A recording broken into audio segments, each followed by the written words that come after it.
Hello, everyone. Thank you for stopping by. Welcome to Legends of Logomancy, the most well dressed Dungeons and Dragons stream you are bound to find online at 10 a.m. on a Saturday. I'm not walking it back. That probably checks out. And if anybody is better dressed than us on a Saturday morning, come hang out and we'll talk about it and have a beer. My name is James, and I will be your humble dungeon master and de facto wizard behind the curtain today. This is our third annual Roll for Wishes game. We were asked by Make a Wish International back in December of 2021 to give streaming D&D a try in an effort to raise money for kids who really need a hand up. It set us on a path to leverage our love of tabletop games to give back to the world and to make things a little brighter for everybody else around and better than we found it. Roll for Wishes is an annual fundraiser that leverages the power of TTRPGs to help kids in need. Streamers and content creators from around the world gather to help raise money and help change the lives of kids everywhere. Which brings us to today. We've got numerous rewards available on our Tiltify page. Links are in the doobly doo, whether you're on Twitch or YouTube, and available in chat. Everyone who donates to Make a Wish today will be entered in for a number of raffles for digital content provided by our sponsors, Roll20 and Demiplane. Shout out to Dan at Roll20 for coming in clutch at the last minute with a boatload of D&D starter sets. So everybody that puts in even a single dollar of donation, as long as it's not an anonymous one, because I need your contact information to get you stuff, you'll be entered into a raffle to win some D&D stuff. We got books from Kobold Press as well that are going to have digital download codes through Demiplane, and those are useful in a plethora of formats: Roll20, Foundry, whole nine yards. Beyond that, there are a number of personal rewards that our fair friends here have offered up, including buying a seat at their tables for a one-shot D&D session, colorful commissioned artwork from them to you, amongst a couple other interesting things that may or may not hurt my body. Check out the Tiltify for more context on that. These Roll for Wishes streams are intentionally challenging, and they are stacked against the players. They're going to need your help. And through the power of your donations through charity, they'll receive items, bonuses, and if the last few years are any indication, some really bewildering, villainous reskins. This is for a children's charity, so please keep it PG in both your suggestions and the language that you put into things. You'll notice on the screen, just down below me, there's a D20 and a D6.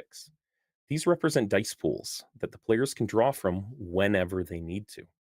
The player can burn a d20 to gain advantage on a roll, or impose disadvantage on any of my rolls. Likewise, they can burn any number of d6s on any damage or healing roll throughout the course of the day.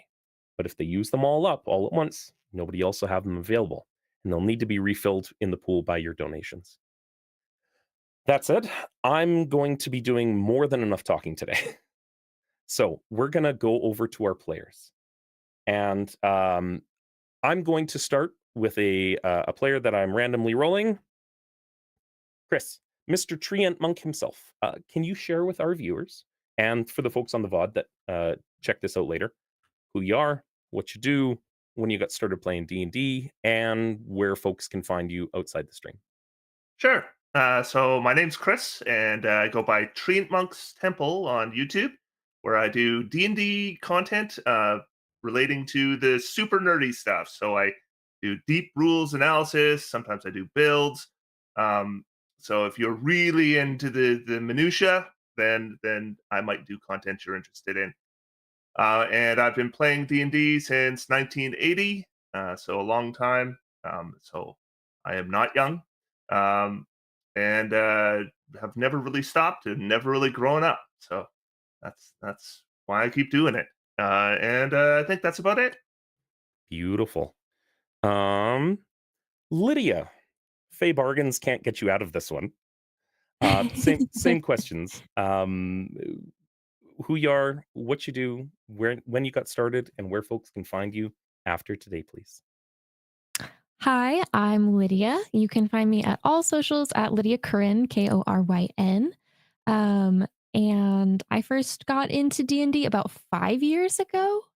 And then when quarantine hit, it kind of became my whole entire life, which, I mean, pretty great. But yeah, and then you can find me here and there on other one shots. Yesterday, I just guested with Critical Dice.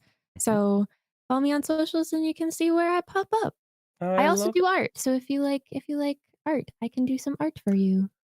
Lydia provided the character art for our characters today. Sans the top hat that's showing right here in the thing.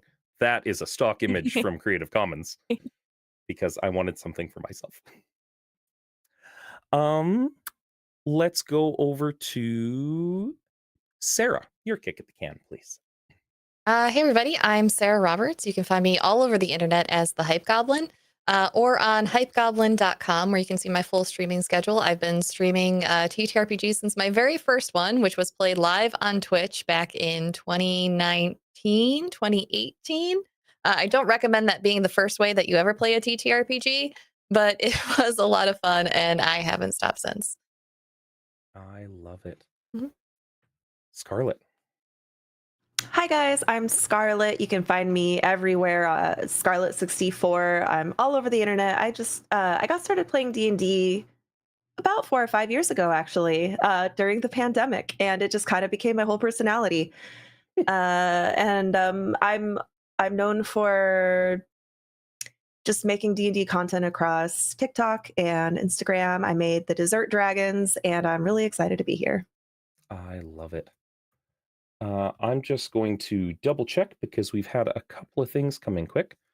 You'll notice down in the overlay here, we are trying to raise $5,000 is our set goal today. There's a fair number of rewards for each donation that come in, as well as several milestones that we'll hit as we go through. And we've actually already hit 2 of those milestones. So starting off, milestone number 1, having hit $150. We did this a week ago, I think. I'm going to shuffle this deck of uncommon magic items, and I'm going to tell you the 3 that I pull out. And amongst yourselves, you're going to deliberate and choose who gets it. Look it up in Roll20 in the compendium, and whoever's taking it, please drag it onto your character sheet. If I draw a potion or something, you guys can just have that because it's fair that way. Those are legendary items. Hold on one second. It's Starting a off strong. professional No, stream. you go ahead. Yeah, we won't mind that. Yeah, Yeah. it'll be good. It'll be good. We have a Cloak of Protection. We have a Wand of the War Mage +1. And we have a, that wasn't supposed to be mixed in there, but a Elven Chain Shirt. I'm not gonna stack it against you at this point. Cloak of Protection, Wand of the War Mage +1, or an Elven Chain Shirt. You guys decide what you like and who would like to take it. Can anyone even use the Wand of the War Mage? What's the rules can. for that? It's I think it's available to, if memory serves, wizards, sorcerers, and warlocks. And Any it gives you- spellcaster. Oh, it's any spellcaster. It gives you a +1 on your spell attack rolls. Does it stack with Arcane Grimoire? It should, yeah. It does. Okay. I don't know what everyone else is playing. I am a wizard, though. Sounds good. Well, you take it. Yeah. Ooh. All right. So, Scarlett, again, because we're running in Roll20, what you're going to do is look up Wand of the War or Wand of the War Mage in the compendium. You'll see a drop-down list from it. Gotcha. And you can drag and drop it onto your open character sheet. When you do so, it will automatically do all of those calculations for you. Cool. I think I accidentally did it twice. Um, Question: if I open up any of these items in my character sheet, will it tell me what they do, or do I have to go look it Yes. up in the compendium? So you'll notice in your character sheet, there's a little info box on the right-hand side of the item in your inventory. If you click that info box and scroll down, there's all of the text is in your character sheet and saved for what they do. It's usually faster if you're unfamiliar to just look it up in the compendium and keep it open. Gotcha. And if you don't want it to be visible on the screen, you can just double click right on the very top of your sheet and it'll zap it up into a Got convenient it. little box. So Okay. there you go. That is item number 1 that's been made available to you. You've also earned, based on the milestone that we hit for hitting $300, a short rest token. For those that have never seen a Roll for Wishes stream before, these tokens take an action for the player to activate. Any player can activate it, and every player immediately benefits from a short or long rest, depending on the token that's used. The trade-off tactically for when to use a short rest is pretty clutch. It's a very powerful thing to be able to do. That said, if folks are at 0 hit points and you burn a short rest, you're not getting anybody up, following the rules as intended and the rules as sensible on stuff. So make your choices, and of course I'm not going to gotcha you with any of that. We'll keep everybody happy and honest for this kind of stuff. So you make an interesting point about who's playing what, and what I'd start you with is that right now you are yourselves, and I'd like to take a little bit of time soon to get you to describe what your characters look like, but now is not that time. Would anyone mind if I took the Cloak of Protection? Because I can't use armor. So I you don't get mind. to pick one item of the 3 that were rolled out. Oh, of the 3. If I Okay. knew that, Yeah. I wouldn't have. No, yoinked take Oh, that. yeah, I didn't understand that either. Hold on, though. A Apologies. +1 to my attack rolls is probably not as good as a cloak of protection. I think we should totally take the Cloak of Protection. If I it's think only so. one. I'm gonna Okay. delete that. I did not. I misunderstood. Yeah, so did I. Apologies. Gosh. If you need to review, there's a handout in Roll20 that we put in that outlines the mechanical considerations for stuff for when items are drawn. Just in case. Likewise, for the dice pool, you guys aren't going to see mine, but mine is full right now. People have donated just enough for me to have 3 dice in my dice pool to use against you guys. I don't like that. Your dice pool is currently set at 15 d20s and 66s. So as you make your rolls, feel free to be liberal with them. It's what they're there for. Hoarding resources isn't necessary, although that seems to be the theme lately. We'll see how it goes. Well, your dice pool might be full, but we'll have to see if you have the guts to use it. Well, I'm a merciful person, but as a wizard, I gotta say, I wonder. So, because we're also interested in just kind of laying out the premise, we'll be streaming for 2 hours at a time. We'll take a short break, come back for another 2 hours, take a little bit of a longer break, come back for 2 hours. We're all humans. We all have stuff to do. And that goes along with existing as a person. So during the break, you'll still be able to track donations as they come in, and interact with Tiltify. Some of us might still be in chat. Some of us might be PM. It happens. That said, as we start, it is... You find yourselves in a suburb.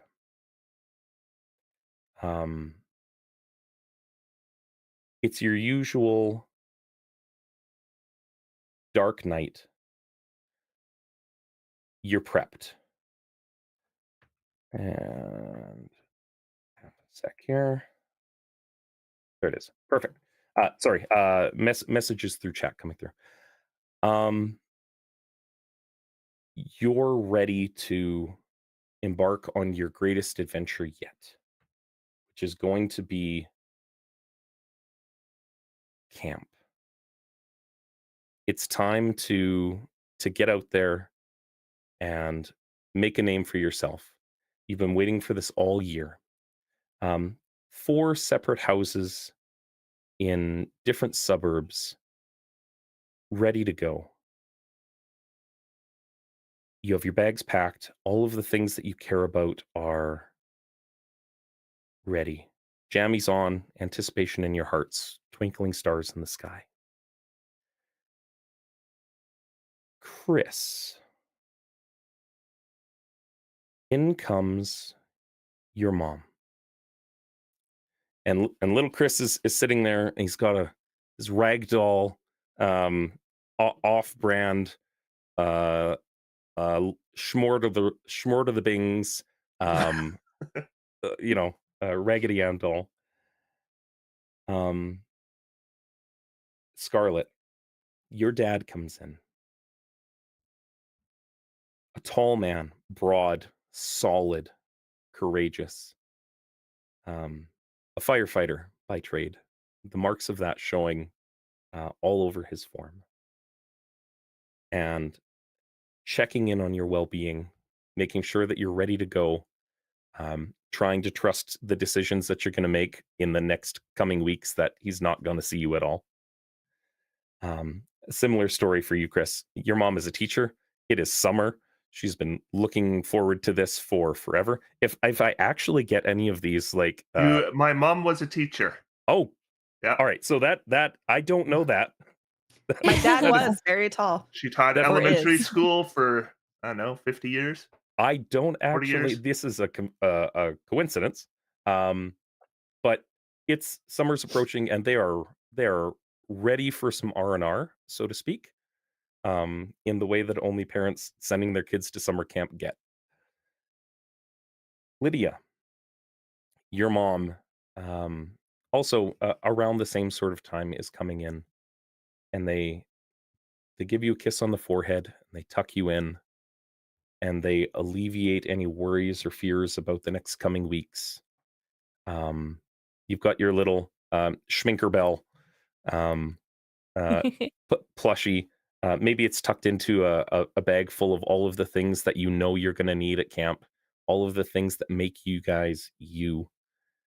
And Sarah, yours is a little quieter. Shift work is weird, and somebody's asleep already, and it's just you and Terry. Terry is the family dog, and Terry is wrapped up in your arms and just being the goodest of boys. Terry being some kind of terrier, we'll call him.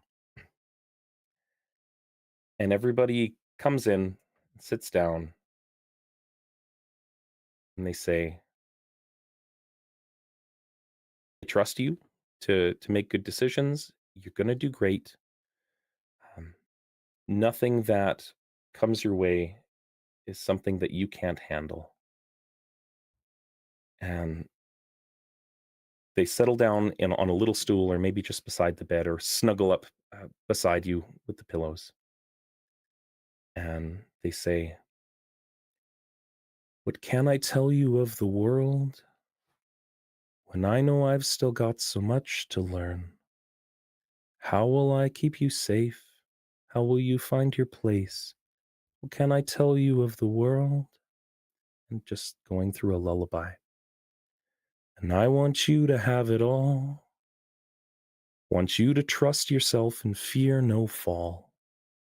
Want you to turn out to be so much better than me. I want you to have it all.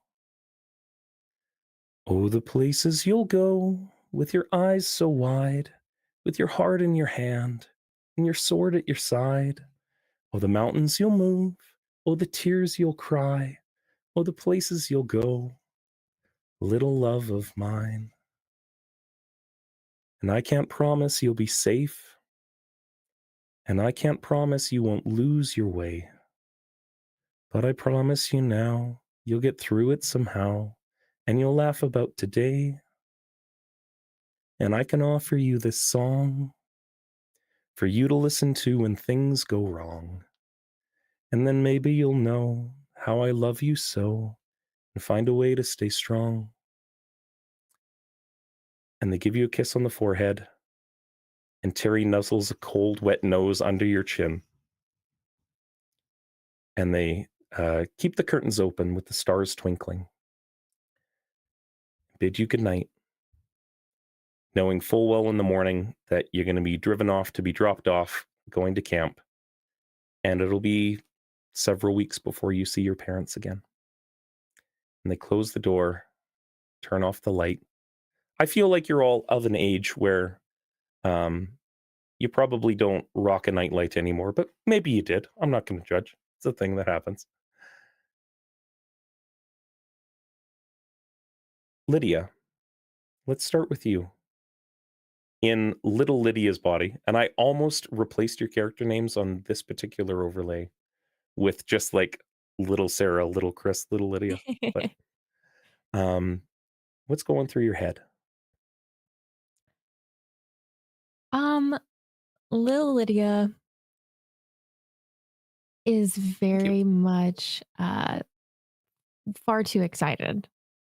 Is kind of at the point where it's like, how could I possibly sleep right now when tomorrow is like so close? And so just thinking about all the possibilities, like all the adventures, all the new friends, like just thinking about everything and then having to force, because this was the thing I had to do as a kid, force myself to look at the clock, look at my little digital clock, catch the time, close my eyes, and see how long I could keep my eyes closed, and then hope one of those times I fall back asleep. I love it. 1 second here. End of your. Gotcha. Sarah, as you snuggle in with Terry, what's going through your head? What would little Sarah have been thinking about in this scenario? I think little Sarah having family that does shift work and being alone a lot of the time with just Terry is very anxious. She's very concerned about saying the right thing and doing the right thing and making friends and just being able to approach the other kids. And what about little Scarlet holding your tiny little like Super Mario Brothers plushie? The fantastic Mario sisters plushie. Indeed, I love it. um, Little Scarlet had to beg her parents all year to let her go.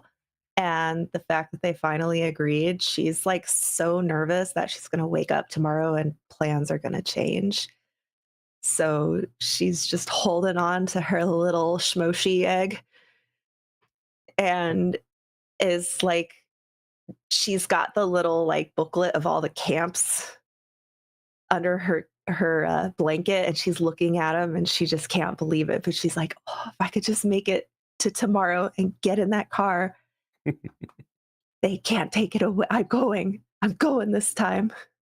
That's always the way, isn't it? It's always that that last minute anticipation of something's gonna go wrong, somebody's gonna have a bad time. Little Chris, with your Ralph Bakshi posters on the walls, and that's and T-shirt and T-shirt. Let's say that actually existed. That was totally a thing. And your off-brand brown-hatted wizard who arrives precisely when they mean to. What about you? I'm in bed and I'm probably not sleeping because I'm terrified about going to camp. I do not have a lot of friends, and I don't make friends easily, and they're all gonna hate me, and it's gonna suck, and I can hardly wait till it's done and I can come home. Is you all have like those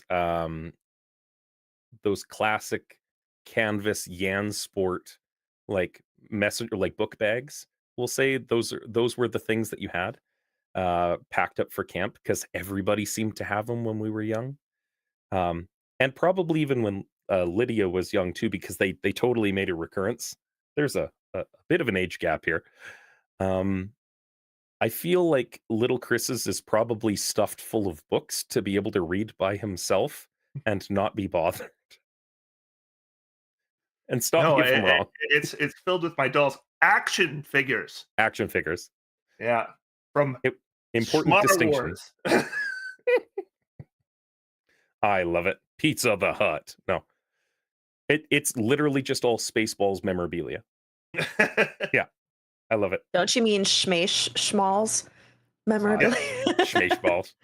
I think it's okay to parody a parody, but with that said, you fall asleep. Tentatively looking at the clock, closing your eyes, looking at the clock, closing your eyes. And jammies on, anticipation, anxiety, all of these feelings in your heart. Everything goes quiet. And I'm going to draw us over to another scene. Bear with me a sec. I am fighting with about a half a dozen screens all at the same time. So bear with me as we go. There's a little bit of a balancing act today. One of our mods isn't around today. So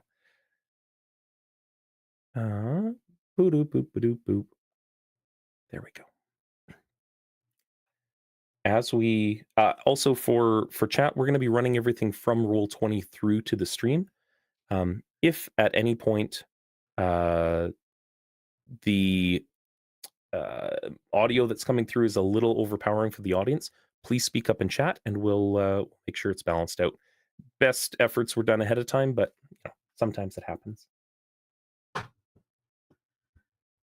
You wake up and you hit the deck hard. Mouthful of grass.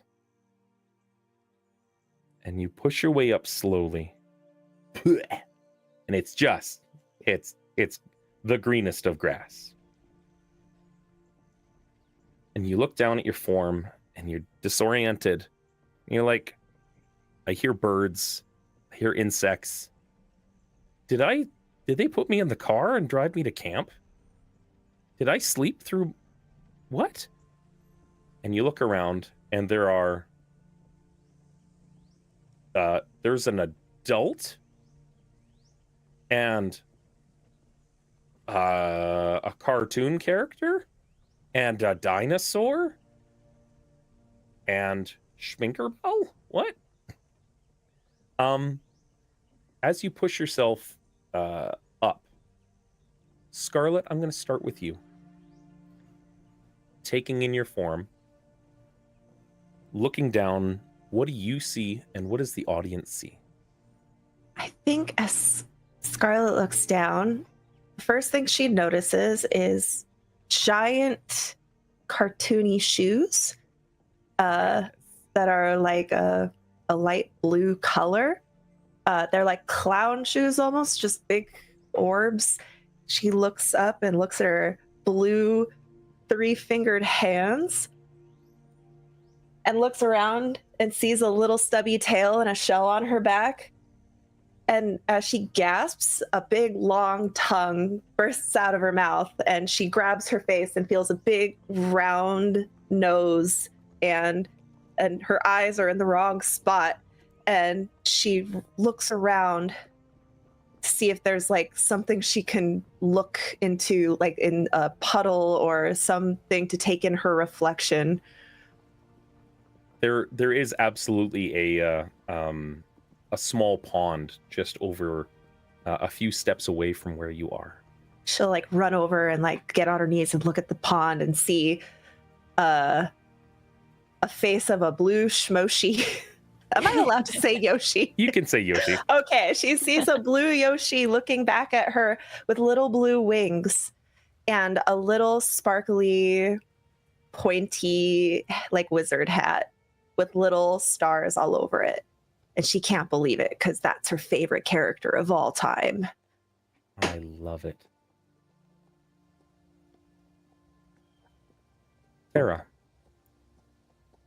as you see this blue dinosaur like and like gum up and run over to a pond, blue Yoshi in a wizard hat. You push yourself up off the ground, and maybe a more likely a more athletic form. Let's be fair, you're all friggin' heroes here. A more athletic form than you previously had. What do people see? As she stands up, she first of all stands taller than her little kid body is supposed to be, and as she looks down, she is covered head to toe in fur with that is orange and has some striping to it, and she feels her head, and it's not her usual face that she sees in the mirror.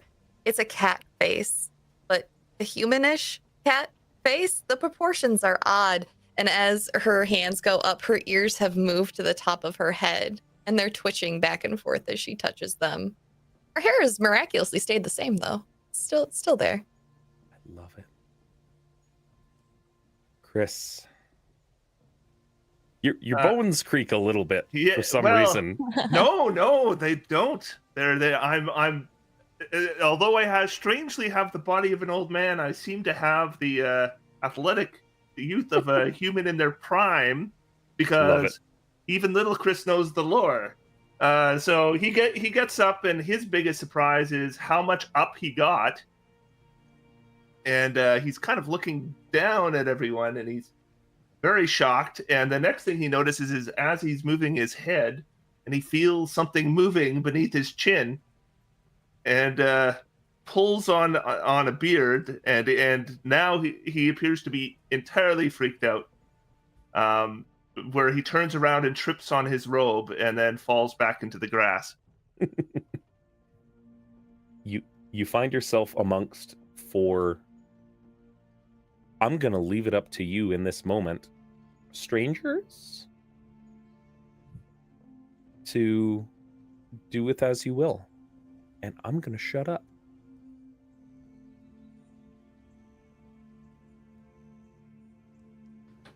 Well, I am scrambling away on hands and feet at this point, and probably like kind of shouting out, "Help! Help!"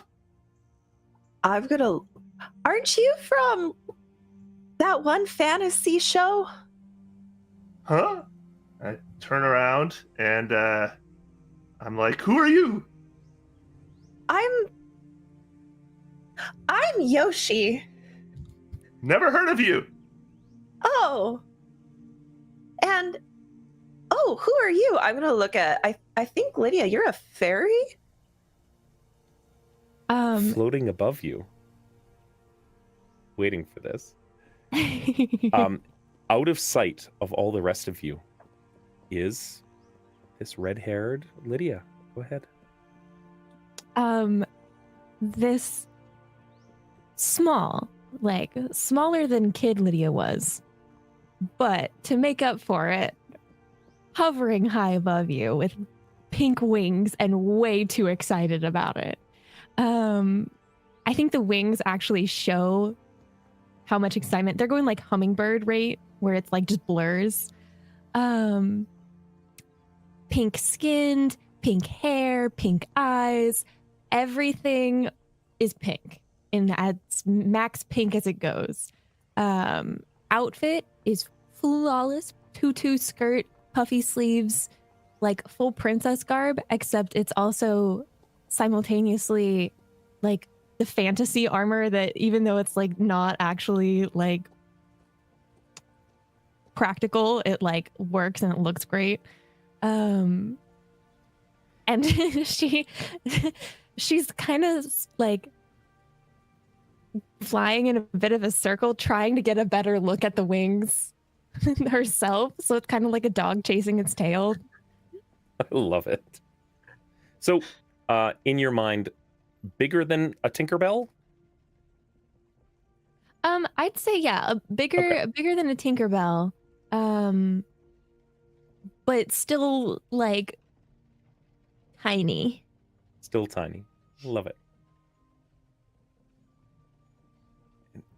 As you all look around and take in your own forms, your elderly looking individual, looking but not feeling, puts a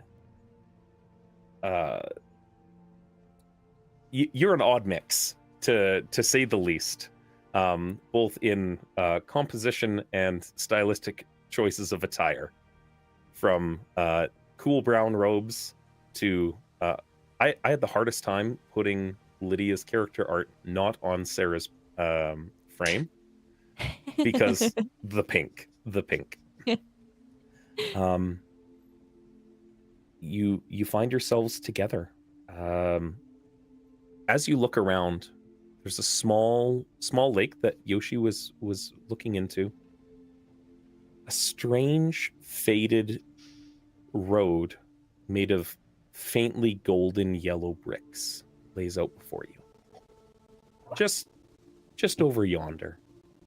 Off in the distance, there seems to be a large glowing dome, like mountain range away. But it's got this opalescent sort of shimmer to it that even you can make out in the daylight. Your attire is strange. You have weapons on your person and a familiar knapsack right at your feet from where you landed.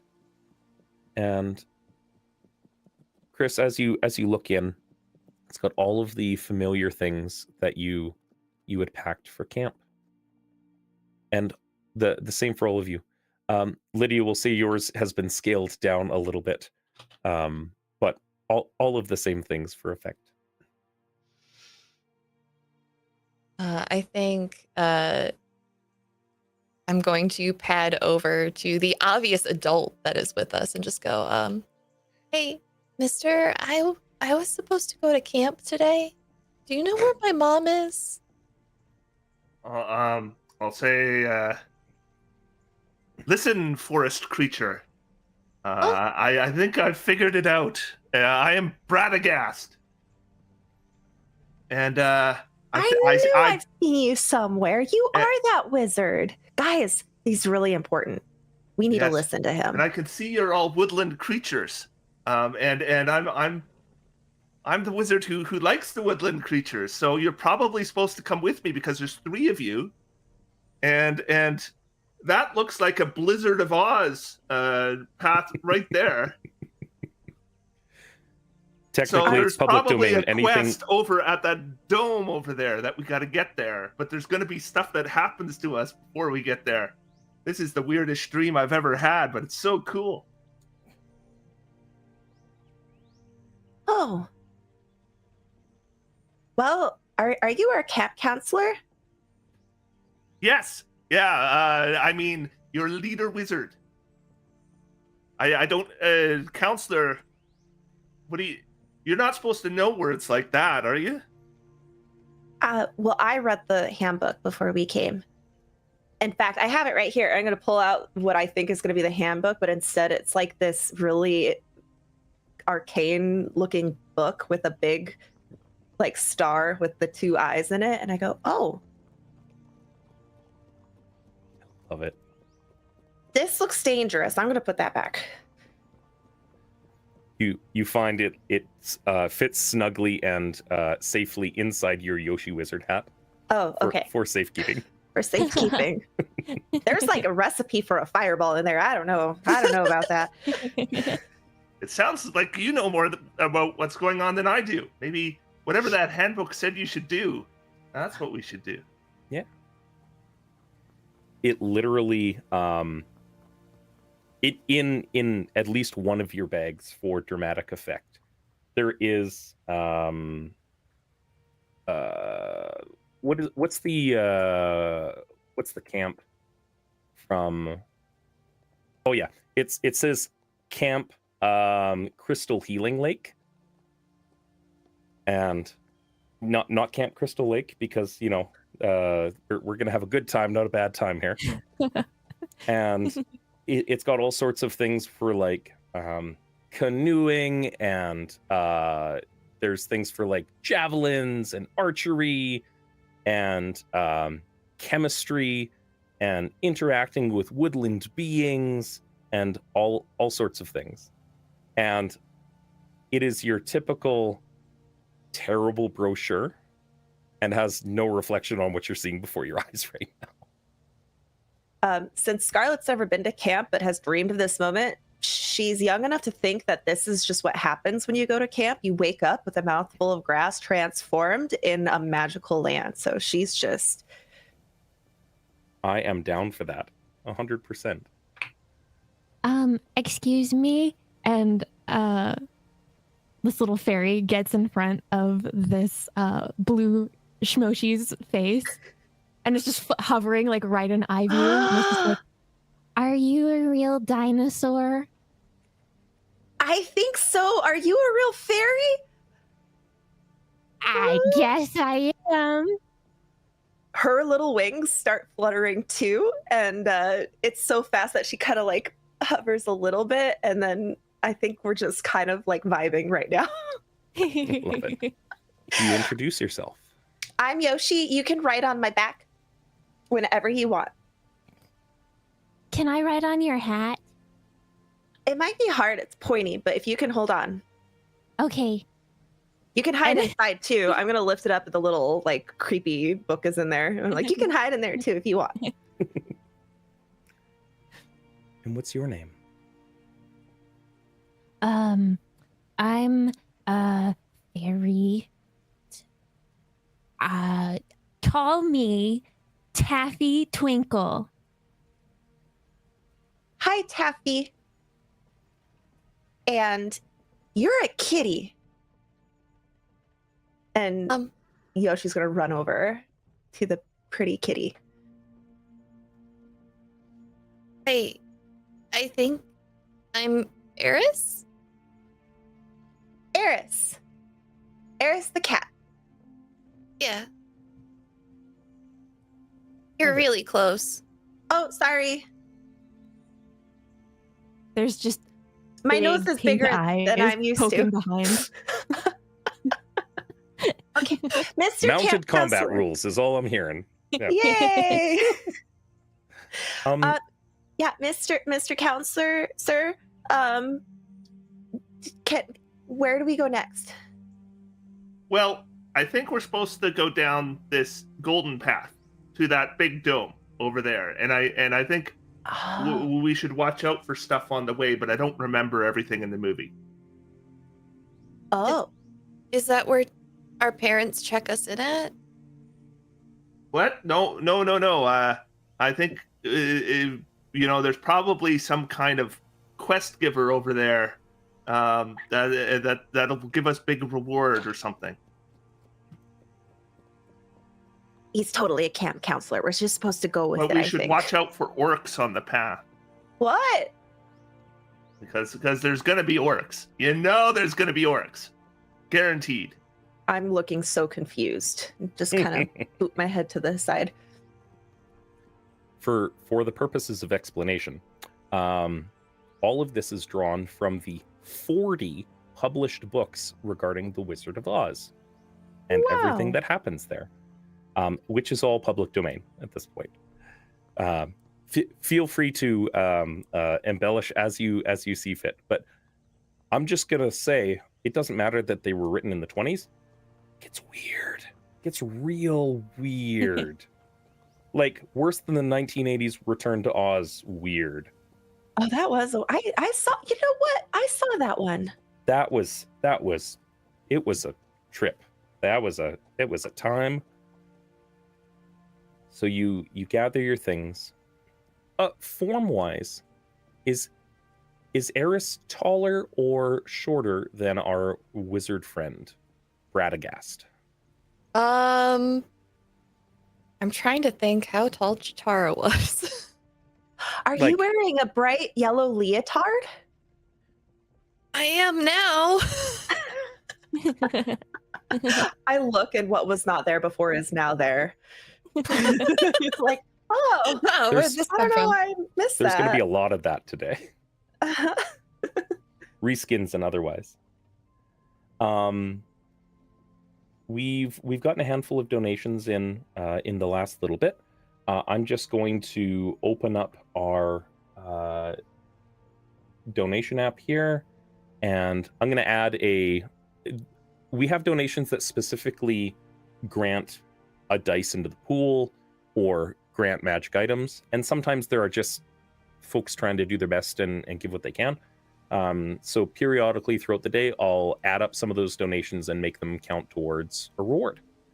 So we're gonna change the number of dice in your D6 pool to a 7 now. Yay! That said, I feel inspired all of a sudden. I don't know what happened. it's almost like we're being watched and someone cares about our survival. you I have actually no do idea. feel warm inside. I don't know if this is a dream or we're in a movie or we're at camp. I'm very confused, but I don't mind. Chris, based on a donation from Dave, you are granted a divine vision.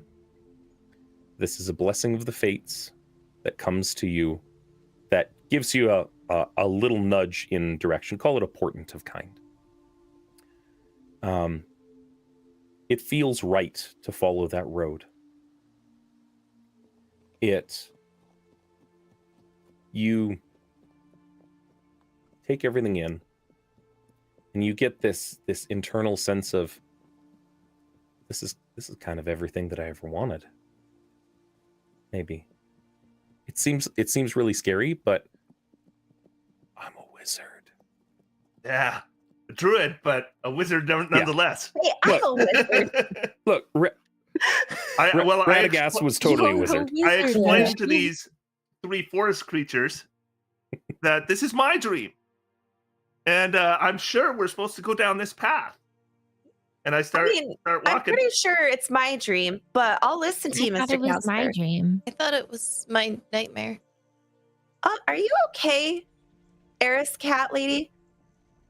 This is. Are we supposed to be okay with this? I mean, you look really strong and powerful, and you look like you could beat up the counselor if you wanted to. This is better I, than most I of don't the want to do dreams that. I I have. really don't want to do that, Mr. Counselor, sir. Based on physical appearances alone, that counselor looks really stout. Like he is solidly built, and I'll say Yoshi, about as stout as your dad, like in appearance. Oh, Radagast has a really high constitution and is just like, you know. My dad's like 6'4". Yeah. That's, I don't know if Radagast is that tall, but Yeah, I think the idea of the wizards is they were a little taller than humans were. So Yeah. Oh he's wow, probably in that he's range. very big and looming. I Mhm. just mean the cat lady looks like she works out. oh yes, absolutely. Eris is athletic as heck. You have this feeling, Radagast, and something draws your attention from that again, divine donation from Dave.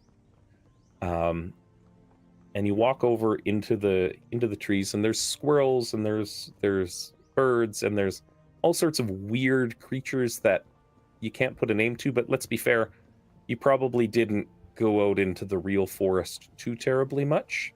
Not too much. So you're like, you've got this feeling of like, I'll just pretend that I know what I'm doing. Yeah. I know that that these creatures are all supposed to like me. Yes. Yeah.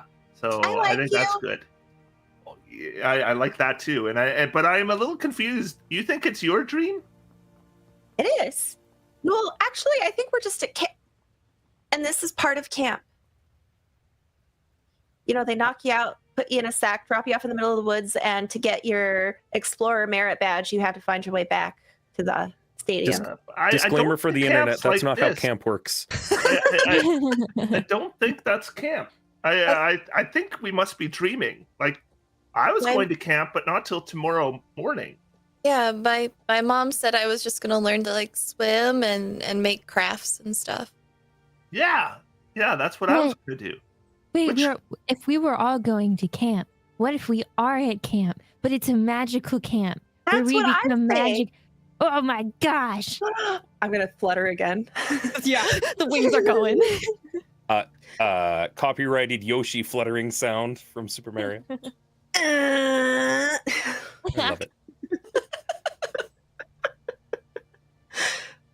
Yeah, I'm gonna start looking around for like a fruit to let them. Well, I'm not a camp counselor. I'm just You- 7. You're 7? Yeah. Oh, How old are oh. you? I'm 7. Okay. Well, where are the adults? I thought you're supposed to be adult, and you too, Eris. No. This is Bradagast. He's a character. You don't look 7. It occurs to you that you found yourself here, and it dawns on each of you, and you take a step back, and there's a Yoshi in front of you, and Never you seen start, him or heard of him before. start putting it together. Mario doesn't exist yet when I'm 7. I might have heard of the Space Invaders. Oh, we're cross-dimensional travelers. Yeah, that was it. Absolutely. Time travel. In Oh, we can play that as like Kid Chris here totally didn't have a thing for video games. And nerd. Just you kidding. look over and you see it's like that Saturday morning cartoon show where everybody was a cat and they always saved the day. And it's the same leotard, slightly different, but everything looks familiar. And you're like, Neverland? Huh. But she's rocking a crossbow strapped to her hip.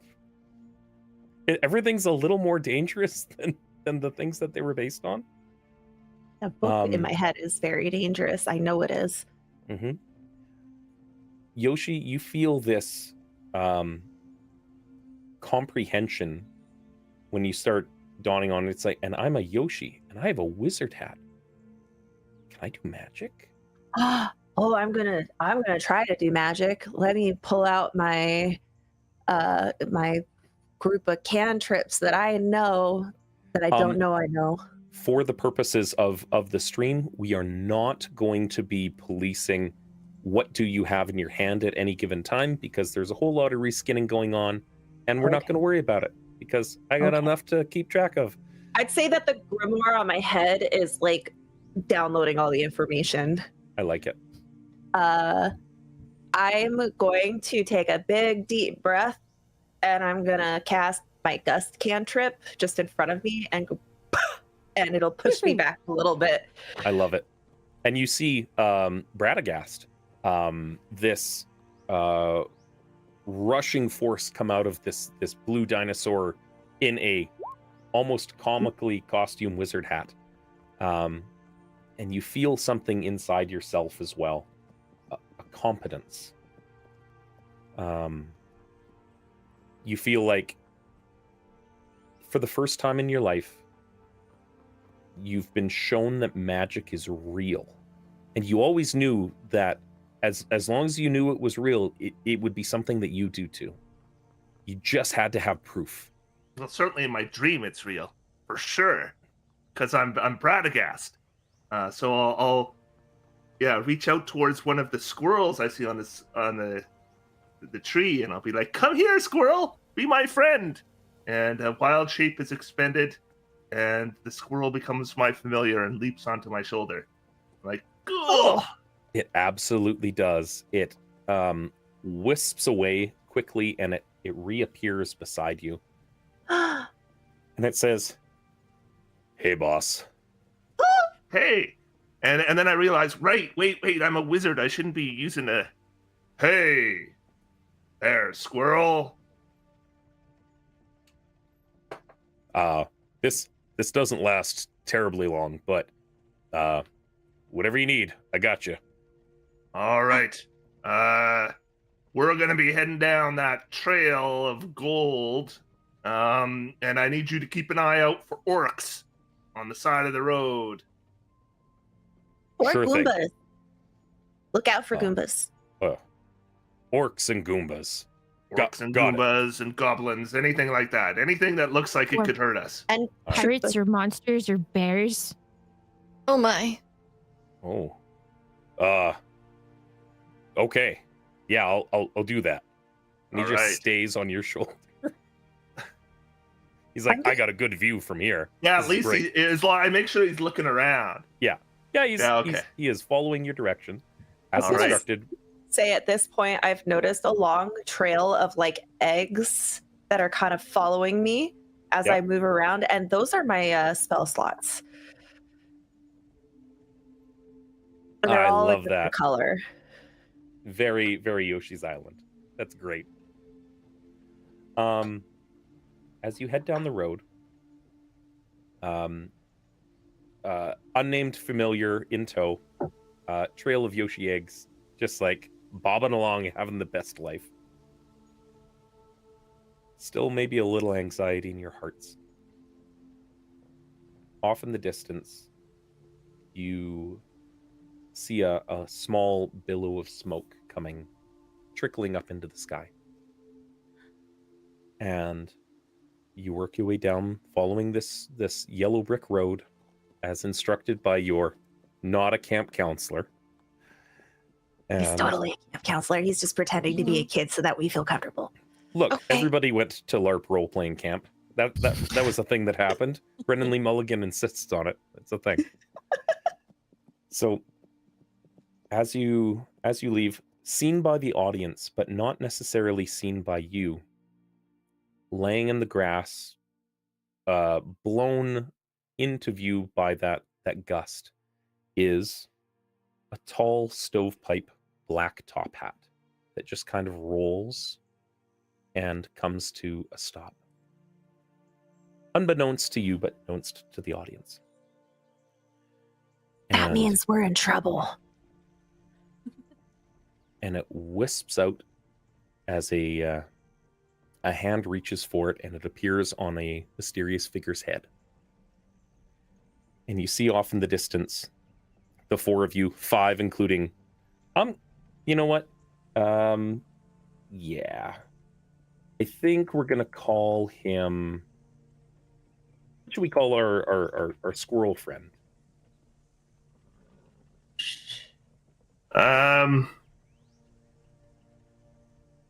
Well, Nutters. Nutters. I love it. That is an appropriate name for a squirrel friend. Nutters it is. I was almost thinking Frank, because Frank Baum, but we got this. I was thinking Chuck. Chuck. Thank you, Oh, Chad. someone in the chat also was thinking Chuck. Wow. We share a brain cell. Chuck Nutters. Familiar extraordinaire. Chuck Yeah. Nutter. I love it. Heading down the road, can everybody roll perception for me, please? Yeah. Low stakes. Natural 20. First natural 20 of the game from Eris the cat lady. I am very anxious apparently and just looking out for everything. There is that. No, so responding to chat, unfortunately, Chuck Nutters does not chuck nuts. Squirrels don't have a ranged attack. I have stat magic block. stone. I could do. All right, that done. Harris, you're the first to notice this. Your eyesight is really good compared to all of the people in the party. And you have the keenest of senses. Bradagast has a higher viewpoint, I'll say, and also a high wisdom. But you look around and you see a small creature just off the side of this yellow brick road, just maybe 20 feet. They seem to have a line between two trees strung up and a couple of basins the size of a child, like you before you woke up.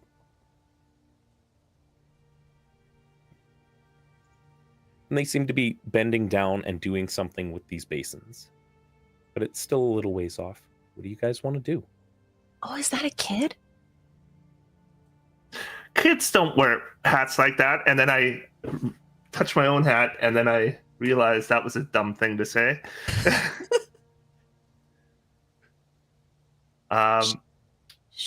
Hello?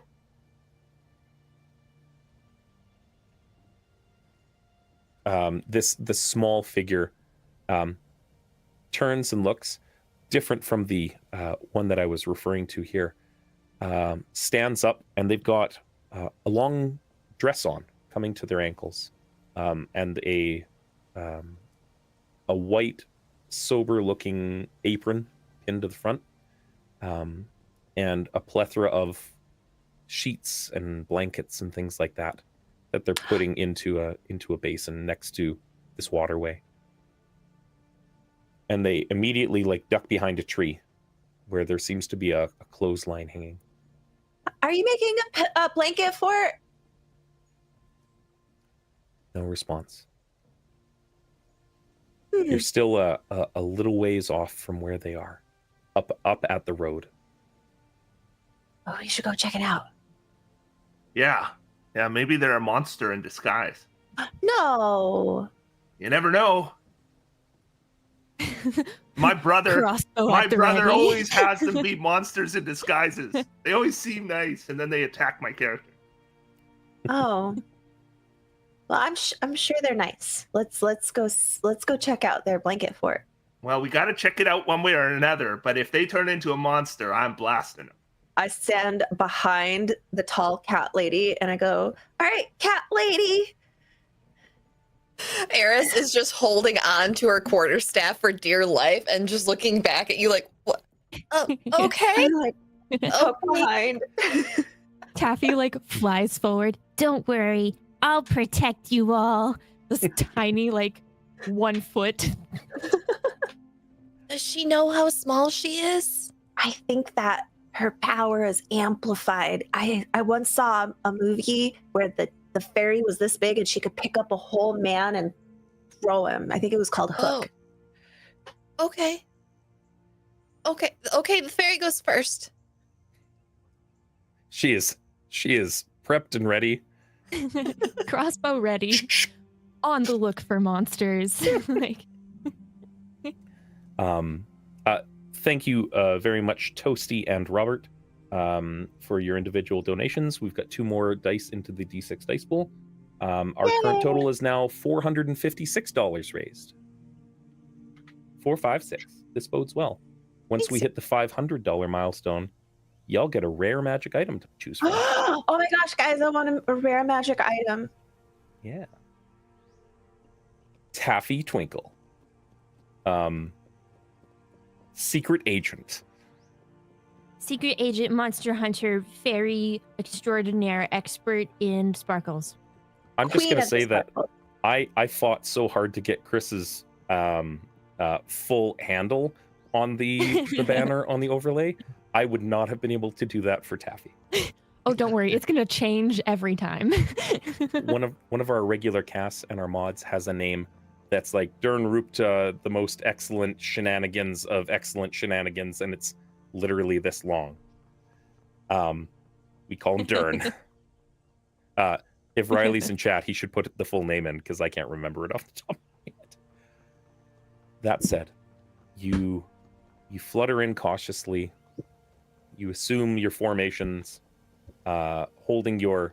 Does Bradagast have a staff or? Yeah, he has a staff. Okay. He has a scimitar as well, but I'm thinking, being a wizard, I'm supposed to be holding the staff, so that's what I'll be holding. I feel like the scimitar is like, you read in a book that when you're camping, you're supposed to like make huts from using a machete or something, and it was in your backpack as like a camping tool. Well, it's a sword, and swords are cool. And swords are cool. Swords are really cool. Yeah, but I'm supposed to use this staff because I'm a wizard. Yeah. Taffy, you flutter over and you see this small individual kind of like huddling and looking past you because you come in at such a vector that she's looking down here and you're up here. And you look over her shoulder at what she's looking at. She's looking at the party standing there. And she slowly like turns and sees you like almost nose to nose. Hi, are you a monster? No, are you a monster? No, I'm a fairy, monster hunter, extraordinaire, expert in sparkles, also a fairy. Did I say fairy already? I don't know. Are you a double fairy? Am I a what? A double fairy? A double fairy? Like two fairies together for double the fairy action? I want to be. Bewildered. Okay. Well, if you say so, yeah. No, I'm Nora. Hi, Nora. She is about I'm gonna 3 yell, feet tall. "Is it safe? Can we come over?" Yeah, this is Nora, my new friend. Okay, I'm gonna take Eris and Brad by the fingers and like pull them over. I Can we- hope by the end it's just Brad. And she kind of like scrambles up against the tree and she's like, "You're not gonna eat me, are you?" I only eat Goombas and Koopas and Shy Guys Oh, and am I- Wizrobe. am I any of those things? Are they any of those things? She looks like a fantasy gnome. You look like a toadstool. It's okay, guys. Toadstools are friendly. She does have big hair. Like it's like So weird looking it's toadstool, got but that like Emma Watson big frizz going on. And there's laundry hung up here. She was washing it in the river. You guys don't look like you're from here. Of course I am from here, little child. I am Bradagast the Round, friend to creatures of the forest. Okay. I'm You actually from, and I'm just going to start rattling off like my home address because You worked hard to memorize that. I work. You It's should. so hard. My mom told me if I ever get lost. Fun fact for the internet. Never do that actually on the internet, please. I'm not on the internet. I'm at camp. Something strikes you as odd on the address that this blue Yoshi rattles off. You all have the same area code and like zip code, I guess, because some of you guys are Area Americans. codes are for phone numbers. I can only imagine that 7-year-old blue Yoshi totally gave the home phone number as well. Oh yeah. Yeah. I was about to give you my mom's social security number, but then That was too far. But that's only for policemen and firefighters. Yeah, I your started mom had to go over this with you. Yeah, like you I can't, started you can't just to, shut and I was out. like- yeah. And it occurs to you that the stuff that Yoshi just rattled off, that's your hometown of like, we'll call it like Pleasantville, USA. I'm from there. I mean, Neverland. Me Me too. Me too. Wait, what school do you guys go to? Insert name of school here. Do we You go to the guys same just- school? Is it? I don't know. You tell me if you guys would tangentially know each other. I mean, we wouldn't recognize each other in these forms, but maybe we do know each other. Nobody's Wait, given do their you like. do you have I'm gonna say Brad's mother as our math teacher? Yeah. Well, yeah. She does grade 6 math. Yeah. I'm Chris. Oh, I'm in. I'm not in. I'm just in grade 2. oh, I'm not. And I'm not in I grade six, currently I'm in don't know the nightmare of the 4 years in time when my mother will also be my teacher. Well, I think we would be the same age. Maybe we'll see. Maybe Oh. he is a little younger. Well, That's I'm not okay in too. grade 7. Oh, sorry, grade 2. I'm in grade 2. Okay. I think we share math class. I like it. You loom talking about weird concepts over this frightened young diminutive creature. And Oh, I the thought it whole time I feel like Taffy is just like right here beside her the whole time. Oh yeah. What are you looking for? What do you We're following this yellow brick road, and we're wondering where it leads to and what kind of dangers we can expect on the road. Oh. You're not from here. This is the land of Oz. No way. I chose the wrong fantasy character. Yes, my village is just up the road. It's the village of Bok. It will be dark soon. We don't stay out after dark. Is that when monsters come out? Yes. That's Cool. Well, maybe. She looks terrified at your exclamation. This is the kingdom of Patch. And we are the Quilties. Oh. And she gestures to some of the blankets and things that are hanging.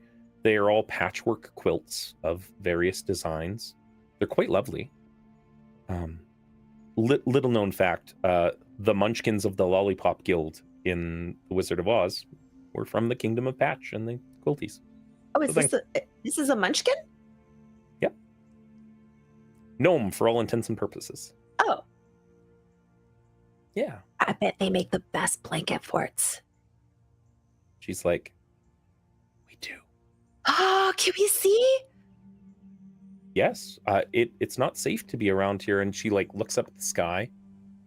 Yeah, if it's And- getting dark, we should go back to your village and then we'll protect it from the monsters with our mighty spells and crossbows. And then we could hide in the blanket fort. Yeah, I like the idea of hiding. I like It'll it. be like a home base. Yeah. See, I'm here for this dynamic 100%. This is everything that I needed and more. She gathers up her things, loads them up. I feel like she probably like gets some help from Yoshi on carrying everything back. I can do it. I'm gonna just try this. Can I like swallow some of the blankets? Yeah. And then just carry it in my, I don't know, my gullet. I don't know Yeah. where Yoshi Your keeps stuff. cheeks just My get cheeks. really, Oh, yeah. really big. I'm gonna carry as many blankets as I can in my cheeks. Probably is ruining the washing, but I don't realize. I'm just so excited to have Yoshi powers. She doesn't comment after seeing you swallow an ungodly amount of laundry into your mouth. Like, physics doesn't work like that, but here we are.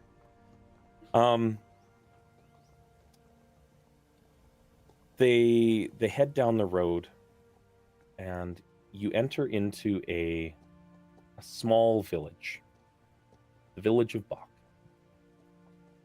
And there are shingled cottages and thatch interspersed as you go throughout.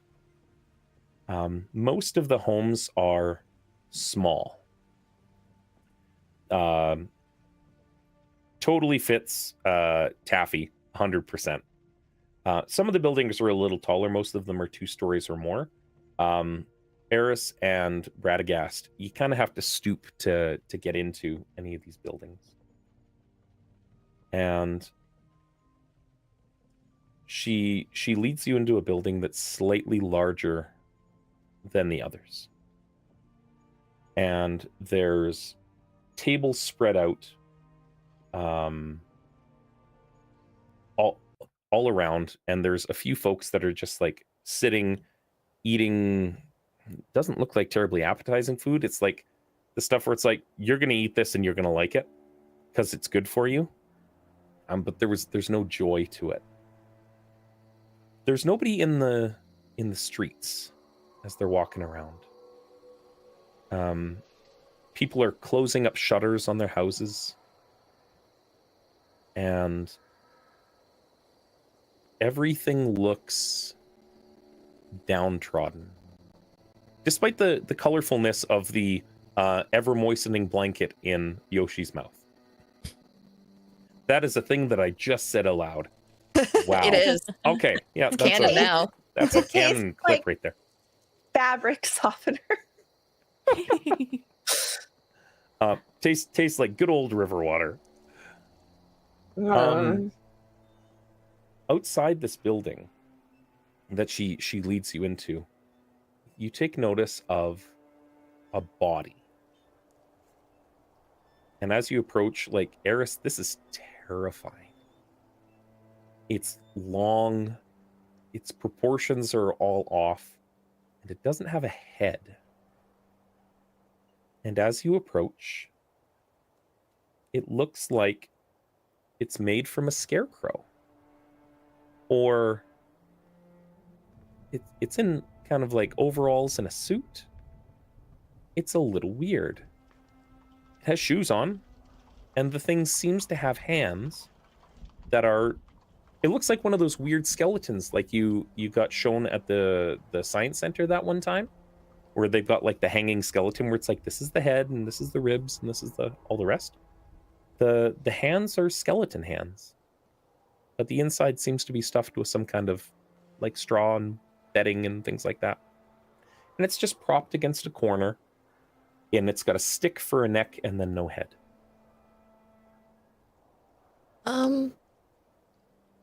I think there's something wrong with their scarecrow. And Nora turns and says, that was Jack. Oh, Yeah. was? Well, I mean, she like gestures to all of him. Was. And Where's turns and Jack? goes inside. She doesn't hear your call specifically as she steps in. The question is posed to the group: who is Jack? You found yourself in Oz. There's an understanding that anything that you guys would be able to pull from your memories could be interpreted as stories that your little kids read or got read to in your childhoods. Well, I watched the movie, and there was a scarecrow, but I don't remember any skeleton hands. I puke out all of the blankets. I go, remember the Nightmare Before Christmas? That's what I was thinking. Oh, like the That's- Pumpkin King? Yeah. I don't know what that is. His name was Jack Skellington, and he And- was the Pumpkin King. And he was You get the really feeling that cool. Chris probably wasn't allowed to watch TV. Oh, I'm you haven't usually seen The Nightmare grounded, Before and I have to clean my room. I love it. I start going la la la la la la la la la la la la la la la.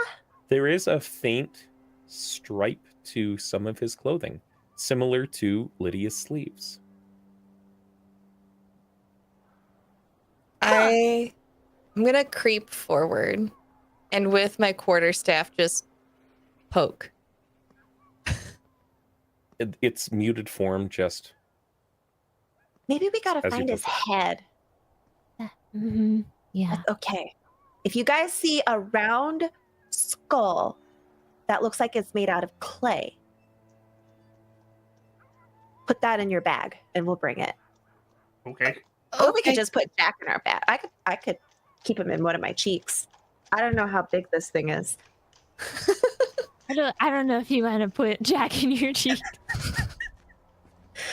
You're probably right.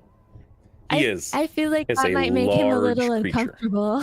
I, as a child, do not have a concept of overstuffing and understuffing. Bigger on the inside. Yeah. Yeah, I- it's a I dimensional will take bag. a look around and see if I see this clay head. Not so much. All right. Well, maybe we'll come back if we find a head. Mhm. As you step inside, again, that scene unfolds before you.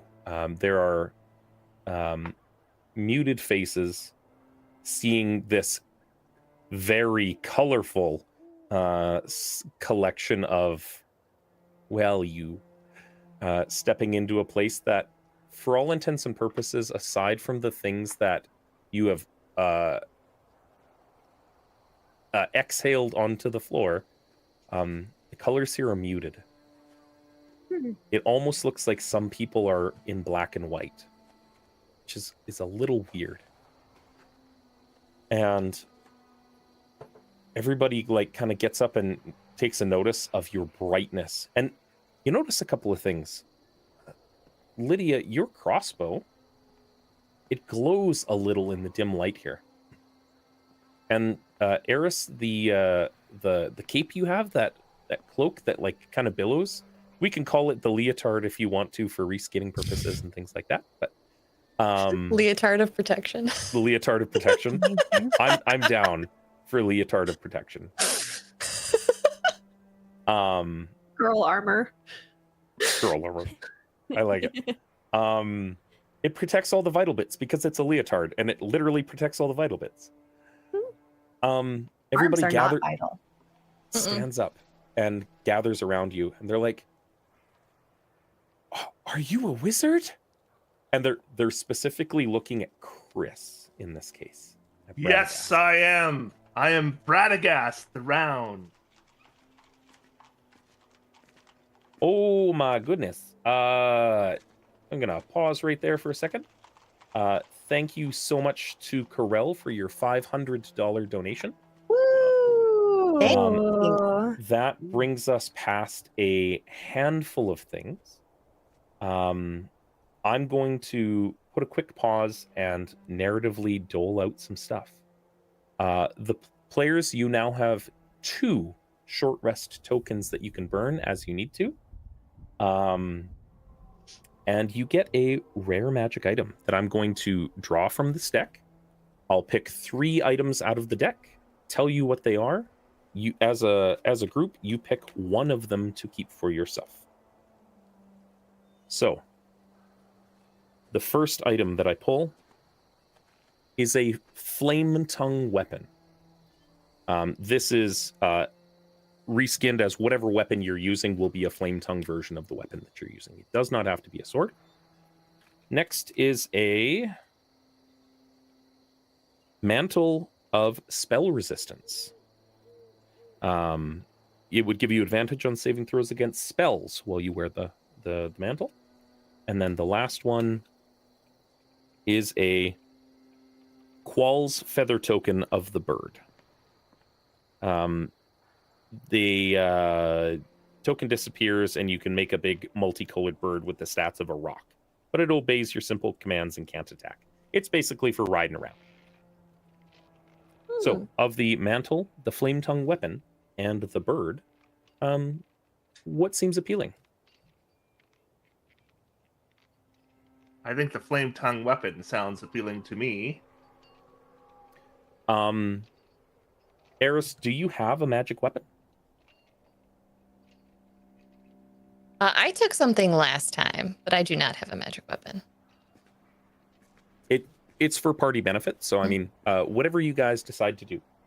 Yeah, somebody who's good at using it would make most sense to me. Since I do not need to use it while you guys decide, can I run to the ladies' room? Yes, feel free. There's also something else here. So aside from reaching the milestone, we also got a massive donation. So Corel, I don't see listed in here anything that you specified asking for a reward for. It's just listed as a good-hearted donation. But given our rewards are tied into a couple of different things, I'm going to use that and grant the players another magic item. So we've got, for a $500 reward, we grant a legendary magic item. And that's what you guys get. So as Scarlet relieves herself, I'm going to draw these out. And we're going to see what you guys are equipped with. We have a Ring of Invisibility. We have a Ioun Stone of Greater Absorption. And we have the Luck Blade.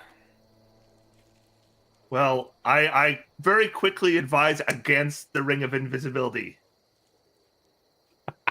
Do not tempt me! Do not tempt me! It's got this golden sheen. I would seek to use it for good.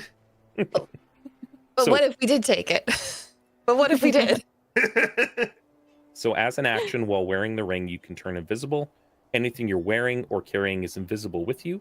You remain invisible until the ring is removed, until you attack or cast a spell or use a bonus action to. Out of character, we should take the Luck Blade, because the Luck Blade includes a wish spell. It does. Oh, that's true. You know what? Before we do this, I'm just going to roll this actually before you make your choice. What were the three previous items that we were deciding between? So the three previous items are a Mantle of Spell Resistance, a Flame Tongue weapon of any kind, and a Qual's Feather Token. So the Luck Blade would have 2 charges on it if you took it. That's 2 wish spells. That's 2 wish spells. What? We got a $500 donation while you were away there, which grants you a legendary magic item for the party. I'm just gonna say 2 wish spells seems pretty life-changing. And I'm not gonna lie, I'm pulling no punches whatsoever. I mean, and I think it'd be appropriate with, roll for wishes. You know, I think it's pretty on brand. In addition That's a to, good point. is this in addition to one of the rare items? Or is this So in yes, place you Yeah, of- guys this get is a rare additional. item and a legendary item. Oh, okay. So yeah, Yeah. we that wish blade is ours. Yeah, I think we should definitely take the Yeah. Luck Blade. Alrighty. And have you guys decided what to do with the other one? I think we should take the Mantle of Spell Resistance, and specifically our Yoshi should wear that, because that means if you get hit with a spell and you're concentrating on something, you'll have advantage on the saving throw. I already Yes, have no. advantage. I Okay. have work, but yeah, I think I should be good. Okay. So we have so if you're taking the Luck Blade,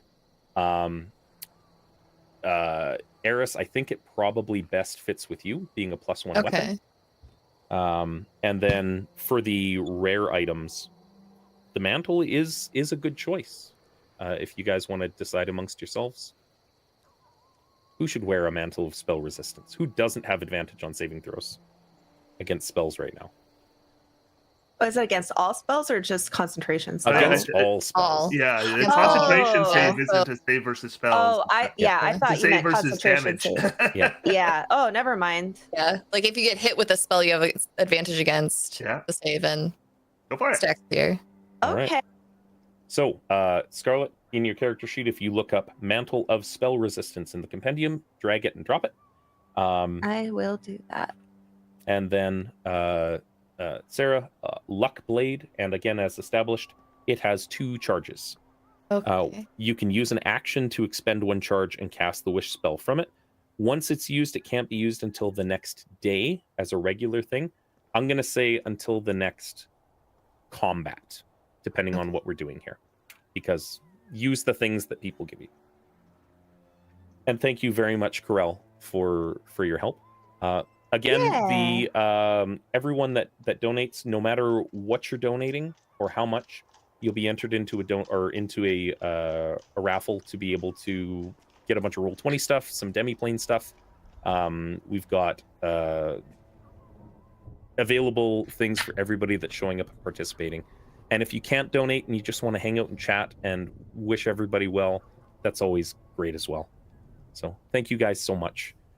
We are currently, because I'm looking at the overlay, very, very small, we have currently raised $965 so far this morning in our first little bit of play. And before you are all of these munchkins. And the munchkins look as a bright light appears around Eris first. And the seemingly mundane looking, like it's a cool looking walking stick, becomes this shining, bladed, silvery looking kind of spear, quarterstaff. For all intents and purposes, it is exactly the same. You can choose to do bludgeoning or slashing damage with it because it's got kind of an edge to it. It is a +1 weapon for all intents and purposes and has the properties that you are aware a Luck Blade has. Surrounding Yoshi is all of a sudden you get this cool looking popped collar and this furl out of a red cloak that like is constantly billowing in the wind behind you just a little bit. And it settles up around your Yoshi neck, and it has a solid glow. It glows much more than, say, Taffy's crossbow does, or even your boots do. And it settles amongst your shoulders, and you're like, oh my. And all of the munchkins are like, she's a wizard! Oh, he's wizard. I'm Yoshi. Half of them were looking at Eris as well. I'm a cat. You just had a magic spear appear in your hands. Your fuzzy kitty hands. That's a neat trick. Does anyone know how I did it? Magic. Magic. Sweet magic. Maybe I can conjure another one? Maybe. You hold it out and you think real hard. And I prompt chat for a second. Seemingly nothing happens. I give you a high delayed reaction, five. I find a stick and I put it in your hand. Oh, I made this. I love it. Magic. Nora has like holds some really stout looking chairs over around a table and says, such things happen in Oz from time to time. People appear from elsewhere. Sometimes it's just the will of fates that you always get what you need and you always get what you deserve. And she has like, she looks around at her village and kind of has a dour look. She goes and starts setting out some food. Prompts you to sit. there's a flutter of activity around you. So everyone's like, "You're so bright," and they just want to be physically near you, because you're literally lighting up the room. What do you do? How do you feel? Important. Taffy is going around, and as we've been walking, all the other party members would notice there is a like viney friendship bracelet made for you all now on your wrists, as Taffy has been fluttering around druid crafting friendship bracelets for all of us, and Taffy is now going around to all the munchkins and making them friendship bracelets. I love it. Because Taffy knows Druidcraft, right? Mhm. And so it's just like you're pulling flowers seemingly out of nowhere. Yeah. All of them have this like bright, no pun intended, scarlet color to it from that vibrant hair of yours that just kind of like intertwines and ties everything together. And it doesn't seem to affect the hairdo. It just keeps going. They're like, what can we do for you? How can we help you? You are our heroes. You are saviors. Look at you. You're so tall. Do we get a merit badge for this? One of them goes and runs over to the wall and finds this circular golden pin. And it's got swirls all around it with a stick coming off the bottom. And he goes over and he starts like buffing it and like grabs almost what looks like a polish and starts rubbing it against his clothes. And he comes back and it's tarnished, but it seems to be made out of gold. And he says, like this, and he holds it up. Oh, Ooh, that chocolate. looks like a grown-up thing. I meant like a merit badge that I can sew or that I can put on my hat to show that I and finished the activities. He turns it around and it's a pin. And as you look at it, you're like, it's got swirls all over it. That's a lollipop. Oh, It's a golden lollipop. And it's about, yay big or so. Cool. Yeah. Are we Please, gonna if you need a badge, Well, do we make lollipops to earn it? he looks at you confused, and he says, "It was a symbol of our history, the before times, before," and he kind of like looks out a window at that opulescent dome. Was that made by the Lollipop Guild? You know our history, friend. Ah, You are saviors. I it's a- remember that from the movie. It's a badge of honor representing the Lollipop Guild. You keep saying saviors. Does that mean there's something bad nearby? There's monsters, right? Well, When did they come? Oz is dangerous. Radagast, you tested your magic before. Yeah. And from your shoulder,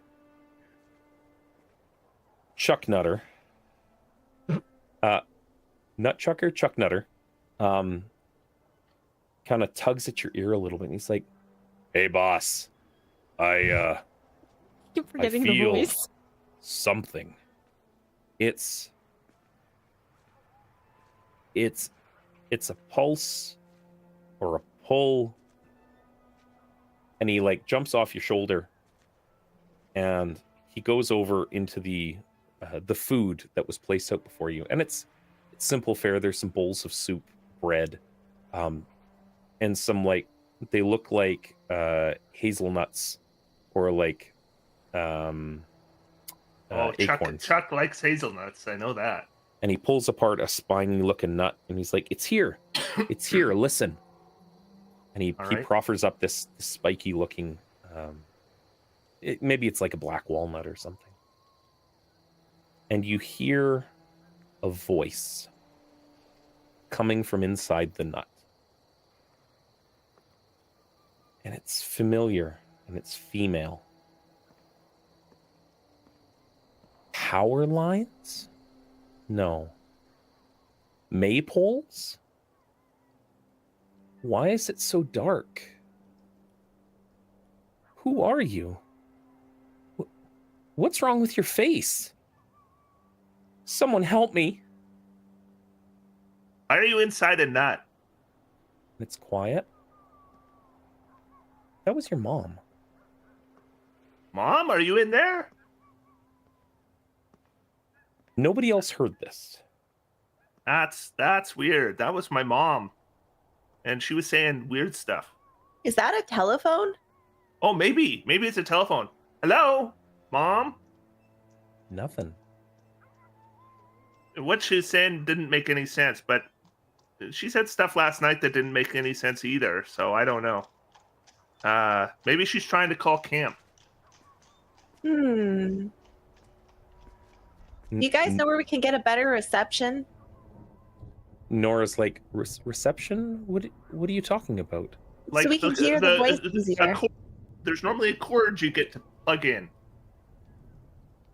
I don't understand. Did something speak to you? Oh, I thought my mom called through the nut. Oh. That is... What did she say? I don't know. She was saying Mayflower or something, and then maybe she was telling me about the monsters and when they're supposed to show up. Because I gotta say, we've been here a while, and there's been no monsters yet. This isn't like any D&D session I've ever played. But my brother always throws 100 monsters at me before we even start. Well, maybe we have to like wait until like the commercial break. Like maybe in like 10 minutes something will come by. There's usually like a tunnel, and then he says you can turn right or left. And then I pick one, and whichever one I pick, he says there's a room and there's 10 orcs, and then they attack me. Oh. Your brother sounds like a bully. Oh, he's mean. He's awful. Maybe this is the kind of game where we just make lollipops and blanket forts, and we don't have to fight any monsters. Well, If this is my brother controlling this, we're in big trouble. But don't worry, as I'll tell my mom on him. one of my favorite movies was Coraline, and in that movie, the parents got trapped in a snow globe. What if your mom got trapped in the nut? I better keep it, because I bet you my magic can free her. Because I do magic for nature, and nuts are from nature. So I'll put it in my bag and say, I don't really want to talk to my mom right now. I want to have fun with the adventure. She's just gonna tell me to clean up and wash my face. She sounded terrified in a way that most kids don't realize that their parents are vulnerable until much later in life. And this is the first time that you've ever heard your mom shaken. It has an effect. Like it does something to a person. And as much as you're like, you've got the nut, you keep it in your pocket, your palms feel a little sweaty thinking about it. Well, then I'll do some magic. I don't know the magic. I'm just gonna like over the nut and try to get the voice back. Okay. Do you have Probably not. do you have so the interesting thing is spell preparation, being a druid. I'm going to give you a little bit of leeway here, because you know a boatload of spells. Is there something that you think would come into play that you don't know what spell preparation is at this point, that you think would be effective? Augury or something of that nature? I have a third level. Yeah, who needs third level spell slots? I could do speak with plants to talk to the nut. I like it. Here's the thing. Y'all got wish spells. I feel free to use your resources for the purpose of good this? storytelling. I feel like I want to resurrect someone with a wish spell. Yeah. Can you refresh what did the Munchkins say when they handed the nut over? I'm like, this whole experience, I'm like trying to like understand the context of the nut. All right. So Chris's familiar was feeling something, Oh, and it dug out a nut and it handed it to him, and he heard the voice of his mom. so that's a Chuck Nutter nut. Yeah. That wasn't a Munchkin nut. Well, he just like pulled one from food because nature theming. Oh. It's not so much that the nut itself is magical or unique in any way. It's that Bradagast's magic draws from the land, and it Ah. presented information to him in a specific way. Kind of like you received a sending spell, in the same sort of vein. Terrified from someone you love. That said, the Munchkins gather round and they say, "Mayflies, maypoles." What's a Do maypole? you know what? Do you know what those are? Yeah, they used to be used for celebrations of the Harvest Festival. It's a tall pole that you wrap colored ribbons around, and you all dance in a circle, and you decorate the maypoles. Oh, And you tie them up, and we don't decorate the maypoles anymore. how come?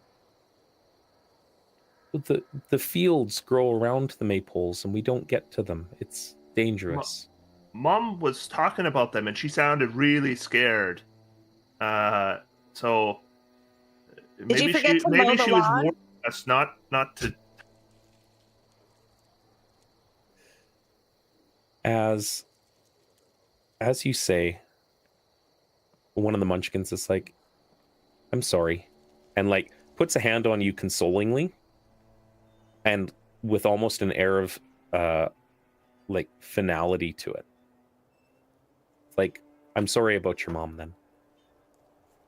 And Oh. like goes back to eating some gruel, we'll say. Well, what happens in the fields by the maples? That we don't go there. That's where the Emerald King cultivates the fields. Is that the Wizard of Oz? Somebody like kind of perks up, and it's like, no, you are well informed for travelers. I saw the movie too. The wizard left in his flying bubble apparatus long ago. The Emerald King was put in charge in his stead when he left. I didn't Maybe see my that. mom came to camp and she's there. That was the before times. Is the Emerald King bad? Everybody just like looks dour and says, "Not always. Didn't used to be. But now we don't go there." We're gonna go there. Oh, we are? I Wait, love it. is that what Let's go happened there to right Jack? now. Yeah, what happened to Jack? Why is Jack in the Wizard of Oz? Yeah, Jack's one of my favorite characters. Why is feels like a weird crossover? Holly here too. So Jack is a warning. The Emerald King took his head Oh, that's Oh, where his let's go get the head back from the Emerald King. to now. consolidate his power. We don't go because we don't want him to, do something terrible to us. You can follow the yellow brick road. It goes right past the fields. They look you up and down and say, "We don't go out at night. It's dark. We can't see anything." You have a lantern? We glow. We do.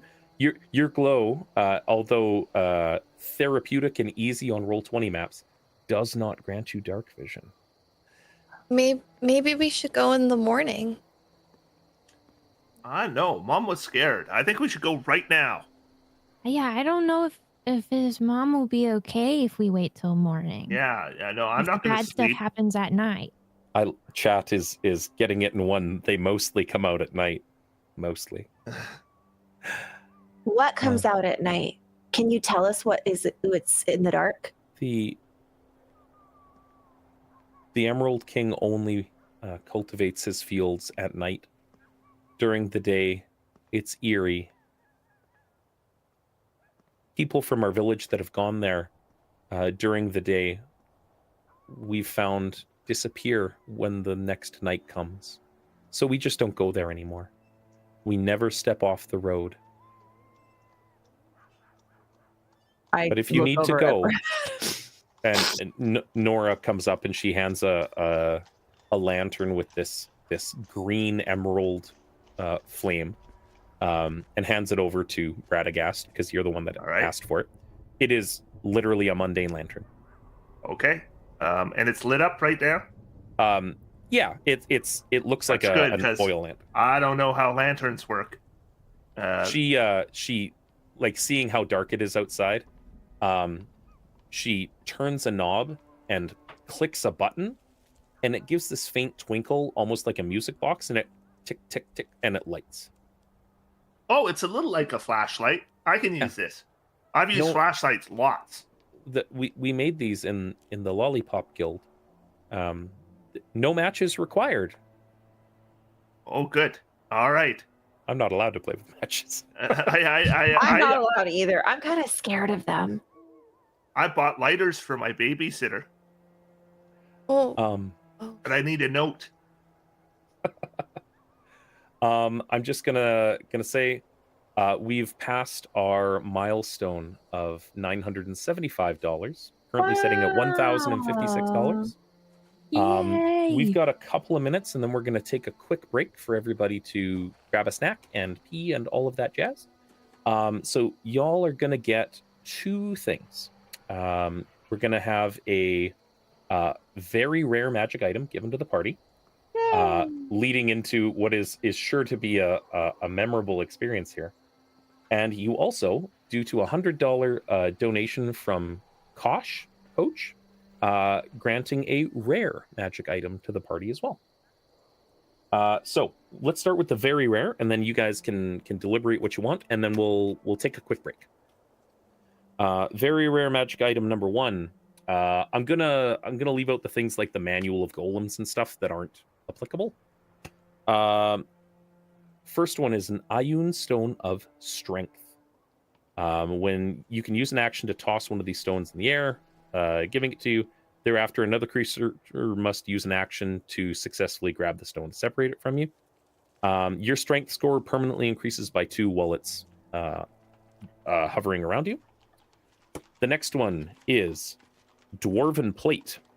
While wearing the armor, you gain a +2 bonus to AC. In addition, if an effect would move you against your will, that's reduced.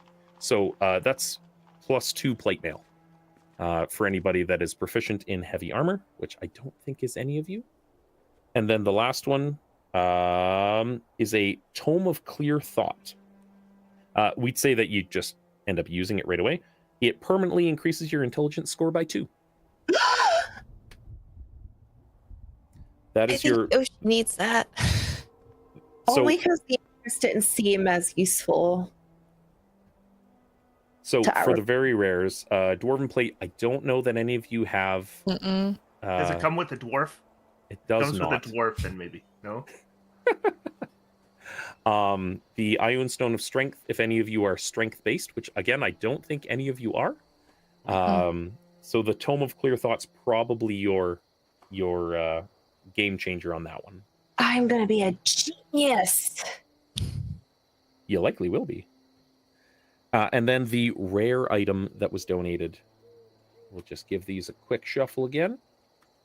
The first item that comes up is a periactive proof against poison. It while you wear it, poison has no effect on you. You're immune to the poison condition and have immunity to poison damage. The next one is a Amulet of Health. Requires attunement. Your Constitution score becomes 19. And then the last one is a Sword of Wounding. Hit points lost to this weapon's damage can be regained only through a short or long rest, rather than regeneration, magic, or any other means. And once a turn, when you hit something with an attack, you start wounding them. At the start of each of their turns, they take a d4 necrotic for each time you've wounded it. And it can make a DC 15 con save to end that effect. And some other stuff. So, 2 amulets and a sword. If you guys want to make your choices, then we'll take a quick break after that. I wouldn't mind the periaptive poison, proof against poison. And Go that for kind of it. that's pretty excellent. Either that or the Amulet of Health.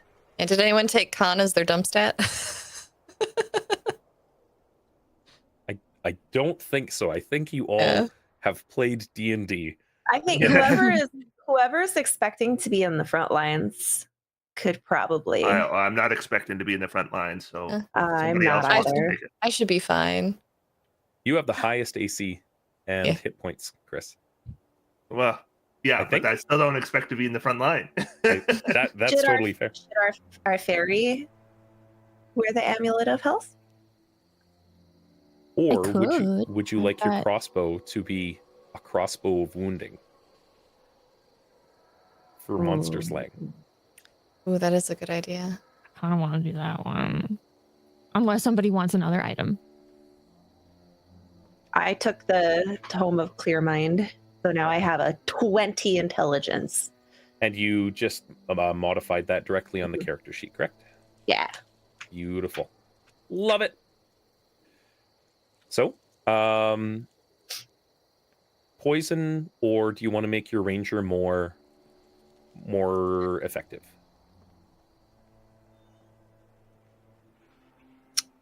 So my thought is the poison thing is super strong. However, it's also super niche, and there's no guarantee that Mhm. we will encounter poison. Yeah. But it is defensive, and that was like immune to poison and damage and all that. That's a lot of damage it could potentially remove. Yeah. However, the slaying weapon or the wounding weapon is going to be useful 100% of the time. I'm just gonna say the ranger's always gonna shoot something in the face. Yeah. Like you can. I'm fine letting this one go for sure. Lydia, why don't you add a? Let me just take a look here in the compendium and make sure. Yeah, so you can add Sword of Wounding to your sheet, and just keep it as a reference point. Your +1 crossbow now has those abilities for it. Okay. You don't have to change the math or anything for it. With that, we're at 12:03. We're going to be going to break for a little bit. We'll be gone for 15 minutes to give everybody a chance to rest, and then we're going to get to some combat using all of these fantastic rewards that you guys have so graciously donated your time and effort towards. In chat, Con is my IRL dump stat. It happens. Keeping in mind too, for anybody donating, my dice pool is currently full. I keep mine at a maximum of 3 per each kind of dice. So when we inevitably have folks coming in being like, kill those players, I'm at least a little fair. I might lift that restriction considering you have 2 wish spells already at level 5. Also, if you're curious about what the players are playing, I believe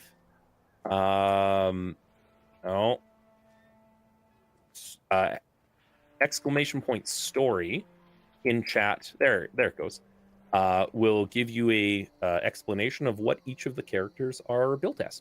So we'll be back in just a couple of minutes, and see you shortly. Thanks, everybody. See you soon. What can I tell you of the world when I know I've still got so much to learn? How How will I keep you safe? How will you find your place? What can I tell you of the world? I want you to have it all. Want you to trust yourself and fear no fall. Want you to turn out to be so much better than me. I want you to have it all. Oh, the places you'll go with your eyes so wide, with your heart in your hands and your sword at your side. Oh, the mountains you'll move, oh, the tears you'll cry, oh, the places you'll go. Little love of mine.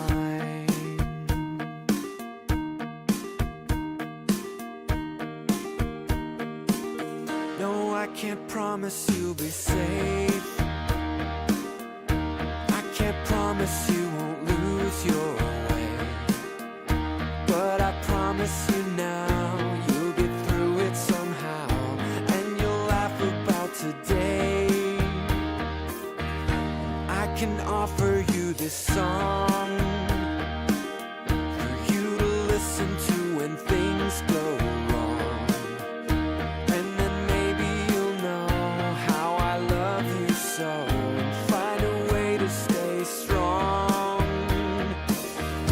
Oh, the places you go with your eyes so wide, with your heart in your hand and your sword at your side. Oh, the mountains you'll move, oh, the tears you'll cry, oh, the places you'll go. Little love of mine. Oh, the places you'll go. Little love of mine.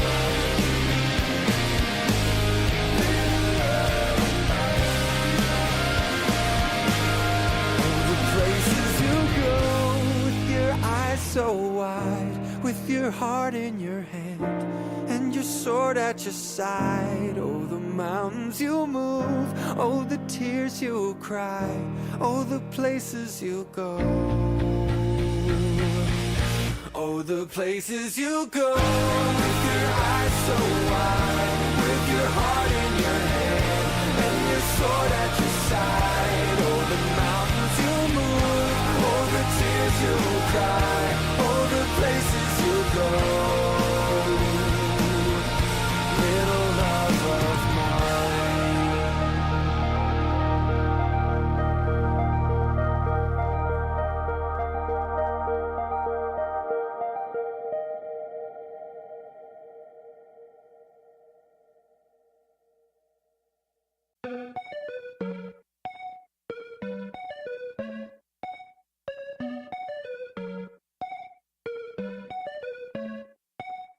After the windstorm, after the dream, stuck back in Kansas, she wants to scream. They say she's crazy, and maybe they're right. Far worse than lions and bears, she's cursed with visions at night. They tell her you've got a destiny, somebody you're supposed to be. Far from this small town, there's answers waiting to be found. So she lies awake, thinking there's been some mistake, crying her eyes out, begging for help. She's shouting, I want a new brain, I want a new heart. I'm sick of feeling, failing and falling apart. I want the courage to make a new start. Time after time I flip from fine to failing and falling apart. I want a new brain, I want a new heart. I want the courage. Time after time I flip from fine to failing and falling apart.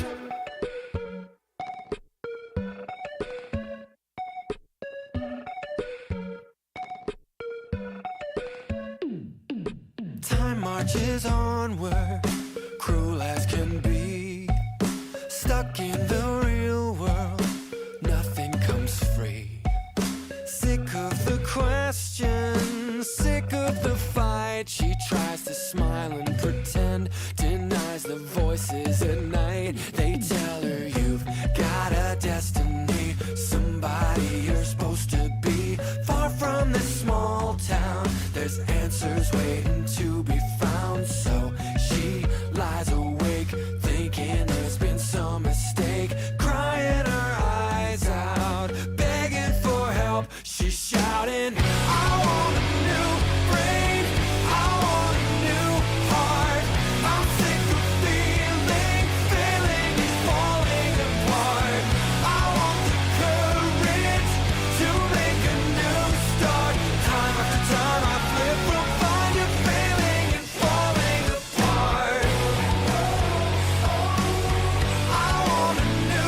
sure. Is it Kansas forevermore? Oh no, she's never sure. Is it Kansas forevermore? Trapped in a metaphor. Is it Kansas forevermore? Oh no, she's never sure. Is it Kansas forevermore? I want a new brain. I want a new heart. I'm sick of feeling, failing and falling apart. I want the courage to make a new start. Time after time I flip from fine to failing and falling. I want a new brain. I want a new heart. I want the courage. Time after time I flip from fine to failing and falling apart.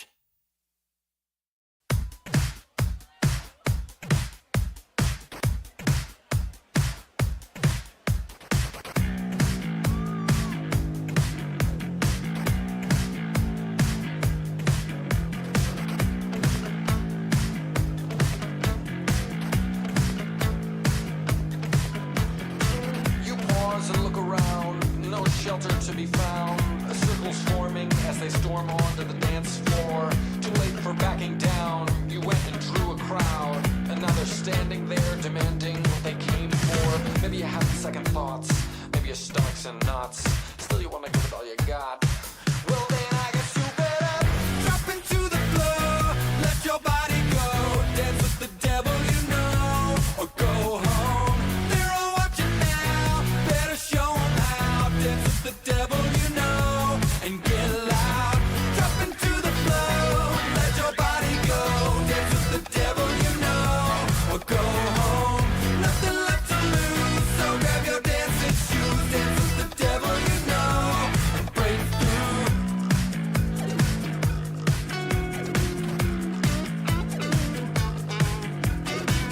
The crowd is into you, your blood is pumping through. No self-defeating theme repeating in your head now. You smile and take a breath, check if there's something left. And when you find it, you're reminded what it's all about. Maybe you want to back down, maybe you want to bail out, maybe just one more round. Then one more time you better drop into the floor. Let your body go, dance with the devil you know. Or go home, they're all watching now. Better show 'em how, dance with the devil you know. And get loud, drop into the flow. Let your body go, dance with the devil you know. Or go home, nothing left to lose. So grab your dancing shoes, dance with the devil you know. And break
Go grab your souvenirs, grab your friends and your posters from the good years. Grab your albums, go get your videos. Pack them up, cause we're headed to the big show. Downtown, down at the stadium. We're gonna burn everything that we once loved. It had a time, it had a place, but then the whole world's spit in their face. So break up the guitars and burn them. Rock is dead, they held a funeral once upon a time. They made it, now the DJs just replay it.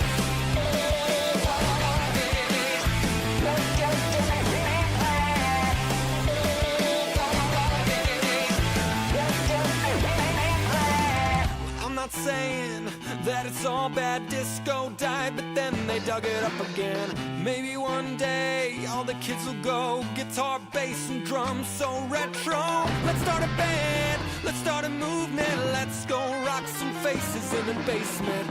Till then, it's a sea of wasted faces waiting for the bass drop. Bring on the guitars and burn 'em. Rock is dead, they held a funeral once upon a time. They made it, now the DJs just replay it.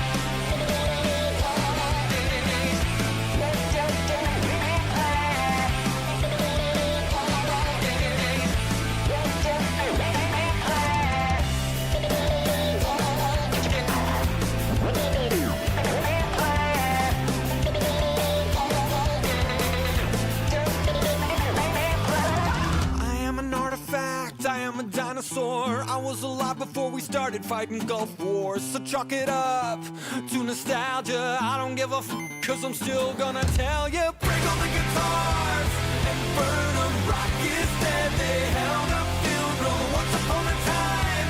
They made it, now the DJs just replay it. Break all the guitars and burn 'em. Rock is dead, they held a funeral once upon a time. They made it, now the DJs just replay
And we're back.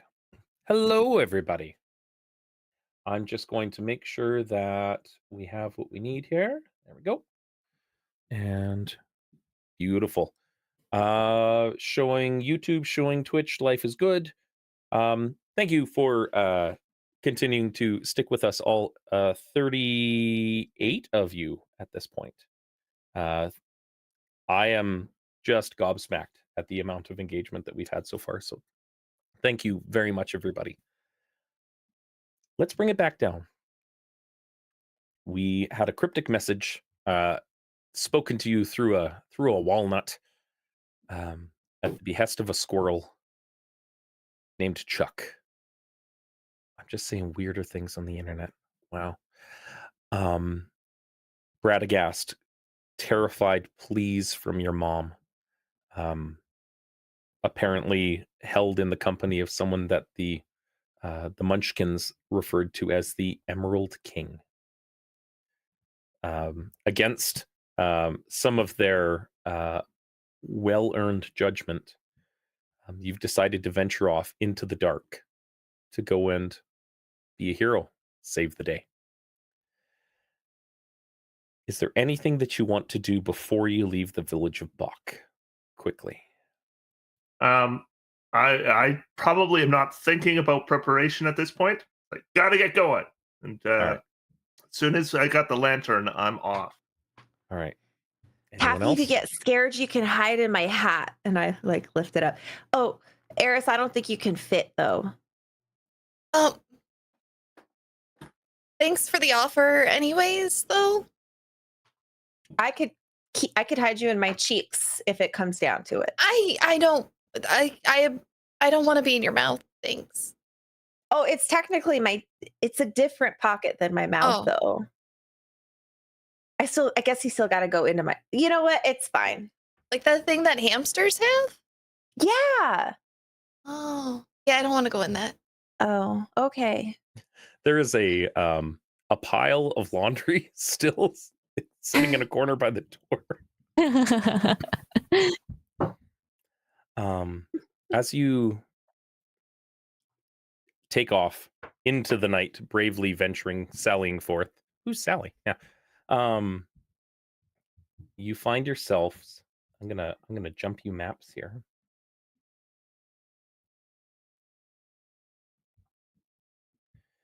Standing along a yellow brick road, and bear with me just a sec as I throw this to a new overlay for the audience. Yeah, let's adjust that just a little bit. There we go. Oh, there's a lot of bodies here. I don't like this. Yeah. I thought this was a kid-friendly game. They are definitely going to come back as zombies. No. My mom doesn't let me watch zombie movies. I get nightmares from I'm sure Jurassic they're Park. friendly. Do we have a cleric? Oh, Clerics can turn zombies. Brain scratch. As you venture down the yellow brick road, you see parts of it are overgrown. Thank you to Artalia, and GM of Revan, for taking care of all of our maps for the stream, for the event. And thankfully, her logo is popping up on the screen as we speak, in the overlay. She added some suitably creepy things for us here. Before you are a series of maypoles, 6 of them in total, with what looks to be at one time colored ribbon wrapping around them, and there's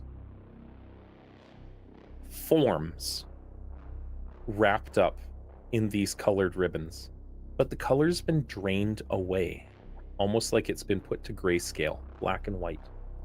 Now, the audience can see everything that all 4 characters can see, but the characters individually are restricted by their own lighting. So some of you can see more than others. That's intentional. Large shadows cast by the maypoles represent line of sight for the purposes of combat. And things that, if your token can't see it, you don't necessarily know it's there to be able to target it. Just using some of the more useful dynamic lighting things within Roll20. It seems like every time you... There's a faint glow about each of the poles themselves. They seem to give off some kind of an odd... It's almost a bioluminescence. And there's some kind of trick of the light, because it almost looks like every time we like turn to look at each other, it almost looks like those forms on the poles move just a little tiny bit. But when you look back, no, they didn't. They're still there. They're still doing what they were before. And the lantern, did it stop working? Is that what happened? Give me a moment. I will add that to your character sheet quick. Good call. Yep. And you are... I'm not gonna color it just because Darn it. You described it as a pretty emerald light. might as well. Okay. All right, here we go. Bright light 30 feet. Low light out 60. There you go. And yeah, we'll give it to you. You're welcome. Yeah. Holy crap. Yep. Why does it look like this? There is a faint mist wafting through. It's low and cold, wafting through the field. That lantern gives off what now appears to be this eerie, sickly green light emanating from Bradagast's hands. You're not sure if it's better or worse now. It's better than the dark. It's better than the dark. All right. Did you know if you hide your eyes, then the bad guys can't see you? I don't You see can't my see mom them. anywhere. I thought It's you a- had to hide under a blanket for that. It's a sound tactic. Hmm. Green light makes everything creepier. Wait.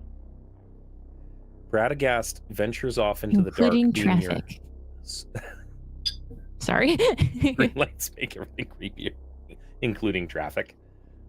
Bradagast, without hesitation, steps off the yellow brick road into these fields. He said not to get off the road. And What? Who said what? Who said what? well, the Munchkins had warned you never to step off the road. I wasn't listening to them. And again, because we're going into some ambient volume chat, if you're having a hard time hearing players, please let me know. Or players, if you're having a hard time hearing each other at all, just go ahead and turn it down in the your own master volume. Radagast is not good at listening. I like it. As a 7-year-old is Yeah. absolutely good at My listening. nephew is 7. I understand. Yeah. So he steps off, heading into the field. Bradagast, you're pretty tall. Yeah. And the corn kind of brushes against your waist as you go. It's not full height. You don't lose sight of him. You get the feeling... You know, I'm just going to make a DM call right here. Taffy, if you are standing on the ground, you have full cover from line of sight from all of this corn. Nice. Because it totally encapsulates your full form, being as tall as it is. You can fly, being a fairy. I'm not terribly worried about it, but for tactical purposes. How tall is the corn? Call it 3.5 feet.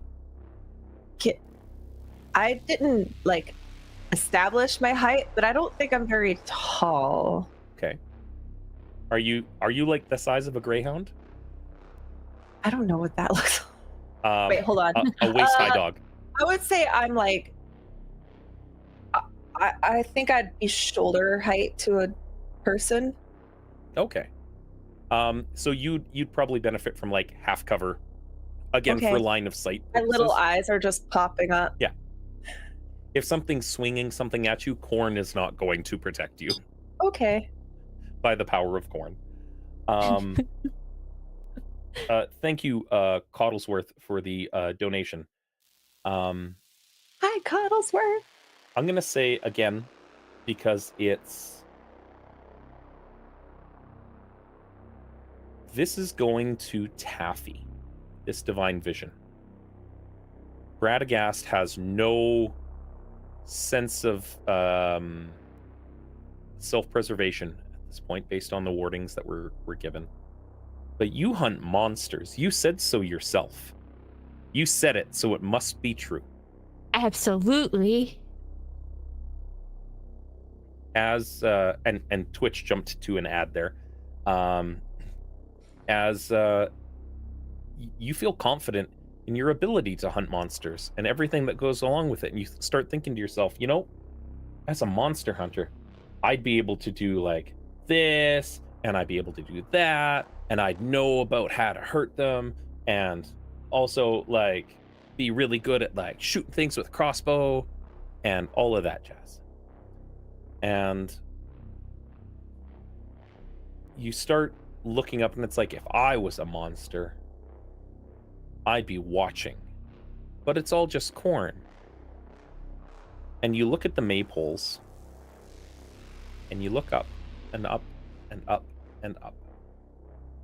And standing on the very tip top of one of them is a tall, like incredibly long-limbed creature, person. They have, again, that colorless tone rippling around them. But with them, it doesn't feel drug out. It feels almost intentional. Like they're controlling how much of that gradient goes away.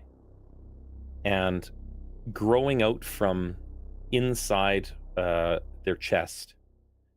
Thank you, Cottlesworth, for the donation. We're granting a divine vision based on what you donated. Ad is over. Glowing out from its chest is this pulsing, small, ruby light.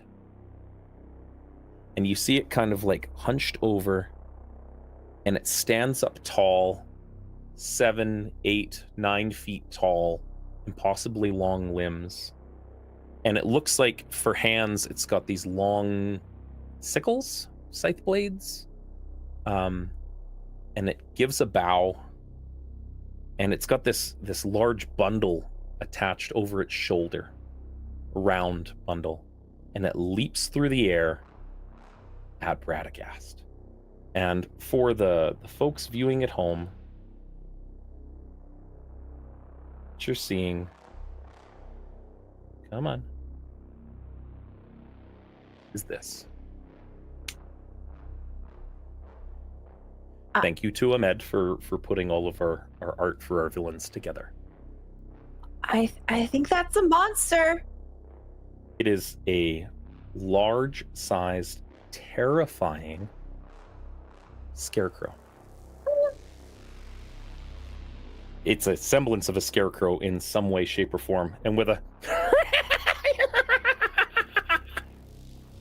it sounds like utter madness. It leaps through the air and spins towards Radagast. And I'm gonna get you all to roll me some initiative. Bear with me a sec so I can just throw the initiative order in. Make sure to select your token before you roll initiative to make sure it gets onto the turn order. Did I really roll a 4? Oh, Now, no. I will say, and we'll do this after the fact, Chris, your camera's not pulling through for some reason. Bear with me a sec. Oh, That's not a why. scarecrow. That's a nope crow. It's a This nope doesn't crow. feel like the movie. Why are... Yes. Hmm. This That isn't the is kind of odd. movie I'm allowed to watch. Bear with me a sec. I've seen this movie, but don't I tell my can't- parents I've seen this movie. Oh, I thought Chris was which on one break. is it? Quick. I can't see him. There he is. Beautiful. I could not see your face, or hear you if you were speaking. Oh, okay. Yep. Yeah, I got kicked out and then I had to log back in. That makes sense. With that, yeah, this tall, lanky-looking horrific form of a scarecrow launches itself through the air, targeting Bradagast. As it launches forward, we got, if you'd like to burn any of your d6s, please go ahead and do so if you aren't happy with your initiative. This is the first initiative. We're giving you I'm some Burning goodness. damage die on an initiative.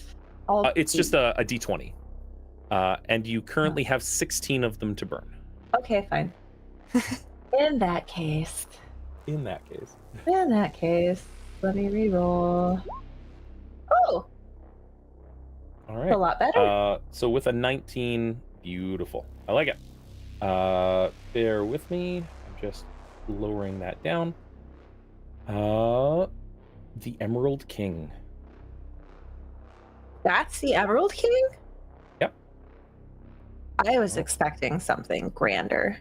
Now, since I beat him on initiative, would I move? Like, would I get an action before he moved up to me? He is currently sailing through the air towards you. Oh, he's flying. He jumped from one of these maypoles and started like moving through. As you're going before him in initiative, he's still a little ways away from you. It's that anime action shot. Yeah. The very They shouldn't have cinematic given him a shenanigans. brain. There we go. And going first up in the order with a 26 initiative, Bradagast, you see this thing hurtling towards you. This Yeah. ruby glow pulsing in its chest. And I feel like I should be surprised, but there's a glow coming from the shield on my back, and I'm not surprised. I like it. And the first thing I'm going to do is move out of the way of where it is coming from. And then the first instinct I have is there's only one spell that exists in D&D, and that's Fireball, but I don't have it. Wait, there's Magic Missile. I don't have that either. But there comes a message from future Chris into my head that those aren't even the best spells, you moron. And I cast Plant Growth. Ooh. And all this corn, it starts to grow, except not all of it. In fact, there's every other square doesn't grow, so that a medium-sized creature would be able to move through normally, but a large-sized creature would be automatically hindered. See, two things. One, that's amazing and I love you. Two, I'm not drawing this in Roll20 No. to denote it. Just every other square. So if you're medium-sized, assuming you're willing to go back and forth, you can move as per normal or smaller. You can But this serpentine guy- formation. This guy requires 4 feet of movement for each foot. So you say that. You grow everything up, and it is impossibly overgrown. Corn stalks start sprouting up, and everything in 100-foot radius becomes thick and overgrown. You notice something at your feet. This mound of hay and dried out husk seems to wiggle. It Right is at my feet? right at your feet on the map. Yeah, I'm gonna move a little further then. Yeah. We'll move there, and then there. All right. With that, anything else you want to do that's an action? Yeah, I don't think I have any bonus actions that I can do, so that will be it. All right. Let's change this up a little bit.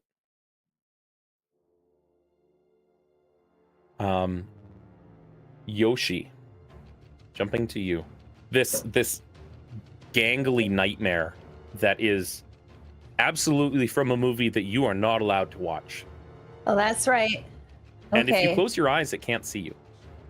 That's right. But I did hear the camp counselor start rambling about fireballs and magic missiles, and something tingling in my soul tells me I know how to do that. So we're going to be playing with a little bit of interaction with what happens to flammable plants that are now overgrown in certain areas.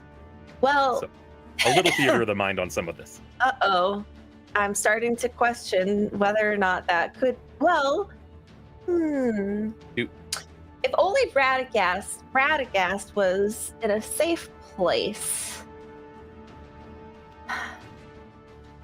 I'm gonna, pardon my French, but screw it. Okay, how do I set up the Where Maybe. if you click and hold, left click and hold the center of where you want your fireball to be, I can tell you where it's going to go, or there's a ruler tool on the left hand side. Yeah, I want to do a ruler. Where is the what is it? 100 and wait, no. What's the circle? How big is the fireball? 20-foot radius. So is that 20 feet from the center? So one, Yeah. two, Yeah. like that. Well, Okay. it And then that way? originates from a intersection of squares, not from the center of a square. What'd you say? So from an intersection of squares, so like where the The- squares come together in a I corner. see. The thing isn't really and then letting me. and then it's 20 out from that. If you're using the measuring tool, you can switch from line to circle. Yeah. And then you can do like this to get a better. Where is the measuring tool that has a circle? Because I just You guys might be using the in beta new Roll20 stuff, Mm, and Scarlet might not be. okay. Yeah, But it's just a Oh. little ruler. Maybe The I other just thing you can Yeah. do is if you press Alt, you can measure from anywhere. Yeah. Oh, It's like okay. right there where you're wanting it. Yes, but I also kind of wanted to try to get some of these guys without getting Radagast. Okay. Well, Radagast won't get. I am an evocation wizard, and Mhm. I can dump this on Oh, your head. you can without hurting you. yeah, you can just I just didn't exclude want me. you to get. I just didn't want you to get stuck in fire from our DM hint. You know what? We're gonna just try to get like this area, like maybe get the maypole that has these weird bodies attached to it, also Alright. in the fire. 'Cause- All right. So, what does it look like when Yoshi shoots a fireball? So Yoshi goes, and one of the eggs goes right into her hand, and she goes, and you hear all the little sound effects, and an egg just goes, like, I love and then just explodes in fire. And it erupts, sending a massive amount of corn and dried husk and detritus into flames. Radagast, your hat like tips back, and it is like being too close to the campfire, and you're just splattered with popcorn, just pelted constantly. It's all over the place. I feel like Taffy's like sitting back on the road, just being like that Michael Jackson meme of like just watching what's happening. I'm like, did somebody say movie night? Unbeknownst to you, and thank you, Melissa, for 2 more dice for the advantage disadvantage pool. Unbeknownst to you, 2 creatures that were landing on the ground here burst into flames and stand up from the corn, failing their saving throws, and are completely wrecked and toast. And they look like this. They are a semblance of the people that you met in town, but having been taken over by some aspects of the cornfield. And they burst into flames and fall writhing to the ground. The Emerald King makes his saving throw, and They've been corn-rupted. That's really. is there anything that Rapid you'd like to corn. do while he makes a saving throw? Is he Are just going you to make it straight? asking? Do we want to give him disadvantage on the saving throw? Do we have that? Sure. Yeah, we can spend one of our d20s, right? You've got 17 d20s to Let's use. do it. All right. Why not? Disadvantage. So disadvantage, that brings him to a 5. Ha-ha! That was 37 points of fire damage. And he bursts into flames. Being what he is. And Was he in weak? giving off a good amount of light. This is not fire around him. This is just the amount of light that he's giving off. He screams and writhes, and you see him like crick his neck slightly, and from that bundle behind him, something laughs and roars, and all of the fire that was touching him wisps up and goes into his backpack. And it gives a faint glow, and he stops. He is no longer on fire, but it did some damage. Call it for dramatic effect. Like And normal damage, or did it do less damage than I expected it to do? he took 37 points of fire damage. Okay. It seemed to, specifically Taffy's eyes, that should have done more, but then suddenly didn't. As though he was vulnerable to that fire damage, but something prevented him from being vulnerable to it. And it seems to reside in that bundle at his back. If that makes sense. Being a scarecrow, light it on fire, but, gotta subvert some expectations. That said, Yoshi, that's an action. Anything else for you? I'm just going to. Is this just this is not a wall, is it? Mm-mm. It's just the road. It's a kind of waist high, sort of like barricade made out of wood. Okay. Yeah, I'm just gonna like stand in front of the barricade. Yeah. And put my little You hands can see on your it. feet and you can see your torso. It's just like it's Yeah. It makes a me feel boardwalk. safe. That's fair. Okay, that's my turn. Eris, you're up. Taffy, you're on deck. Okay, is the field itself on fire? Yes, in the area roughly around where he was. It's not billowing up. Most of it sucked away into his backpack, but there are Okay. still like smoldering scorch marks. Is Eris barefoot? I would assume so. I don't Okay. think they make paw-shaped shoes. If you get the feeling that some of those areas might be a little challenging to go through, we're just Okay. going to line those up with the serpentine sort of formation that Chris already laid out. Okay. Just for so ease. so if I can bob and weave through the toasty parts, Mhm. I'd like to make my way in. I have 40 feet of movement. Would that be enough to bob and weave? Absolutely. Okay. Yeah. Say I end up about here, and then I'm gonna do a heckin' bonk with my luck quarterstaff. Love it. So add a 1 to that. So that'll be a 9. Is that a 19 to hit? Are you doing one-handed or two-handed with your quarterstaff? One-handed. One-handed. Is there a reason for that? No, there's not. I can do two-handed. Okay. Because you can still like hit with two hands and then offhand punch, letting it go. That doesn't That's true. give you any grief.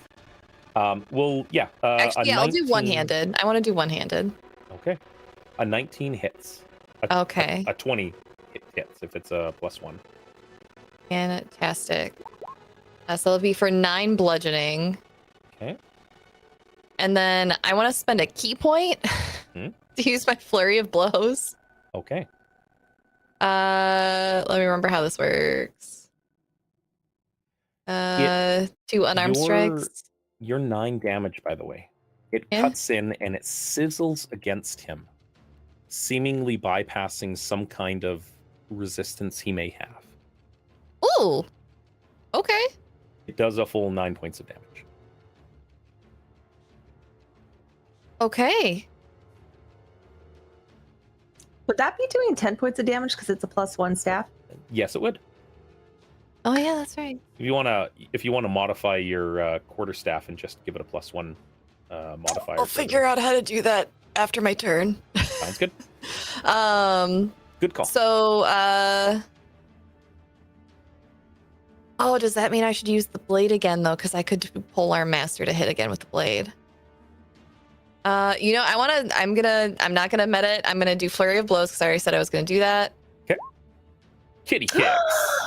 I like it. Now, I will remind you that you have 15 d6 sitting in a pool for extra damage and healing. Does anybody mind if I take an extra d6?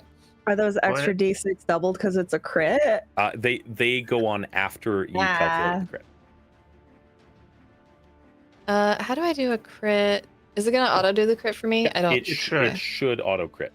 If you're why Did is it? your... That's a little weird. Bear with me a sec. I'm just going to open your character sheet and make sure that... oh, there we go. So going forward, it'll auto-roll your damages and crits. Okay, cool. For this one, go ahead and roll an extra d6 for your adding a crit. Let's see. Oop. Well, I'm pleased my internet just went a little wonky. A d6. All right. So it's technically going to be 8 points of damage from Flurry of Blows because you have your magical tattoos. Okay. Being a monk. Actually, sorry, that's already factored into it. I'm just looking at the math there. It's already got the +1. With Flurry of Blows, I hit twice, right? It's 2 unarmed attacks? Yep, correct. Okay. Let me reopen my sheet here. Where'd it go?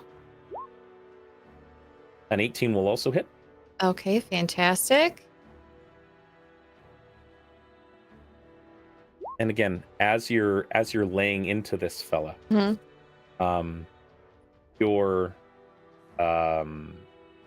get the feeling that as you hit this light kind of erupts around your hand, and it seems to be bypassing some kind of resilience. It feels like you're hitting harder than you should be able to. You're hitting for the damage that you're rolling. It's not being resisted. Okay, I feel like when she's like reaching out to hit, it's a quick bap bap like cats do when they're smacking each other. I like it. That'll be my turn.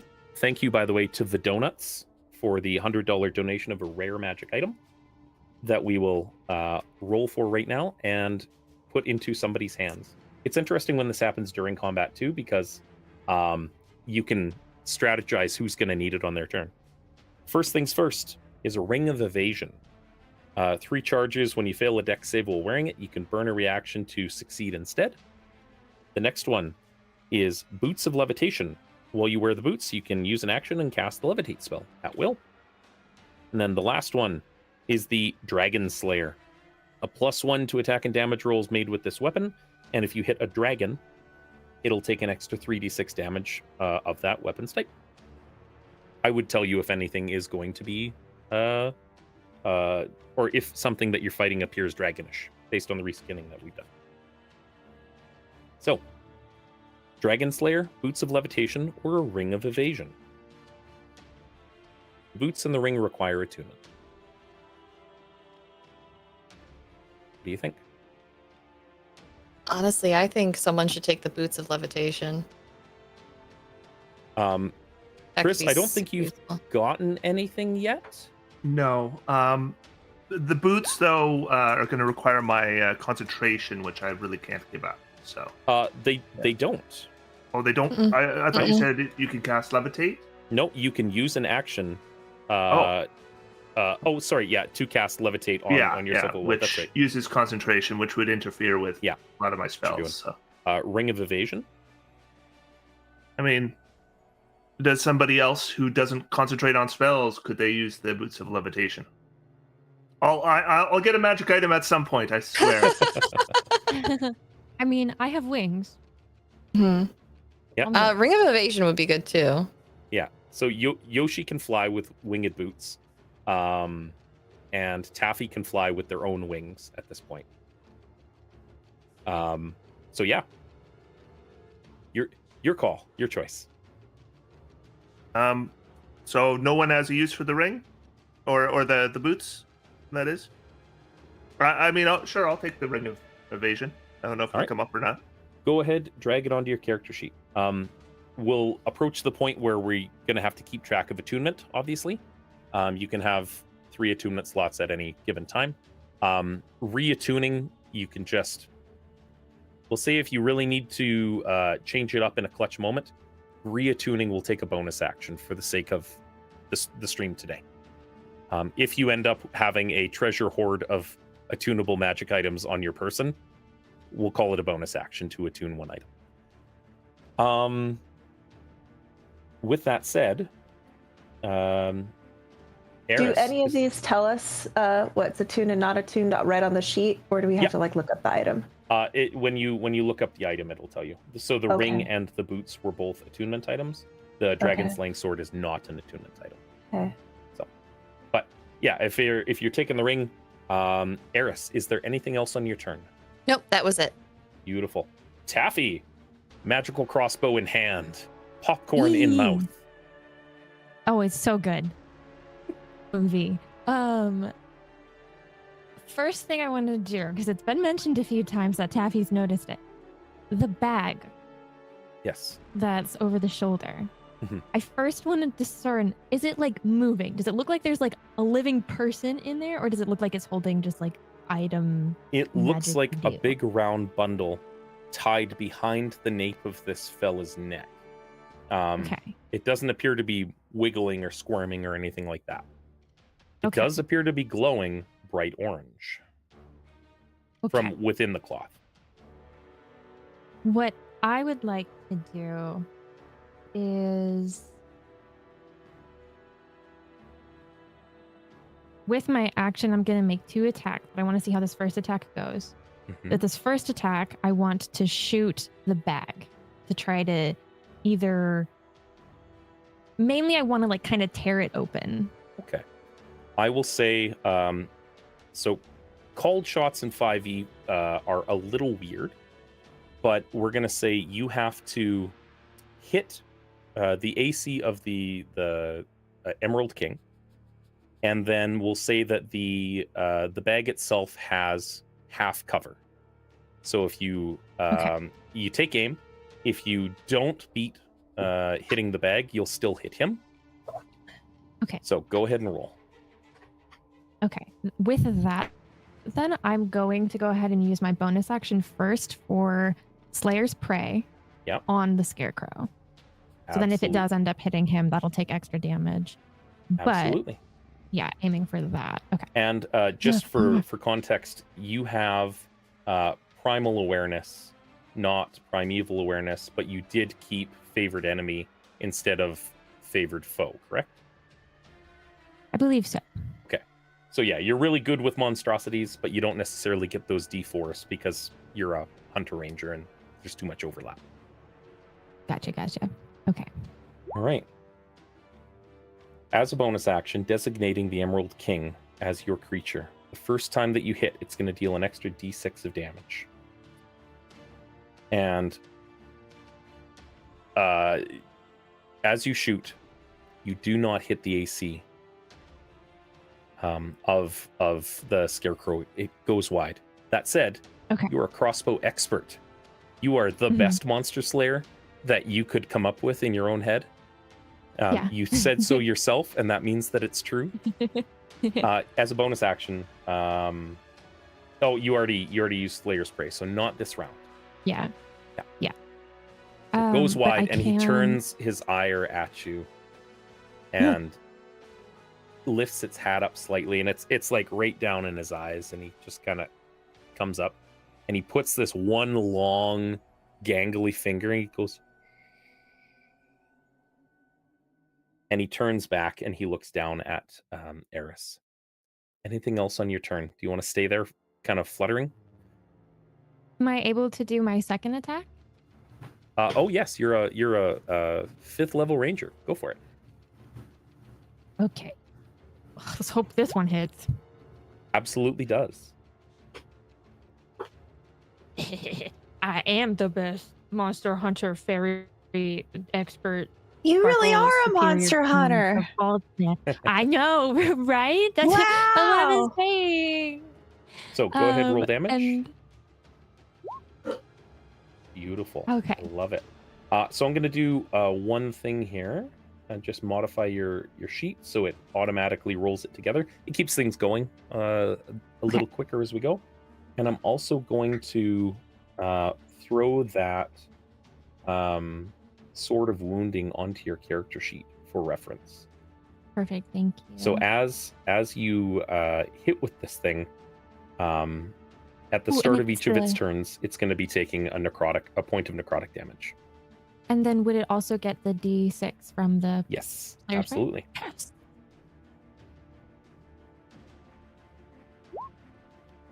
Woo! I like it.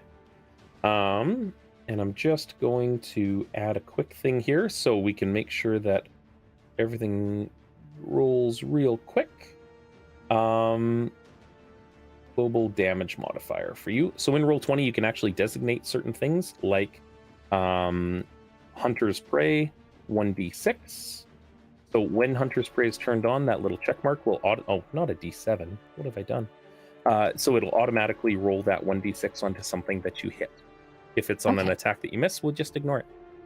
Okay. So there you go. And it hits, and the wound seems to kind of fizzle and sparkle like it's full of glitter. And he looks at the glitter and he just like kind of shies away as though it's harmful to him. He is affected by your weapon of wounding. Anything else from you? I think that is all.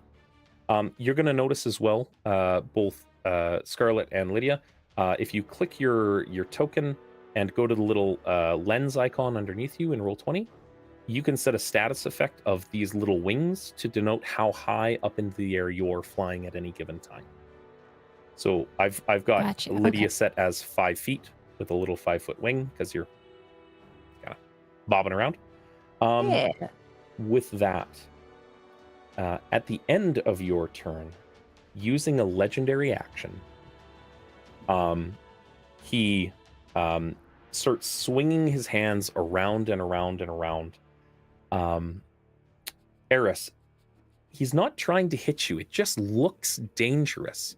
And some of the grass and corn around him is being mowed down.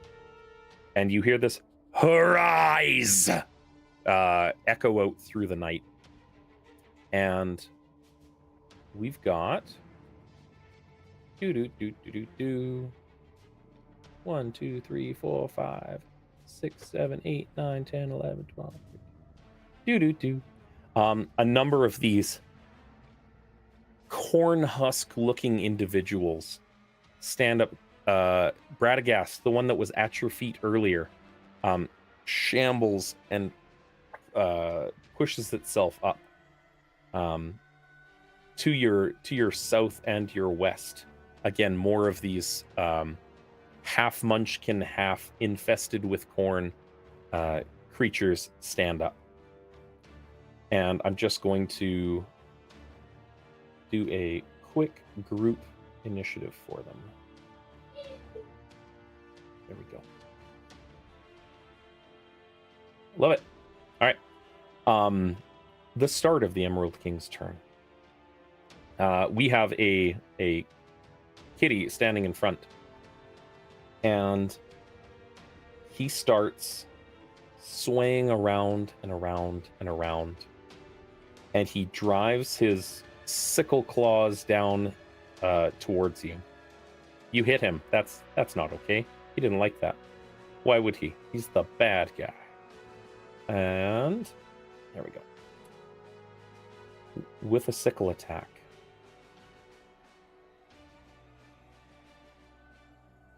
The first attack comes in. Are you burning any dice for any of his attacks? What To would impose disadvantage. impose? We have That so would many be- dice. You Yeah, have let's go 17. ahead and let's go ahead and burn a die. The first attack, because you burned it, missed. The second attack, I'm going to launch. Do you want to burn a die for that as well? How many total do we have? 16. 16. Yeah, okay. Yeah, go use the die. All right. Got With plenty. disadvantage, 26 to hit. Oh, that hits. That's going to be 16 points of bludgeoning damage into you. As his massive form leans down, and the scythes or the sickles on his hand look they look sharp and they gleam in the light, but they're dull. And it hits you down and it curls around you, and his hand gets bigger and bigger and bigger, enveloping your form, and you are grappled. I don't in like his that. hand. I don't like that. As the grappled condition. I'll just Okay. throw you right here. Call you that. That said, oh, and we've hit $1,200 in our stream up to this point. Thank you very much, chat. And for everybody watching at home, that's not a milestone or anything. I saw a nice round number and my neurospicy kicked in. So that hit, he gathers around you, and while grappling you, leaps into the air as a bonus action. 60 feet, and lands standing on the very top of one of these maypoles. You're carrying definitely you a nope, with it. Scarecrow. I like it. That's the end of his turn. Radagast, How high are the Um, maypoles? 60 feet tall. 60 feet tall. Okay. Did he take the 1d4 from the wounding? He did. Yeah. It hurt. Yeah, it did. He was not resistant to that 1d4.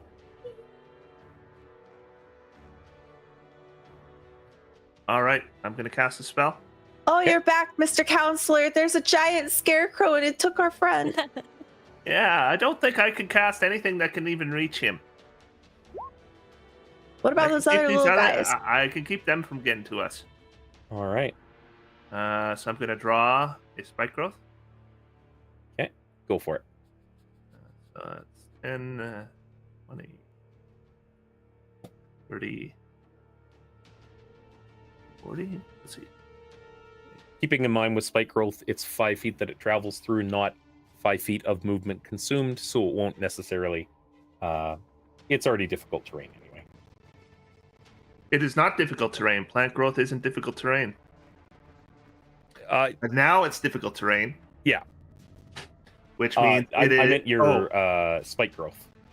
Oh yeah, spike growth is difficult terrain. Yes. Yeah. Beautiful. They all shamble up, and they look at this like, you see all of the corn, with its kind of brittle stalks. You ever gotten cut by corn before, like in an actual thing? It's a thing that can happen, and it just starts to get brittle and just like, surrounding these things. Even parts of them start to go rigid and spiky for dramatic effect, not for any mechanical benefit. They all have like corn mohawks now. It's really cool. All right, dropping spike growth in. And that will end my turn. All right. Oh wait, no. I'm going to. Oh yeah, no. You're out of range. Stop jumping up onto 60-foot poles. It's almost like the encounter's planned around having 2 characters that can fly at will. I'm just gonna. Yeah, That but are I can also I can ranged. heal, but I can heal at a certain range. Yep. Don't know if it's enough range. Let me see. How tall is the maypole? 60 Oh, feet. 120 feet. Okay. Yeah, you're good.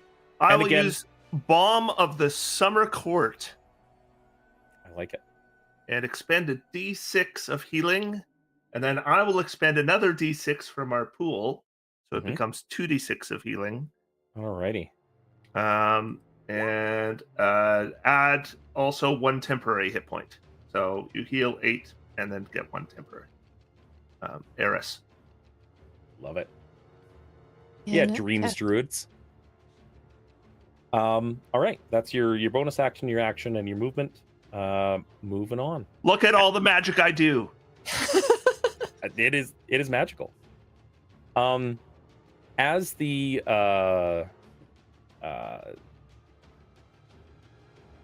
as your spell takes hold and heals into Eris, magical green fire ignites from within that bundle on its back. And it starts flickering out up through the Emerald King's eyes and twisted mouth. And Eris, you are within 10 feet of it. Please roll me Unfortunately. a wisdom saving throw. Okay. Would you like to burn a d20 from the pool to roll that at advantage? And again, I'm just going to remind you the pool's there. Do it. Okay. You're not stuck taking the 8, even though roll 20 like rolls with Mhm. advantage. We'll just use that if you say you're going to do it at disadvantage or at advantage. So, Yeah, I'll go ahead and do it. I'll burn a die. Roll again. Okay. Still not enough with a 14. You are frightened until the end of your next turn. Trampled and frightened. Okay. And while he's got this green flame licking up through his body, you are going to take 4 points of fire damage, feeling the heat protruding around him. That was a cost 2 legendary actions to burn. So, with that, Yoshi. Okay, I fly up by full movement, which is 30 feet. Yeah. Just straight up. Pew! Going up. Yeah. And then I am going to cast. Gonna take one of my eggs. Mhm. And I'm going to use my breath weapon, Oh. which is lightning. So you're 30 Uh, feet up, and he's yeah. 60 feet up. So you're still looking up and towards Yeah. him. Can I aim it that way? Yeah. Okay. I think so. Wait, let me see how. Oh, 30 foot Non-Euclidean line. geometry. 30 feet line, so it'll tickle him. I think. Give me Wait. Yeah. I'll give it to you. Yeah. Okay. You're I'll use my running the breath. hypotenuse. Here we go. So, oh, this is interesting. Okay, so I guess it's It'll Dex. be 2. Yeah, I'll roll a dex save for him, and he's going to I'll take roll the damage. Roll. 2d10 if Yeah. he is unsuccessful. You know what? If he's unsuccessful, can I burn some of the d6s to pile on some damage? You absolutely can. Would you like to burn a d20 to give him disadvantage on this? Absolutely. All right. That brings him down to a 7 for his dex save. Oh shoot. Okay. How many d6s? So he would have succeeded if you hadn't done. Right. How many so d6s do you want to burn? we have 14 total. Do you guys mind if I add 2d6 just to make Do it. this Sure. hurt? All right. Burning 2d6. For 15 lightning damage. Beautiful. I love it. I feel like that could have been way higher. He takes the full 15 from it. And it kind of like scorches off the side of his coat.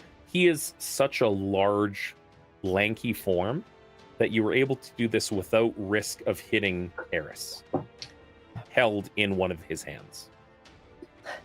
Let the cat lady go. And I'm All just right. gonna flutter. I'm like hovering. Okay. Anything else? No, that will be my turn. Using a legendary action at the end of your turn. Again, consumed with that green green flame that's around him. You see his legs bend down, and he shoots off and bounces over to the top of this maypole over here. Darn. My character is developing a fear of heights. Eris, up. Um, you are Okay. afraid this turn. I am. Yeah. So I have disadvantage on ability checks and attack rolls. Yes. My speed is 0. Let me You are see. grappled. Yeah. Okay. So I can't move closer, but I'm already being held by the scarecrow. Yes. So I think the thing that a scared cat would do would be to let out their claws. Yep. And defend themselves. Okay. So let's do. In your case, these are unarmed strikes. No, I have claw attacks. Well, So I'm I get that. attacking. Your unarmed strikes are better than your native claw attacks. Are they? So you can choose if you want your unarmed strikes to be bludgeoning or slashing, being a tabaxi. Okay. Oh, no, they are. Because Okay. they're natural attacks, and Sage Advice is weird, and Jeremy Crawford feels better on a Wednesday kind of thing. I think with Tabaxi, the claws are actually specified as unarmed strikes. So, Okay. So your unarmed strikes, if you want to use your claws, you can. And Yep. And if he's touching your stomach, and I know cats, Yeah, Uh-huh. it's death He's time. got me around the tummy, and I don't like that. I am doing that screech that That- cats do. I recommend Doesn't doing even a matter if you barrel like roll. him. Barrel roll. Okay, so I will do an unarmed attack. So I have to take the lower of the two numbers, right? Yes, correct. Okay, so a Unless 17 you to want to hit. burn a d20 and just do a straight roll. I think I'm if gonna you go can- with that 17. All right. 17 does hit. Fantastic. So that's 6 bludgeoning. Yep. And then I will spend How a many key. how many d6s do you want to add to that damage? Oh, that's right. That's right. Can I add? How many do we have? You have 12 in the pool. 12. Can I add? Do y'all good if I add 2 more? I'm good if you add 10 more. 10 more. Unload. How about 4? Let's split the difference to 4. All right. So 12 more points. I will say, on your turn, you add as many as you want, regardless of the it's party. It's a group game and a check. I have I know. anxiety. 12 more. Okay, so 12 more points. Bonus action. We'll spend a key point and do the flurry of blows. Okay.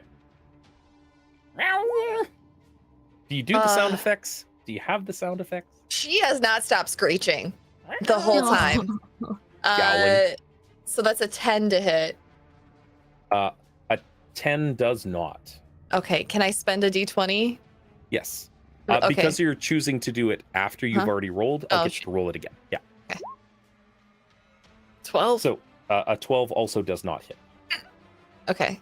For the second one, I'll spend a d20 before I Okay. roll. So this will be a straight roll. So whatever you roll on the left. A 17 hits for 8 points of Fantastic. damage. Are you going to bump it up? Yeah, let's go ahead and bump it up. So here's the thing off my sheet, and then let me go to the dice roller. I'll do another. The the thing dice off roller your go? sheet, sorry? Yeah, the one that gives me my modifier to my hit, because Oh, yeah. flurry of blows is the 1d6 plus 4. Yeah. So to I'll add 3 more d6 to that, Okay. so it'll be a Another total 11. of 20 points of damage. You are down to 5 d6s in the pool. That is my turn. All right, fair enough.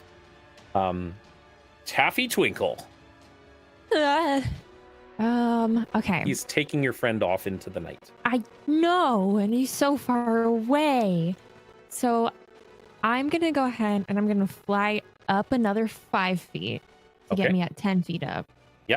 You are And immune then- to the effects of spike growth, as well as the difficult terrain, obviously, from the plant growth. Okay. And we're just going to set your Burr, burr. token to 10 feet up. Oh gosh. I really appreciate those token isle token packs from Roll20, because having height modifiers that you can just quickly add to tokens is really, really useful. Thank you to Rolling Warlock for giving us those. Yeah. Okay. That's where I went. Oh, and I both moved. Okay, so I think it was there. It was 20 feet. Yep. It looks like 20 feet.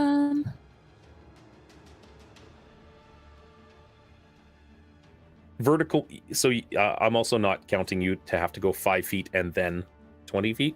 You can move on a diagonal. It's not a problem. So yeah. Okay, and then I'll just scooch up one more, just to try. And then, can I do the same thing again where I aim for the bag, but yes. Okay. Now, I'd like to point out that you're using a hand crossbow. Yeah, you're just in range for this one, so that's good. Okay, perfect. Got a 30-foot range with that. Perfect. And I would like to. Am I able? I already have the Hunter's Prey going. Am I able to Hunter's Mark as well with my bonus action? Yes, I believe you can, because I don't think Hunter's Prey requires concentration. Okay, so then I would like to Hunter's Mark Scarecrow guy. All right. But again, I'm going to aim for bag and just half a sec. I'm just going to add you making sure that we keep things going. Hunter's Mark is now turned on. So Hunter's Prey and Hunter's Mark will automatically apply. And you are concentrating on a spell, so you've got a little red dot showing your concentration. Keep track. Wonderful. All right. We'll and then I'm going to make it's pretty neat. I haven't used it to this extent, and so I also very much appreciate your help with adding things. That's really cool. But yeah, I'm going to make both of my attacks at the bag. All right. Do you want advantage on those attacks? Yes. All right. Go ahead. Shoot the first one. We'll burn one die. First one. A 17 does not hit the bag. However, it does hit the Scarecrow. Just kind of wings the Emerald King for where's your for 11 points of magical piercing damage. And he's now got 2 counters of wounding every round. More glitter in his body is spewing forth from your crossbow of wounding. Glitter gets everywhere. It's everywhere. It is crafting herpes, for certain. 100%. This is also the reason why under normal play, you can't get a hand crossbow of wounding and use it with Crossbow Expert and a bunch of other things, because it's nonsensical. There's problems with how that maths out. First hit, you miss the bag, you hit him. Okay, second. A 24. You successfully sever the bag from his person. Does not do damage to him, because that's not what you were targeting. Totally okay. And this like green kind of cloud patterned cloth made up of different patches of overalls and clothes and things like that. It looks similar to the quilts that Nora had. And it rips and it tumbles out. And you see a massive 3 foot around glowing orange pumpkin head just slowly fall and tumble 60 feet to the ground. And you know what? It's your turn. I'd like you to roll me any die in chat. And if it's a high or if it's an even, we'll say that the pumpkin does not smash on the ground. And if it's odd, it's going to succumb to what happens when you drop a pumpkin from 60 feet in the air. Sorry, Jack. Oh no. That's an odd. Oh no. You killed Jack. And you can't see it because of the whole line of sight thing. But in the night, you hear this deafening, like... You just hear Yoshi's voice from above. Jack! I'll carve a new one. It'll be fine. It's fine.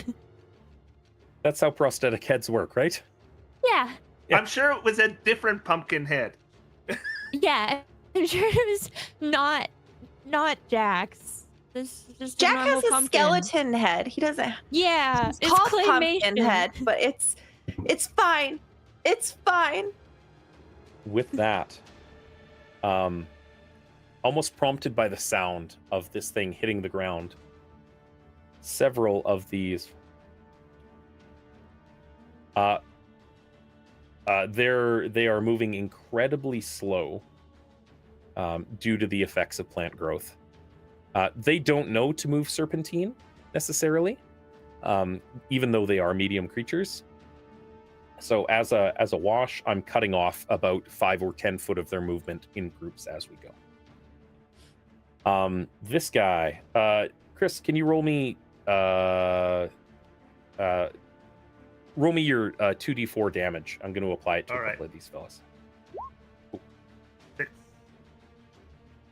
And I'm just going to throw your box onto the map view instead, so it stop interacting with it.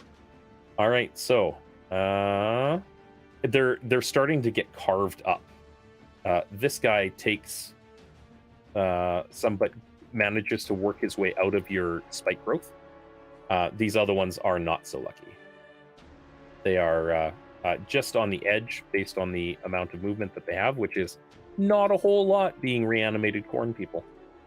There we go. And this one's got a little bit left. On its on its turn, it looks at you, and from its corn-popped eye sockets, this eerie glow comes out in a 30-foot cone. Yoshi is up in the air, so I'm just gonna double check. Yeah, Yoshi is free of this. Bradagast, you are not. I need you to make me a charisma saving throw. Oh, I'm awesome at those. Feel free all to roll a druids are. d20 with it.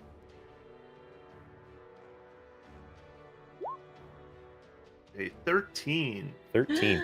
You made it. You are not Oh. frightened Oh, from its eerie glow, or horror gaze, as the stat block has.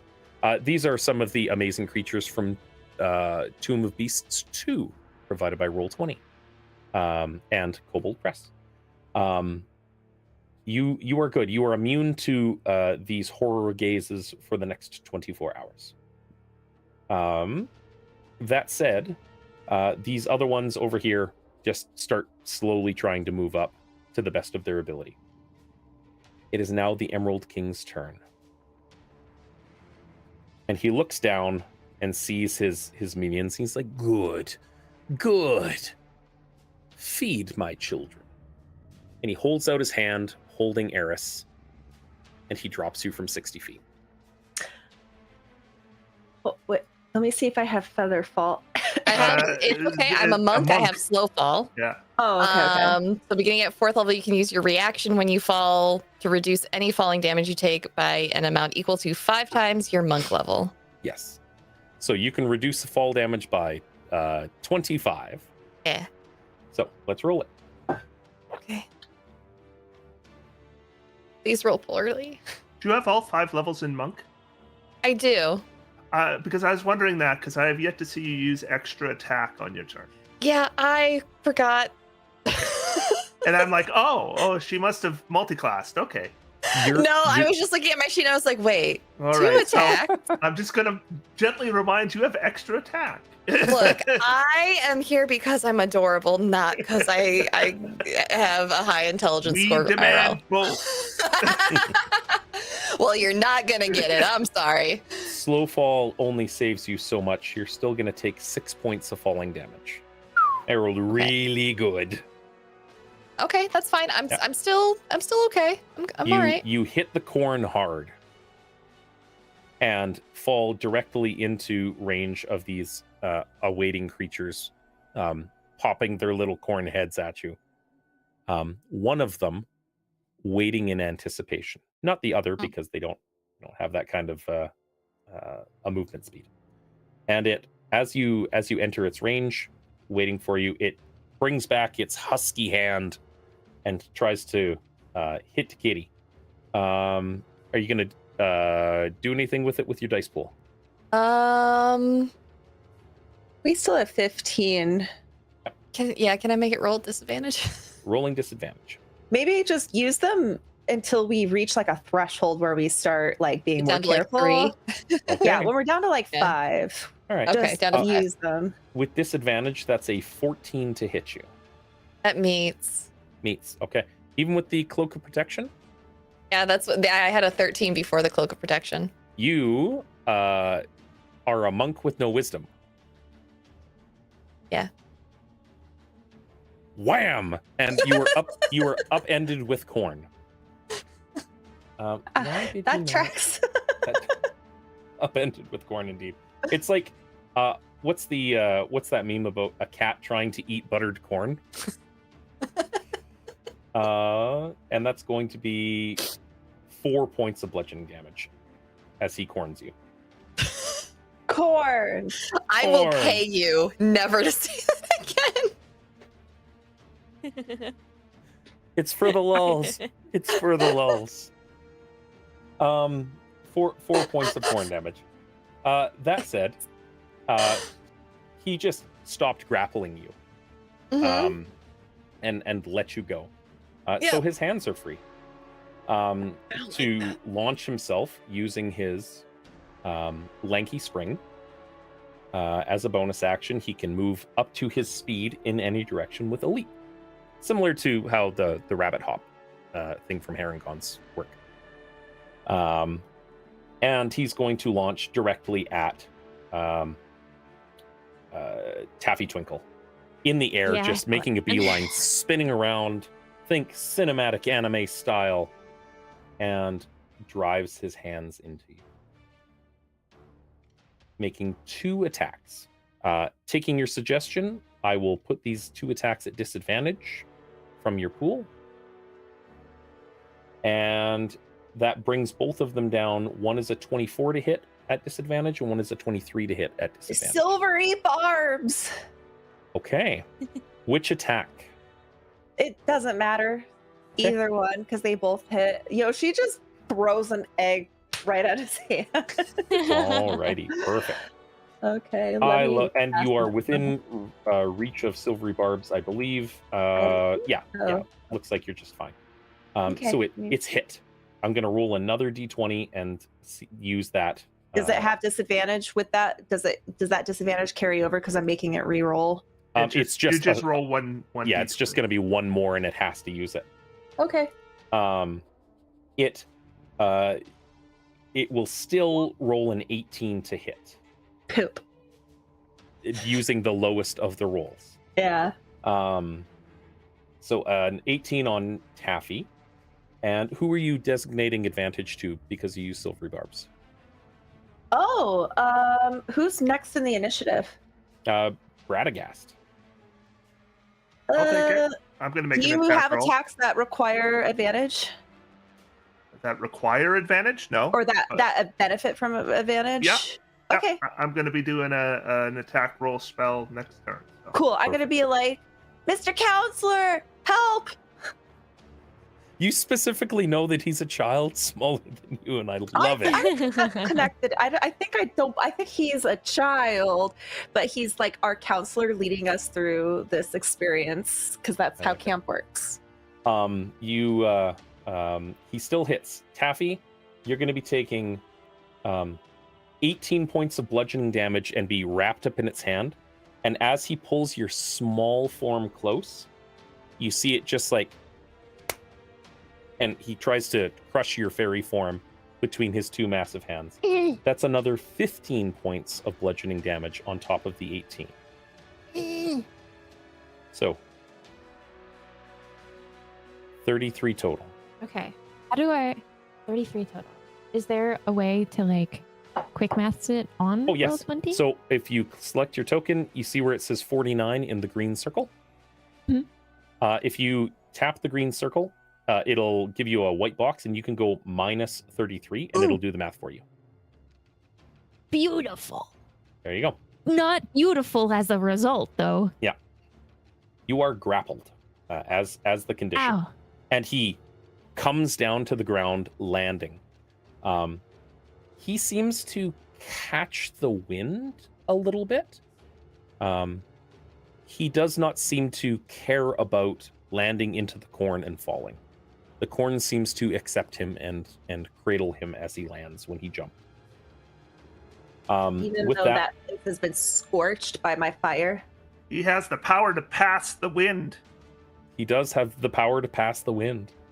That's a art. It slowed him down. That's Yeah, a powerful fart. as it's on the ground, those little like scorch marks that are here and there, he looks distastefully at, and looks up at the flying Yoshi, and it points a finger at you. Bzz. Look I like a like get butterfly. scared for a second, and I go, "Huh," and my little legs kick as I float back up to the position I was in. I love it. Radagast, you're up. All right, it's time for some magic. All right, first I'm going to go 5, 10, 15, 20, 25, 30. All right, big guy. And I am going to cast with advantage. Yep. Thorn Whip, 20 to hit. All right. A 20 absolutely hits him. All right, he takes 6 piercing, and I pull him 10 feet towards me, breaking the grapple. I like it. There you go. He And- kind of like half bangs his shoulder off of one of these maypoles as you pull him forward. I got magic for you, and I got magic for you, and at the Monster Hunter Pixie, 3, and I'm gonna add a D6 from our pool. Okie dokie. 8 healing and 1 temporary hit point, All right. and then with both hands having cast magic, I'm done my turn. Beautiful. I love it. At the end of your turn, with a reach of 15 feet, which I believe you are with. Yep, you were within. He, seeing your vine wrapped around him and pulled closer, you see this wicked grin splits his mouth, and the stitches that normally hold it together kind of widen a little bit. And he thrusts a hand that's entirely too long at you. And using my advantage from my DM pool, that's a 25 to hit. Oh well, the 25 will definitely hit. That is 14 points of bludgeoning to Pradagast, and you are grappled. No save. And cool. Yeah, that's his legendary action for the end of your turn. Yoshi. How do those little children of the corn, candy corn look? Which ones? The ones that are crawling through this. They look like the corn is just chewing them up. Okay, that's good. And how is this guy looking? He has, you see, like parts of his coat are oozing out this glittery paint. He is looking a little frantic. Okay. Well, You got another one of those fireballs? I do. Because he doesn't have his backpack anymore. That's a good idea. I'm gonna cast Fireball and exclude my friends right on his stupid head. All right. I accidentally closed my character sheet. And we're imposing disadvantage on his saving throw. We're just going to say that right now. Yeah. All right. So because he has magical resistance, this will just be a straight roll because of Okay. your imposing disadvantage. Okay. All right. Gonna roll. And he makes your save. Can I silvery barbs him? Should be able to. Technically, Yeah. that is a thing that you can do Oh, because I'll you've do cast that. a spell as an action, and you can totally cast a spell as a reaction. Yeah, I'm gonna have one egg, and as I notice him like try to leap out of the way, I'm gonna take a second egg and pa. I like it. We add 2 more to the D20 pool, by the way. Thank you again, Yay! Melissa. All right, so I will roll again for his dexterity save. because of silvery barbs. He rolled higher on the God. secondary roll. So we're sticking with the lowest one. Who are you going to give He still advantage? takes 35 damage. I'm, Yeah. I'm gonna give it to who's next? Cat girl or fairy? Eris is. Eris, you Yep. get an advantage. He's actually going to take half because he succeeded on the dexterity save, even with disadvantage. I had the impression that he had been vulnerable to fire, and the backpack was preventing that. So as it hits, he takes it, he walks into it, and he looks, and he's burning, and he's burning. He didn't notice that the pumpkin head went away. He is calm, and he grins, and he burns, and he burns, and he burns. Burn, baby, burn. He takes. You know what? You tell me, Yoshi. How do you want to do this? Oh, I think he's smiling and burning away, and I'm like, I had just popped him with my like little egg, and I'm just like, leave my friends alone. And I watch him, and I'm just kind of like cringing as he melts away. And I think he like is starting to like walk, but then just kind of like crumples into like ash, and his face only drops moments before he fully crumbles when he realizes what had just happened. You see him scramble, and he's clawing towards you. Lets go of Bradagast, and he's the legs are burning out from under him, and he's clawing, and it's just falling to bits. And finally, there's just this black hat that just kind of like rolls and sails through. And we find ourselves still in a slightly creepy field as all of the corn minions that are around breathe out and lay down and find Mom? themselves at rest. I flutter down to the floor. These eggs are way too dangerous for a kid. That was cool.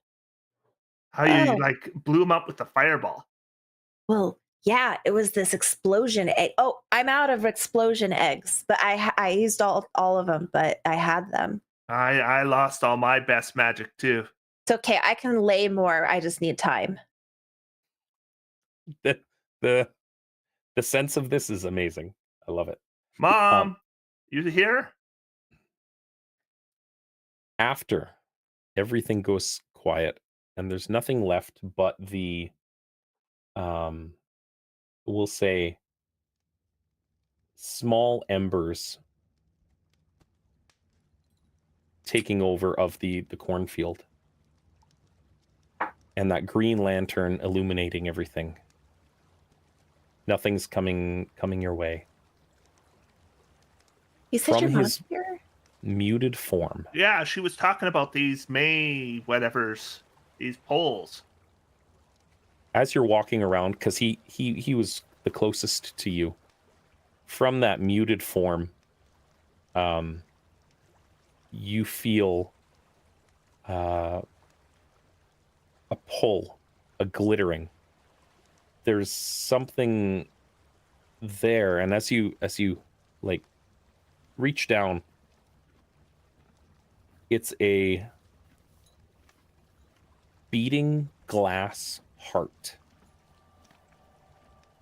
Like, not like love heart, but like a physical heart. Gross. Look But at it's not- this. Look how gross that is. Cool. I love Ew. it so much. And there's girls around, so I'm chasing you around with it. Ah, gross. Look how I'm chasing gross. you. I is, like, want it. still, Eris is like still in the field, like claws out, like fully puffed up fur, wide eyed. You hear a voice in your head, but this time it echoes out to all of you. And to the three of you, you infer that this is Chris's mom. I see glass. Broken red glass in a tube? It's being drained of its color. And there's others here. 3 more? No, wait, there's only 2 others now. The littlest one was taken from here. Thank you all, but this is too dangerous. And you shouldn't be here. You shouldn't come. And in your hand, the heart crumbles into a ruby dust. And it flits into the wind in an eastern direction. Along the yellow brick road. Well, that's Mom saying we need to keep going that way. I knew when she was scared she wasn't in any danger because she can't get hurt by anything. She was worried about me. Now, let's go. Before we start leaving, Eris is gonna go to that pumpkin head that smashed on the ground. It is Yeah, house massive, smash. like huge, and it's almost perfectly cracked down the center into 2 even halves. I don't think that's Jack's head. It's too big. Taffy has like fluttered over and in the process like straightening out her wings after being clapped. We can put, do you think like do we have any tape? Were We any can of you keep it arts and back crafts together. kids? Would you have it in your bag? I mean, Yeah, I okay. don't think I would have had any tape. Taffy's the one with the glitter and glue sticks. I've got a first aid, is a little bit of first aid stuff. I've got a band-aid Can in here. Can I try investigating to see what this I is? can just hold it Yeah. together for a little bit. Go ahead, roll investigation.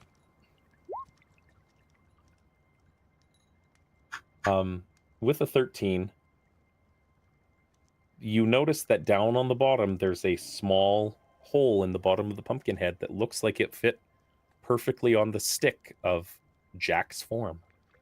We can fix it, right? Well, maybe I got 3 band-aids. How many do you guys have? maybe since it's a magic place, maybe if we wish real hard, we can put them back together. She says, having 2 wish spells and a luck sword. Is that what I'm you want to very small. do? Can somebody help me hold it together? I'm like pushing it together. I'm like, you can do that? You can wish? We can try. All right. I am down for this course of action. You are solving my problems for me. This is amazing. Oh, that wasn't Um, supposed to break, was it? Because, yeah. You push it together, and wishing real hard from the bottom of your hearts. That sword. You know what? The wishes come from all of you, less so the weapon. I'll say it's just a circumstance. And you wish real hard, and replicating the some kind of resurrection or regeneration spell available to anything. You see this pumpkin head light up with again emerald light and all of the colors of individual magical effects that each of you have, and it forms back into its original shape. And from being rigid, you see it just kind of like See, it was a head. and the triangular pumpkin eyes narrow, Hi. and it adjusts its jaw. It is literally just a giant pumpkin jack-o'-lantern that is animated. It's looking at you. It says, "Oh my." We know where your body is. It's back Are at the you gnome Jack? village. Oh, the village of Bach. Yeah. Mhm. Yes, I seem to have come undone. Well, should we fix him? Let's go back and fix him, and then we'll go more down the road. All right. I am Jack Pumpkin King. I am one of the protectors of Oz, and have been for millennia. I appreciate your assistance. If there is anything that I can do to aid you in your lives, please let me know. But for now, I seem to have misplaced my feet. We can take you back to them. I would was very going to much bring it appreciate here, but they told me not to put you in my mouth. I he's gets like 1,000-yard stare, and he's like, "Please do not put me in your mouth." I mean, my mouth is made for carrying things. See, and I start pulling on my cheeks. See these things? It stretches way too far. I love it. Is anyone else kind of sort of strong? It's a pumpkin. Like Okay. it's How it's big a just pumpkin are we literal talking? pumpkin. I want to lick it and hold it in my mouth. You have at least 2 of you that are of an adult size. Okay. It's a pumpkin. Like, yeah. Carrying it back to the village of Buck. Returning to town and placing Jack's head back on his form. It takes a couple of minutes, but you see the hands start to move and recover. Jack the Pumpkin King comes from the Wizard of Oz long before the public domain lore was ever used in The Nightmare Before Christmas. He's a That's primary I did not character. know that. Jack Skellington is based on Jack the Pumpkin King. Well, the lore about Jack the Pumpkin King, yeah, Hmm. Oh, divine inspirations and all that being what it is. So, with that, he says he cricks his stick, and you've come to us in a troubling time. What is it that you seek? Adventures. His mom. His mom. Yeah. I think my mom is fine, but she's a little worried about us. But she doesn't need to be because we can take care of ourselves. Hmm. He's in denial. He'll work through the other stages later. I love that you're all like 7-ish, and that's perfect. That is amazing, 7-year-olds written by adults. right? Or it's almost as good as adults written by 7-year-olds. The ruby dust went east. East of here is the country of Winky. It hasn't been in good shape. Winky. Hey, Like no the potty Teletubby? jokes. Mom says no potty jokes. Kinky And Jack winky. like thinks thoughtfully, and he's like, It's like he just got it. yeah. Everybody always made or laughed about it, and I never understood why. But it hasn't been in good shape since Gloma, the Good Witch, was taken by the nickel-plated Emperor.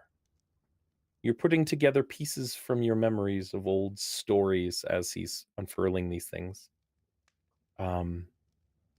Lydia. Taffy's nose itches for a second. And you're sitting out on this front porch, and everything in the village seems a little brighter. Like everything's feels okay here all of a sudden when it didn't before. Water wheels going, there are people walking around. The depression it's not as rife. And you see on a trellis just off to the side of where Jack is sitting, a small bud opens up. And you hear this faint voice coming to you. I'll say you all say it this time. And it says, "It's so nice here. I just not have to." What was I saying? Oh, what was her name again? Everything's foggy. I can't think. And it's the voice of your mom, the neurosurgeon. Dang, Mom. And you get this feeling east, where the emerald or where the ruby dust blew. Your mom is focused all the time, precise, and always the top of her game. And oh, we've got a sheep raid from Lambo. Thank you very much, Lambo, and the 24 folks that you brought in with you. Beep beep, it's a sheep braid. Beep beep, it's a sheep. That's so Interesting tidbit. Lambo actually participated in the very first Make-A-Wish stream that we ever did, playing That's an so artificer with a fun. gun who was also a lamb, Hey. because it's got to be on brand. That said, Taffy, you don't feel very good. Like that didn't sound like something that would normally come out of your mom. Something is making it so she can't think straight. She doesn't sound like herself. Like the poppy fields in the movie. Yeah. I forgot about that part. That's the whole point of the poppy fields in the movie.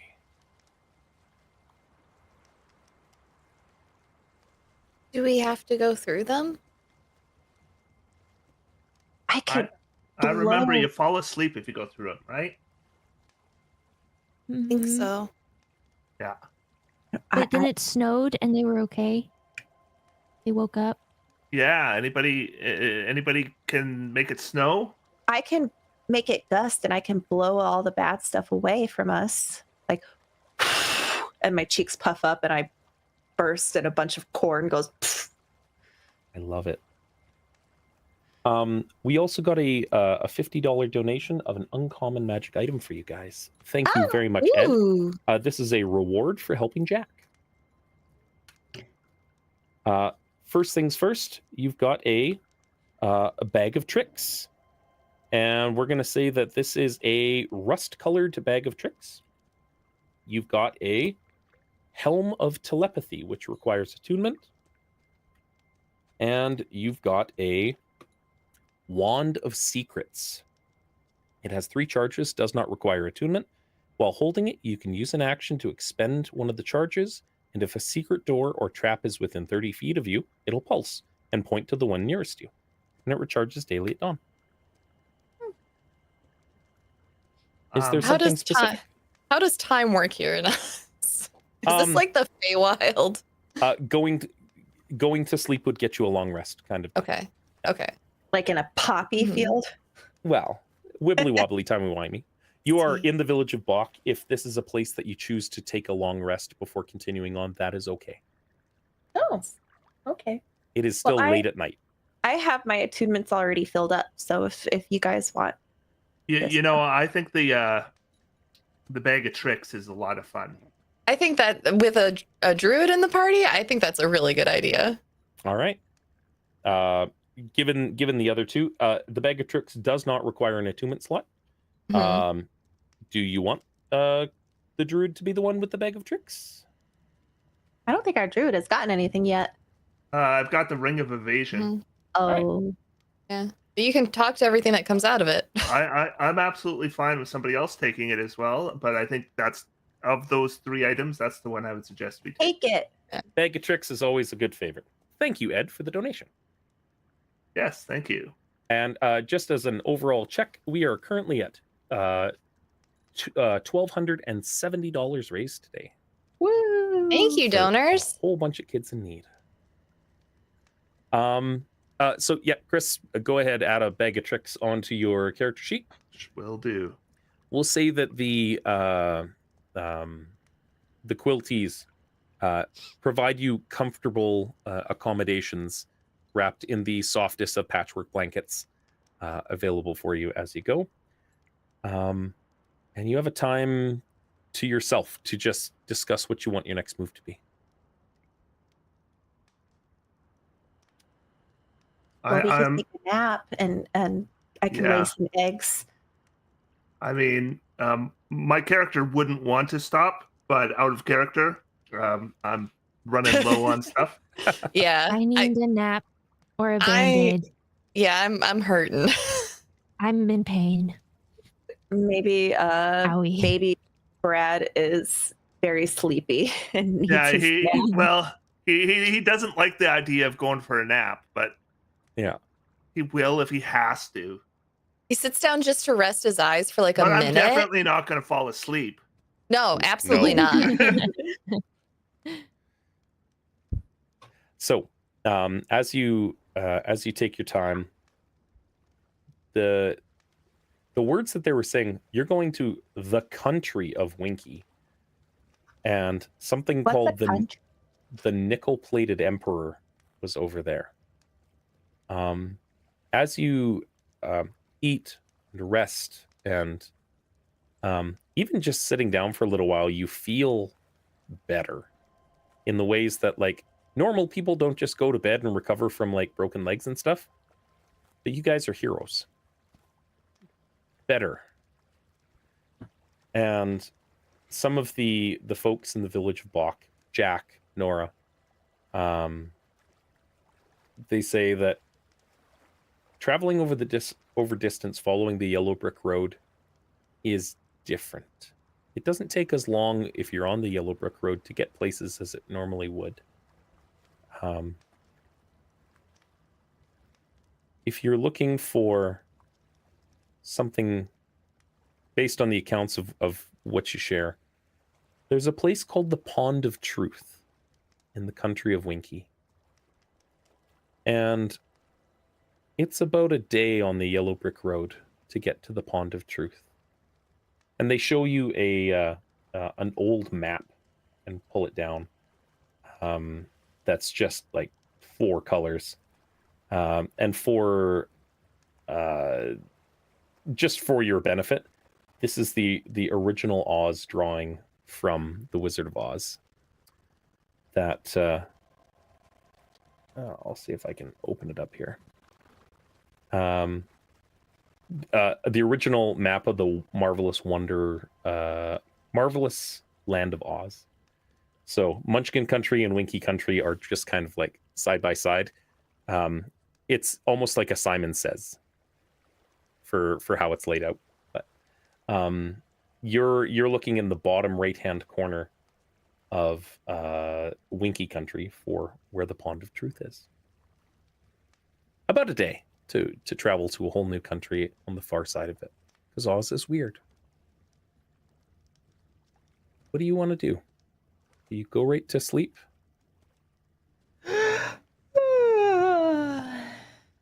I don't want to, but I think that's what I do. All right. Mm-hmm. As you settle down for the night, thinking about stuff. Lambo donated $40, by the way, to inject a little bit of chaos into the roll. So I'm going to, when next is appropriate, something's going to get weird. It's going to get lamb weird. Like, we'll figure it out. That said, you take your rest, you recover everything, you complete your long rest successfully. In the morning, everything is better. The lodge that you're sitting in is musical.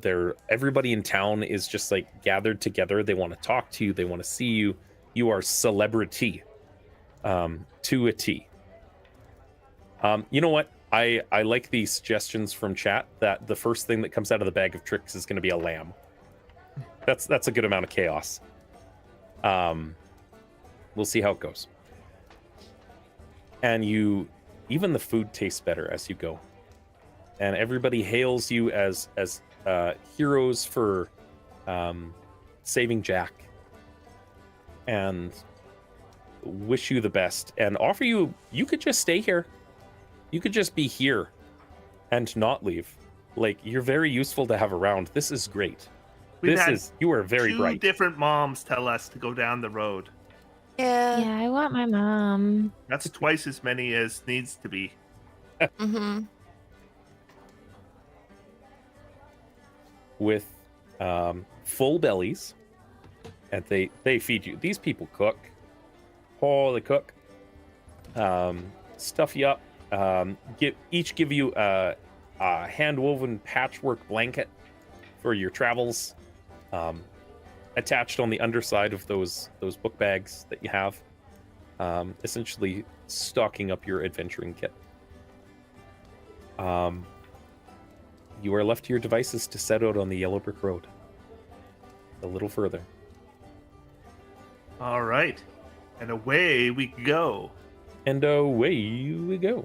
I hope we get to fight another monster. That was fun. I would prefer if we didn't, because that was a lot of being up high.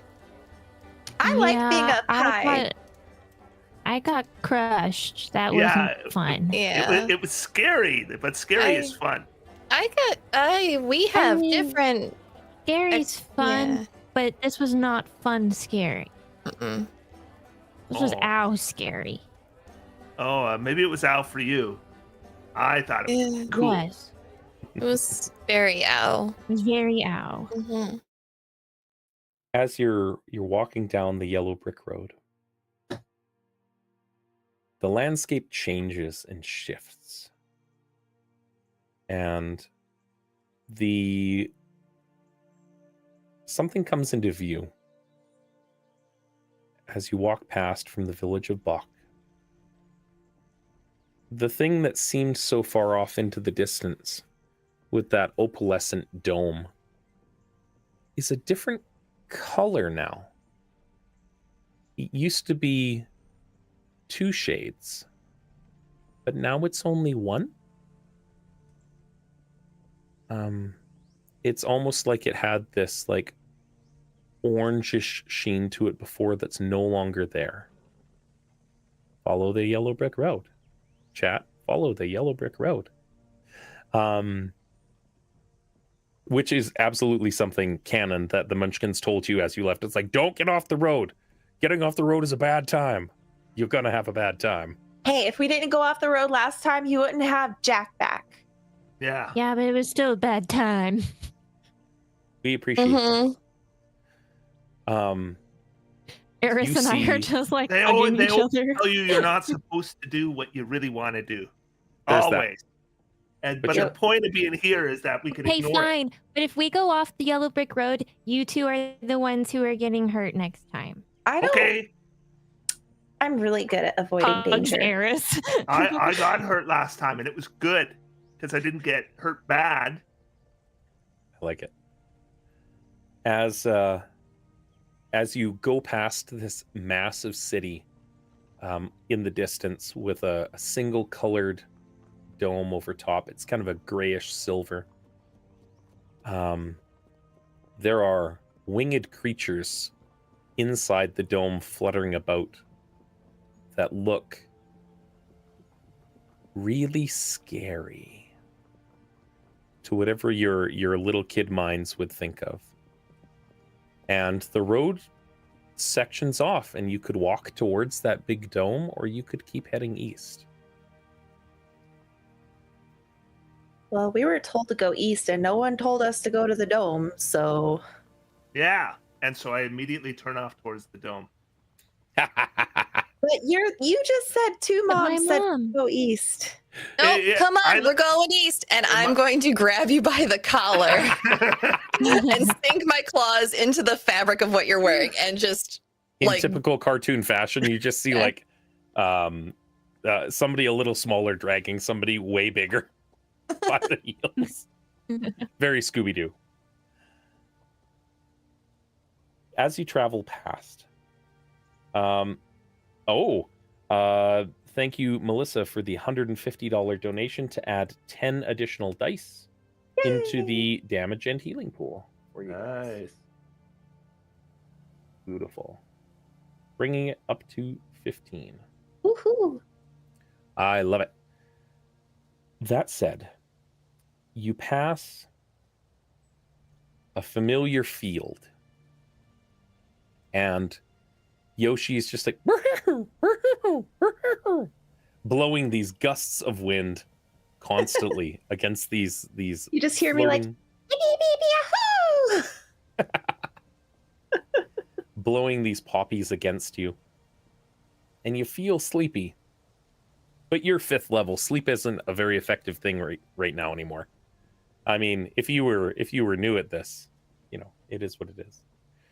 And you meander past and keeping your own sensibilities. Now, Bradagast, you get the feeling that if you were to use that plant growth thing here, you could really weaponize the environment. Oh man, this is the place. This would be business. But there doesn't seem to be any cool monsters here to kill. Ah, Yeah. But if you needed to, you draw monsters here. That's elite level thinking. And you travel over distance following the road. And you pass a sign that says, leaving the country of Munchkin Land in the patches and entering the country of Winky. I did not make this up. This is canon. It's a thing. Is it because you get winks, 40 winks of sleep? I wish. That is exactly what I need at this point in my life, is being able to get 40 winks. Well, is that why it's called Winky? Because it's like the poppies put you to sleep. Is it a sleep themed country? It's not. It's a little darker than that. Oh. Not everything from the Wizard of Oz was most of it was whimsical. Some of it was downright a product of its time. Oh, Winky sounds so nice. I bet it's going to be great there. mm-hmm. Yeah. You travel. It's been about a day. Despite that old map hanging in the village block saying that it's pretty far. And the yellow brick road kind of tapers off, and there's I imagine given the sheer amount of crafting supplies that Taffy has, and the simplicity of the map, that you probably made a reasonable facsimile of it. So you guys have a handout in your in Roll20. The yellow brick road doesn't directly go to the Pond of Truth, but there is a small footpath that kind of leads in that direction. And that seems to be where it was pulling you, Taffy. And you see the point where it branches off, and you remember the Munchkin's words of never leave the yellow brick road. Always follow the yellow brick road. Here you are. What do you do? Where's your mom? You got to go to that lake, right?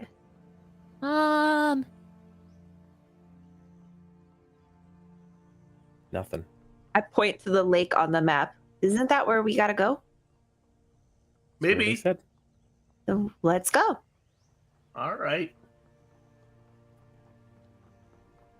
As you land and take a purposeful step off the yellow brick road onto the path, kind of seals that you're resigned to what you're going to do. And that you might find your mom in danger, and that's really scary. But you're not going to leave her. You step forward, and this smallest of creatures, cocks the hand crossbow, puts on a brave face, starts walking towards a heavy woodland area away from the yellow brick road. And you walk and walk and walk. And it leads you through a forest. And there are half-built wooden sculptures here and there. Initially, it takes you by surprise because you're like, "What was that?" Huh. And you're a monster hunter, so you're always on the lookout for dangerous monsters. And it looks like just somebody was doing like chainsaw art, like it's not a real bear. It's a log that was turned into a bear. But there's ones of people, and there's one of a beautiful couple of a tall human man and a munchkin standing on top of a block of wood, so they're looking in each other's eyes. And she is directly carved out of a tree, so it just looks like she's standing on a stump. And he's missing most of his face in the sculpture as though it had been either not finished or cut away. And there's dozens and dozens of these as you go past. It's almost eerie. How do you feel? Eerie. My dad showed me this episode in Doctor Who, and I don't like this. Oh, the one with Yeah, the that's- angels? Yeah, I hid Yeah. behind a wall during that episode. I didn't go to bed for a week after. I was scared of my dolls. That's what this reminds me of. Yeah. Some of them are the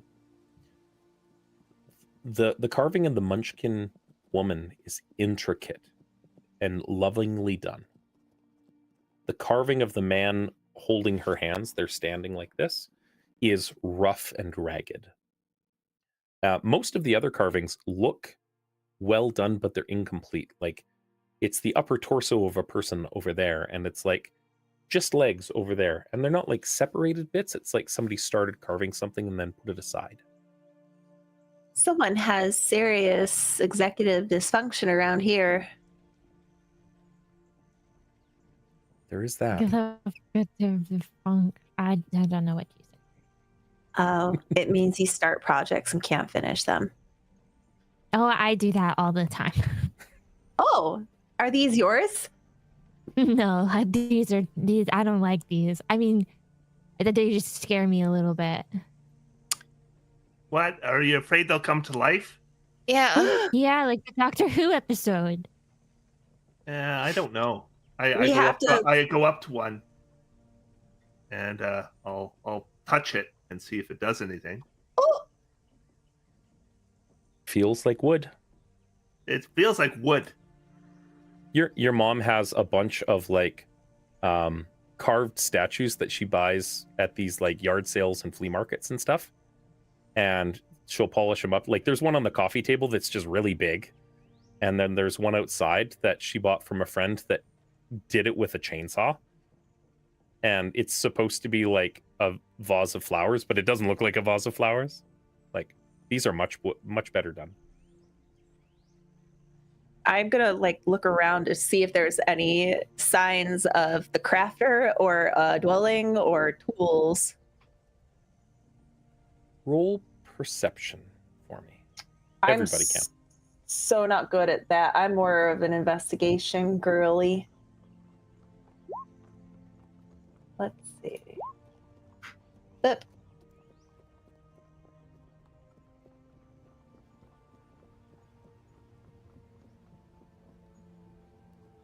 And why did you just do that?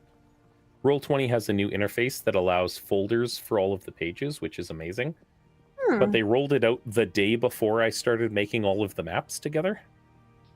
And I'm like, look, I love the innovation, but I don't want to have to navigate it right now, immediately as we're talking. With a natural 20 on perception from Mr. Treant Monk.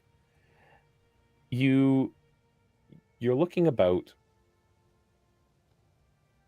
and you see specifically, as you're walking about looking, there's all of these tree trunks, and everywhere that you see on the map in front of you, everywhere that there appears to be a cut off tree trunk is a sculpture, half or otherwise. And the two that are facing each other are right here, just north of where. I don't see anything. I see a black screen. Oh, let me fix your vision. Oh, Can you see now? Uh-huh.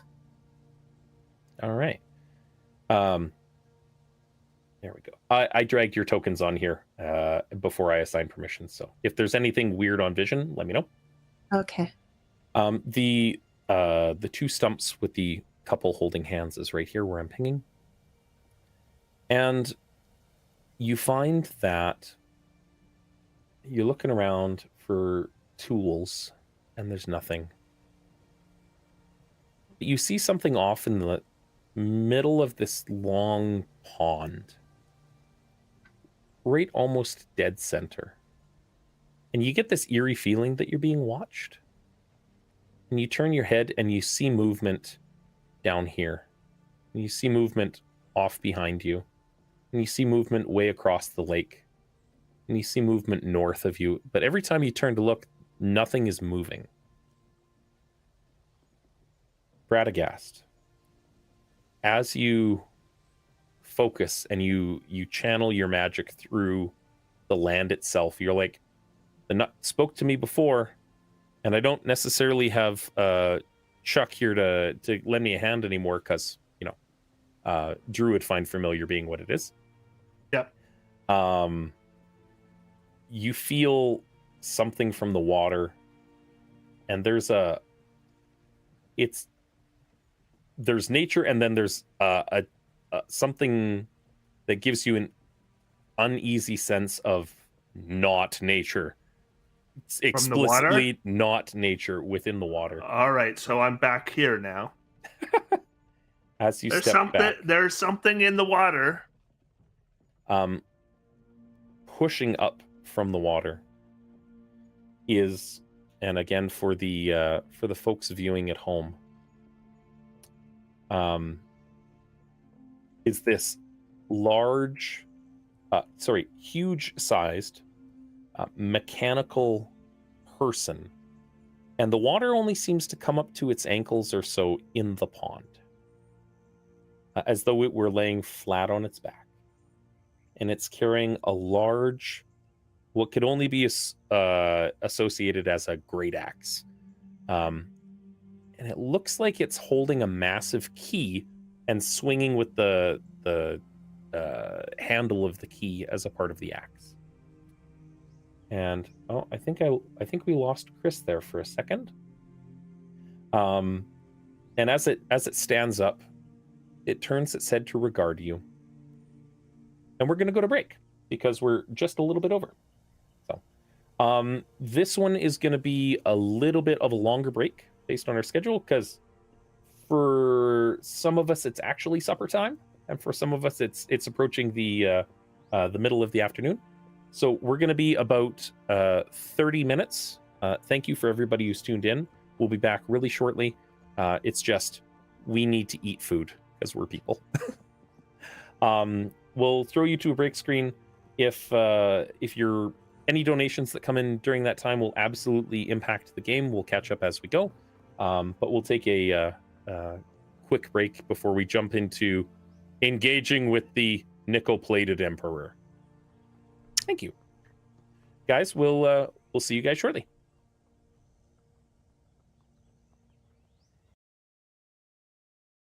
When I know I've still got so much to learn, how will I keep you safe? How will you find your place? What can I tell you of the world? I want you to have it all. Want you to trust yourself and fear no fall.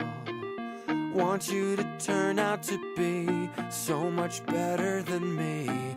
I want you to have it all. Oh, the places you'll go with your eyes so wide, with your heart in your hands and your sword at your side. Oh, the mountains you'll move, oh, the tears you'll cry, oh, the places you'll go. Little love of mine.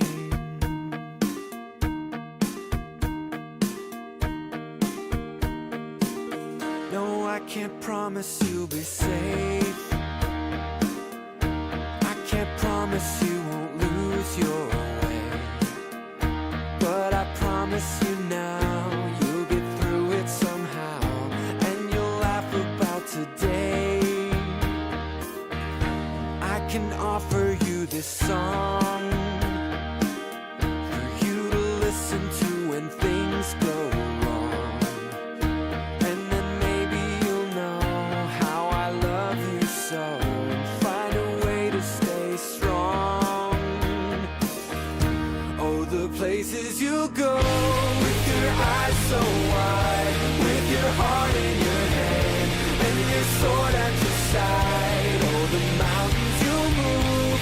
the tears you'll cry, oh, the places you'll go. Little love of mine, oh, the places you'll go. Little love of mine, little love of mine. Oh, the places you'll go, with your eyes so wide, with your heart in your hand, and your sword at your side. Oh, the mountains you'll move, oh, the tears you'll cry, oh, the places you'll go. Oh, the places you'll go, with your eyes so wide, with your heart in your hand, and your sword at your side. Oh, the mountains you'll move, oh, the tears you'll cry, oh, the places you'll go. Little love of mine.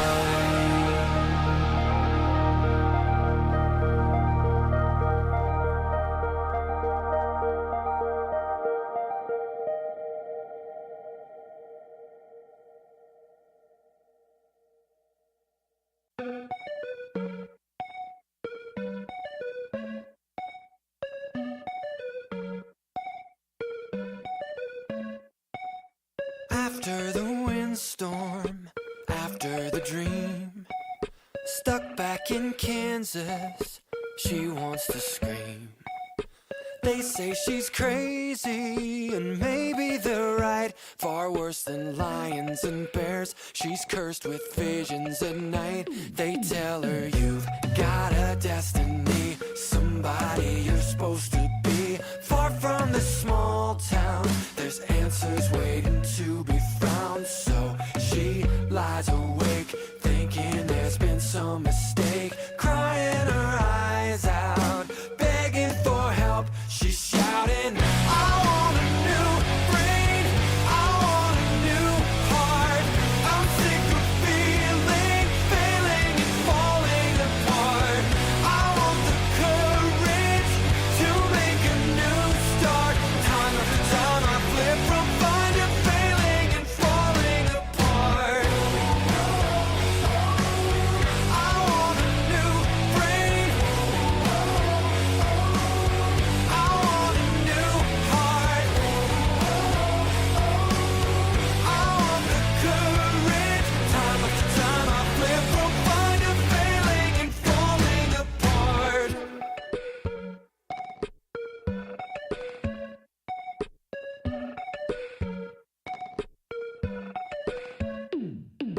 Time marches onward, cruel as can be. Stuck in the real world, nothing comes free.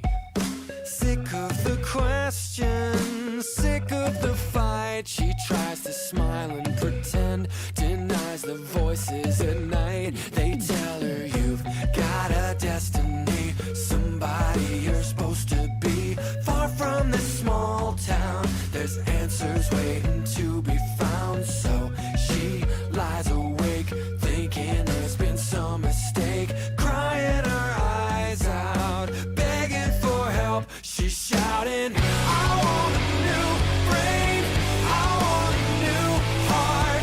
I'm sick of feeling, failing and falling apart. I want the courage to make a new start. Time after time I flip from fine to failing and falling apart. I want a new brain, I want a new heart. I want the courage. Time after time I flip from fine to failing and falling apart. Oh no, she's never sure. Is it Kansas forevermore? Oh no, she's never sure. Is it Kansas forevermore? Trapped in a metaphor. Is it Kansas forevermore? Oh no, she's never sure. Is it Kansas forevermore? I want a new brain, I want a new heart. I'm sick of feeling, failing and falling apart. I want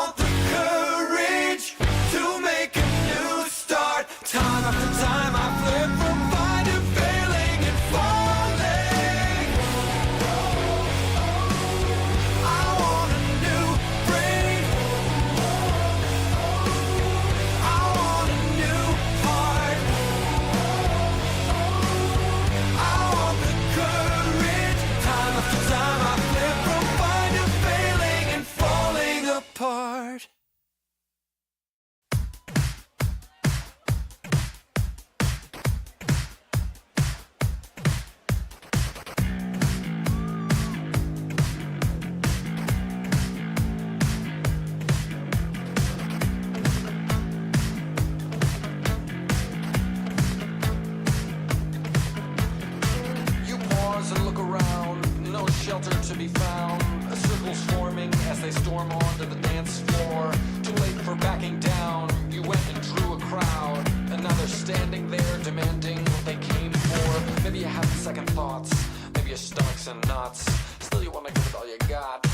Well, then I guess you better drop into the floor. Let your body go. Dance with the devil, you know, or go home. They're all watching now. Better show 'em how. Dance with the devil, you know, and get loud. Drop into the floor. Let your body go. Dance with the devil, you know, or go home. Nothing left to lose, so grab your dancing shoes. Dance with the devil, you know, and break through.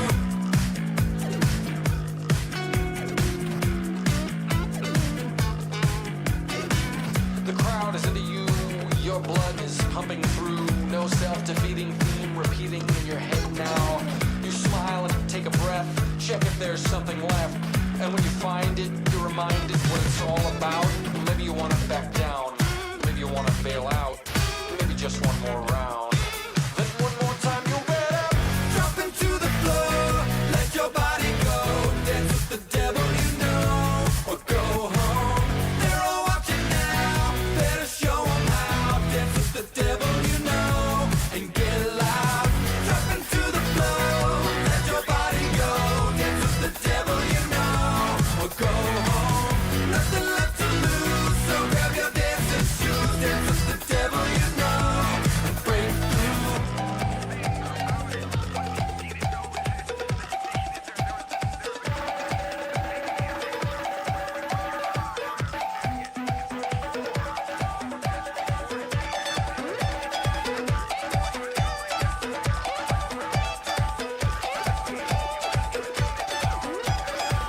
Nobody knows you better than your demons, so whatever you believe is now or never. Time to take 'em dancing.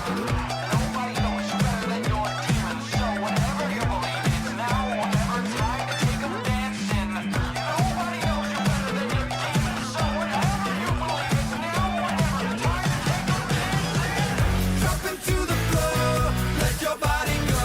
Dance with the devil, you know, or go home. They're all watching now. Better show 'em how. Dance with the devil, you know, and get loud. Drop into the floor. Let your body go. Dance with the devil, you know, or go home.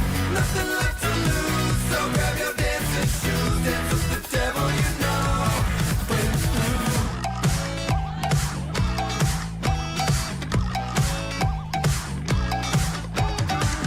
Nobody knows you better than your demons, so dance with the devil, you know, or go home. Nobody knows you better than your demons, so dance with the devil, you know, or go home. Nobody knows you better than your demons, so dance with the devil, you know, or go home.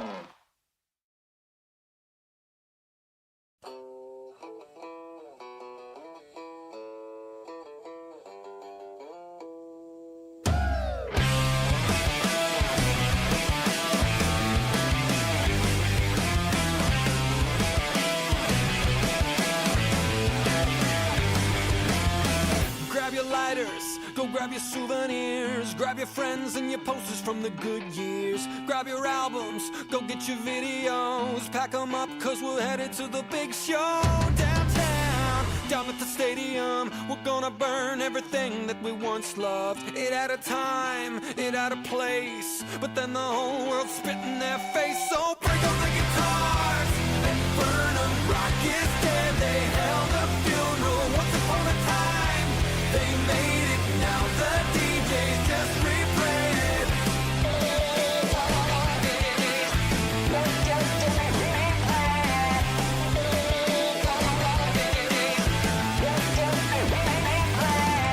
I'm not saying that it's all bad, disco died, but then they dug it up again. Maybe one day all the kids will go guitar, bass, and drums so retro. Let's start a band, let's start a movement. Let's go rock some faces in the basement. Till then, it's a sea of wasted faces waiting for the bass drop. Bring on the guitars and burn 'em. Rock is dead, they held a funeral once upon a time.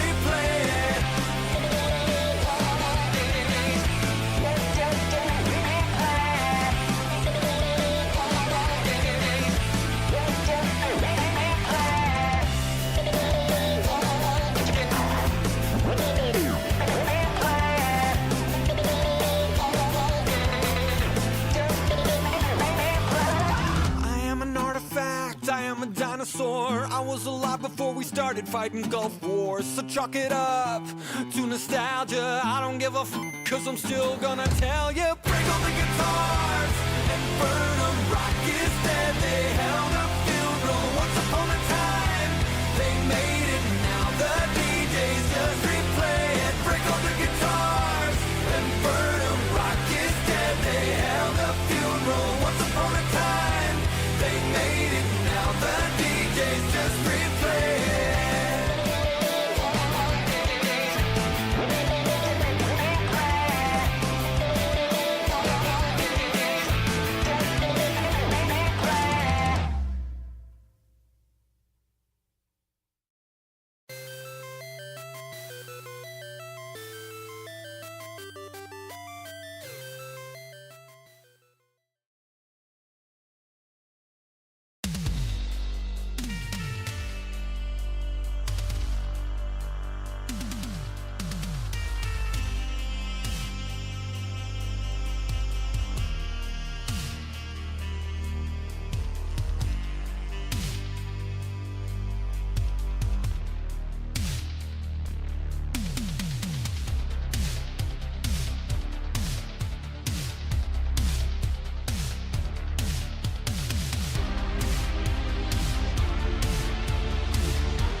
What can I tell you of the world when I know I've still got so much to learn? How will I keep you safe? How will you find your place? What can I tell you of the world?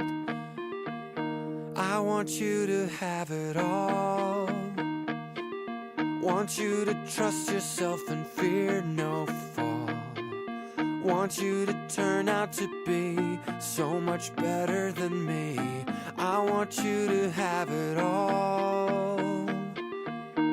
Oh, the places you'll go with your eyes so wide, with your heart in your hands and your sword at your side. Oh, the mountains you'll move, oh, the tears you'll cry, oh, the places you'll go.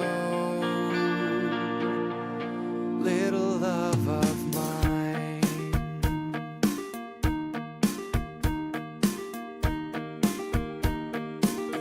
No, I can't promise you'll be safe. I can't promise you won't lose your way. But I promise you now, you'll get through it somehow. And you'll laugh about today. I can offer you this song for you to listen to when things go wrong. And then maybe you'll know how I love you so, and find a way to stay strong.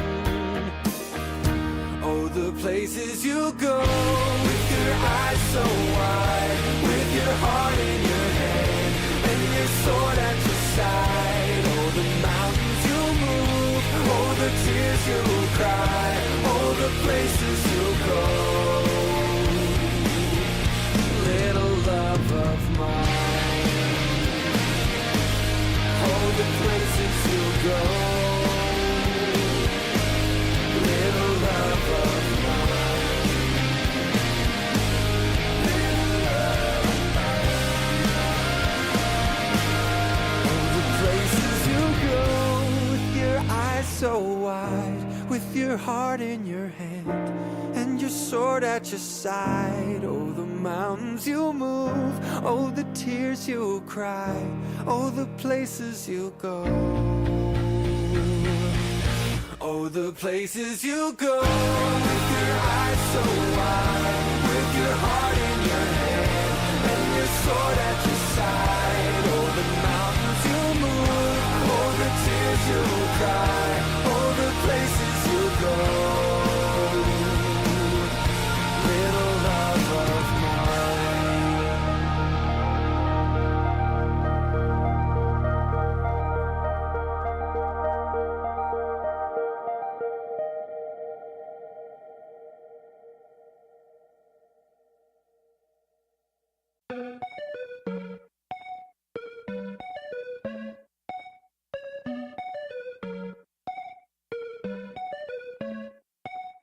After the windstorm, after the dream, stuck back in Kansas, she wants to scream. They say she's crazy, and maybe they're right. Far worse than lions and bears, she's cursed with visions at night. They tell her you've got a destiny, somebody you're supposed to be. Far from this small town, there's answers waiting to be found. So she lies awake, thinking there's been some mistake, crying her eyes out, begging for help. She's shouting, I want a new brain, I want a new heart. I'm sick of feeling, failing and falling apart. I want the courage to make a new start. Time after time I flip from fine to failing and falling apart. I want a new brain,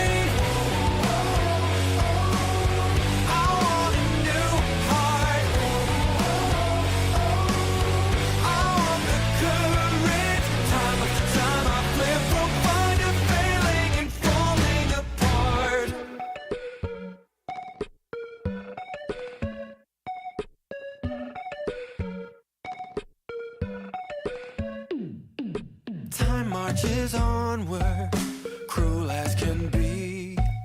Stuck in the real world, nothing comes free. Sick of the questions, sick of the fight. She tries to smile and pretend, denies the voices at night. They tell her you've got a destiny, somebody you're supposed to be. Far from this small town, there's answers waiting to be found. So she lies awake, thinking there's been some mistake, crying her eyes out, begging for help. She's shouting, I want a new brain, I want a new heart. I'm sick of feeling, failing and falling apart. I want the courage to make a new start. Time after time I flip from fine to failing and falling apart. I want a new brain, I want a new heart. I want the courage. Time after time I flip from fine to failing and falling apart. Oh no, she's never sure. Is it Kansas forevermore? Oh no, she's never sure. Is it Kansas forevermore? Trapped in a metaphor. Is it Kansas forevermore? Oh no, she's never sure. Is it Kansas forevermore? I want a new brain, I want a new heart. I'm sick of feeling, failing and falling apart. I want the courage to make a new start. Time after time I flip from fine to failing and falling. I want a new brain, I want a new heart. I want the courage. Time after time I flip from fine to failing and falling apart.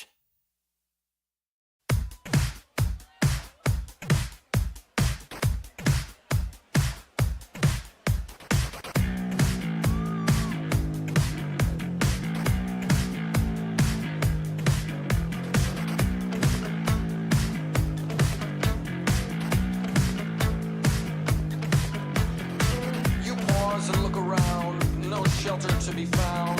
Circles forming as they storm onto the dance floor. Too late for backing down, you went and drew a crowd. And now they're standing there demanding what they came for. Maybe you have second thoughts, maybe your stomach's in knots. Still you wanna give it all you got. Well then I guess you better drop into the floor, let your body go.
And we're back. Hello, everybody.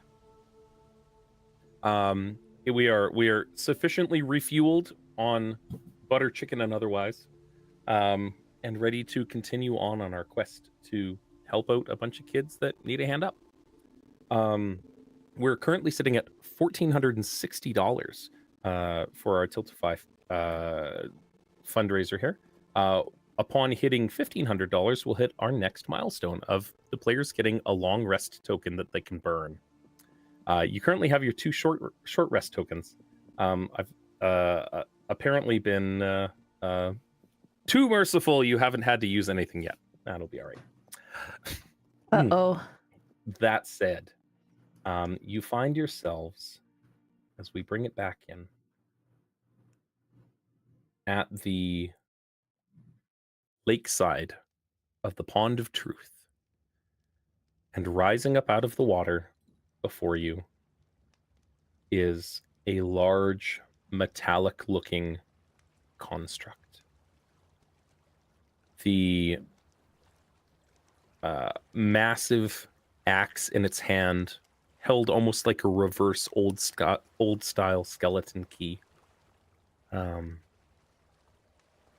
it just stands up, the water dripping off, and regards you slowly. Attached to its chest is a ruby token. It's hard to make out the shape, but it has a faint glimmer.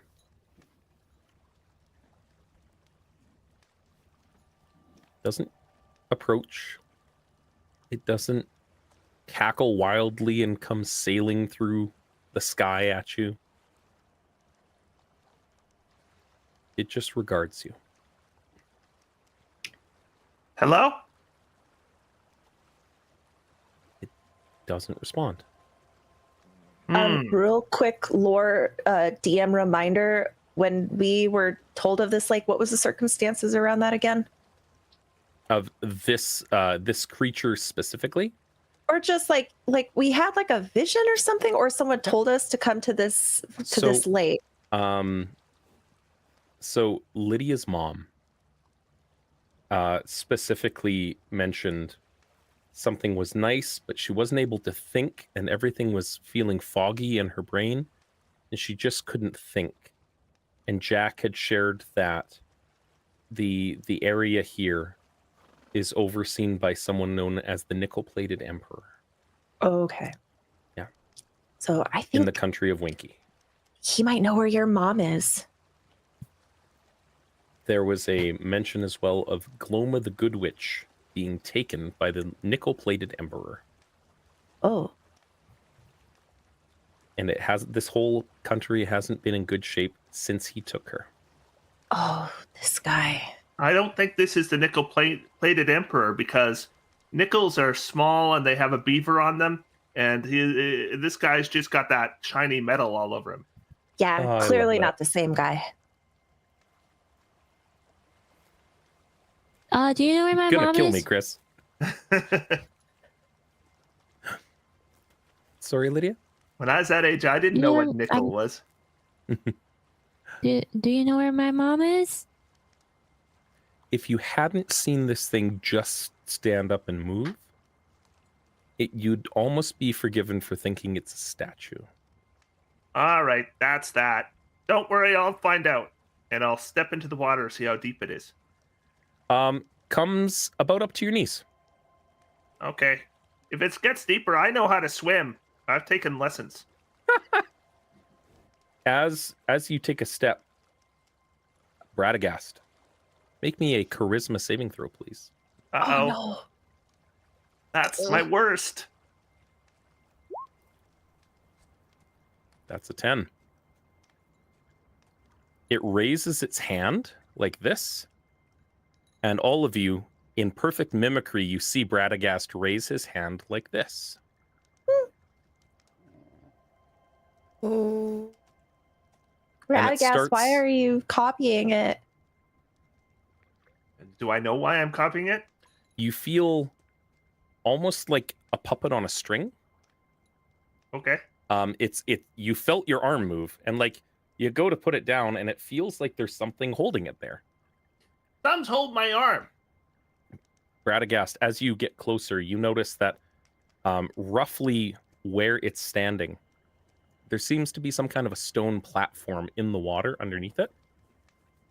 And it seems to have this faint ruby glow. Okay. But don't worry, it doesn't hurt. Does not hurt. All right. I keep moving forward. So what? So my arm is held up. It's just held up as it goes. Yeah. All right. Oh, As you no. approach, Where's the mom? Where's the mom? Didn't you say you weren't going to be in the front lines? Yeah. So all right. there's a lot of inconsistencies. A couple of things are gonna happen here all at once. Give me a moment to clear the initiative Oh, order. no. I love it. Radagast, please make a single melee attack with your quarterstaff against this giant metal behemoth. Oh wow. As it makes the exact same movement, swinging a two-handed great axe attack at you. Well, I'm sure this will be exactly equal. I don't even have the quarterstaff listed amongst my things because my intention was to never ever attack with it. So I'm just going to roll a d20, and I have a -1 modifier. Okay. So 14 then plus my proficiency bonus is 17. 17, you clang off of it. And clanging off of it is not the worst thing that's going to happen to you today. Bear with me half a sec. Everything's going to be cool. As you find yourself... I'm going to expend a die to give him disadvantage. All right. Yeah. With disadvantage, it becomes a natural one. As you It see didn't this even thing hit. This guy's nothing. swing wide, and it missed you with this. Again, this axe is the size of you, and it whiffs over you, and I'm gonna say your hat like sails off and lands in the water, like the ultimate insult to a fine wizard. And I'm gonna get you guys to roll initiative as this is occurring because that's how we're tracking it. Okay. And womp. So average, so painfully average. And a reminder, you are able to burn some of those d20s if you'd like advantage on initiative. I don't mind being lower in the initiative order. It means I get more time to think about my turn. All right. Same. Bear with me a sec here. And womp. There we go. Send you to the token layer. And apologies for the delay on this. This happened significantly faster than I thought it was going to. That's great. I am all for it. This is efficient. As there we go. As this occurs, and you take in the scene of Radagast, he's not going to die. He'll be fine. It'll be okay. He's just out there in the water by himself. As you're up close and personal, you see that the stone on the ground flares when it swung its axe and you swung your axe. The stone underneath the water kind of flashed for just the faintest second and glowed. Seems like maybe those two actions might be tied together, or the action and the construct of some kind. So that said, we're entering danger mode. We need not lakeside camp happy music. Let's do this.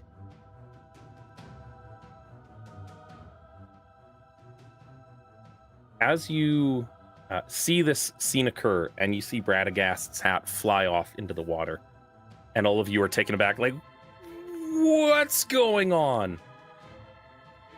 From around you, where some of those statues, which were absolutely not golems, in any way, shape, or form. Well, that came through a little bit louder than I thought. 1 second. There we go. Let's drop that down a little bit. That are absolutely not golems. From behind some of these sculptures, shamble out these.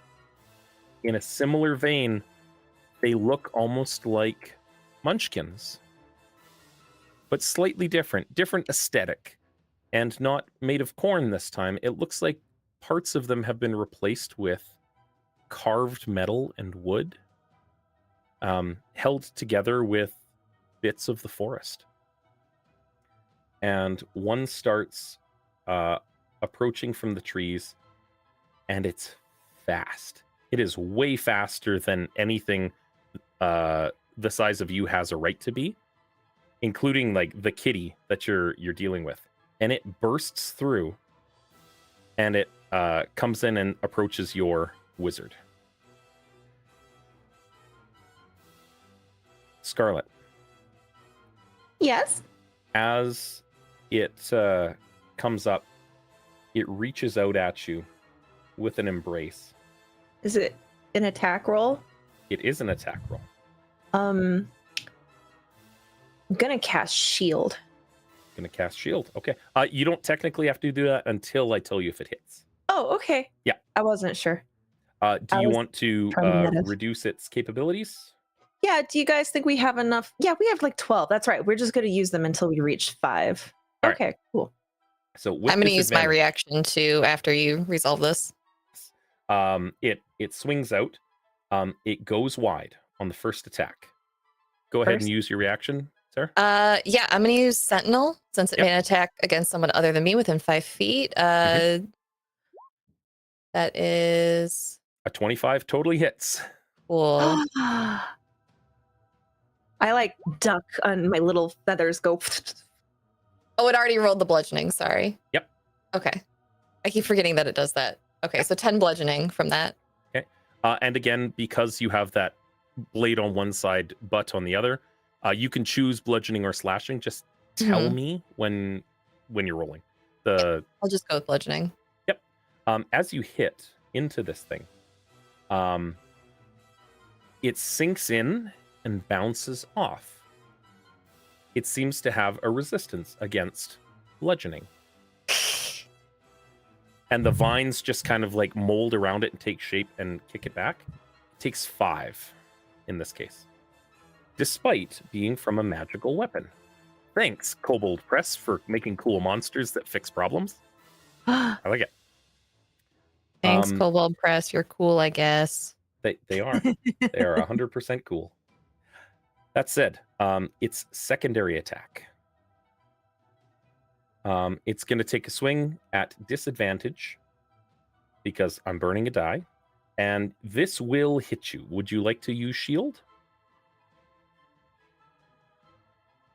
Sorry, I spaced out. This attack will hit you. Would you like to use shield? Yes. All right. This magical Yoshi shield comes up. What's it look like? An eggshell. It just covers me all in an eggshell. Kind I of love like in Smash Brothers when you shield. Just Yeah. It does not hit. You feel this faint compulsion as it hits against it, and you see its hand like up like this to raise your hand like this and mimic it. But you're fine. Radagast. All right. Could I guesstimate how the reach of this guy's great axe? Given the length of or the size of it, you're thinking a reach of probably 15 feet. All right. I'm going to back up for sure that far. Mhm. Do I want to back up more? The other thing I should ask is it like ankle deep all the way through? Yeah, it's about knee deep all the way up Okay, to where so he was. not very deep. It is, for all intents and purposes, difficult terrain moving through the water that deep. Okay. So I've moved 10. So I've moved 20 feet. Yeah. And he's standing on a platform. He is. The platform is under the water, so only his like ankles and above are kind of sticking out, reaching the surface. All right. I think I better provoke that attack of opportunity. Okay. So I'm going to move here. Keeping in mind that I believe you also have Misty Step if you want to use it. Do I? I thought you From did what? as a part of the Oh. feat you took. Oh, did I take a... Oh, no, because Fate you're a cut? I Circle didn't of think so. Dreams, right?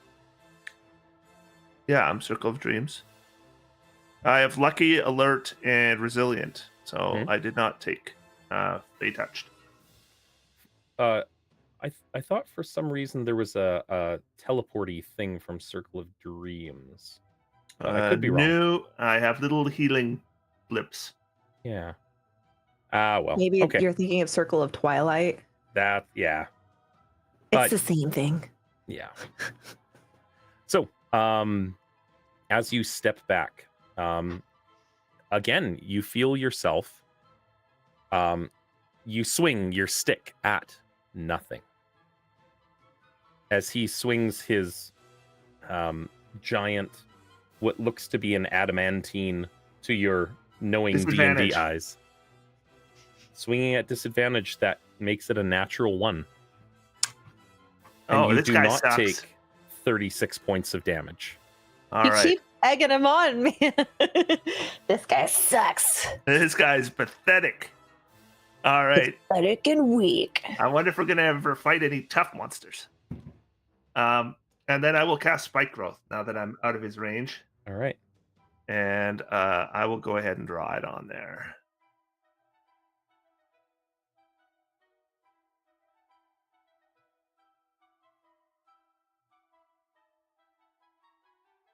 Beautiful.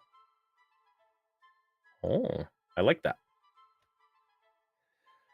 Is that your I'm turn? actually I am going to move it a little bit because I'm not happy with Okay. with the...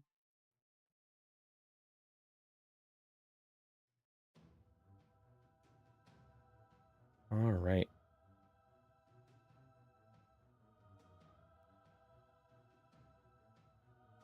And okay. And nothing for a bonus action, correct? Oh. And we've lost Chris. I think it's probably his turn.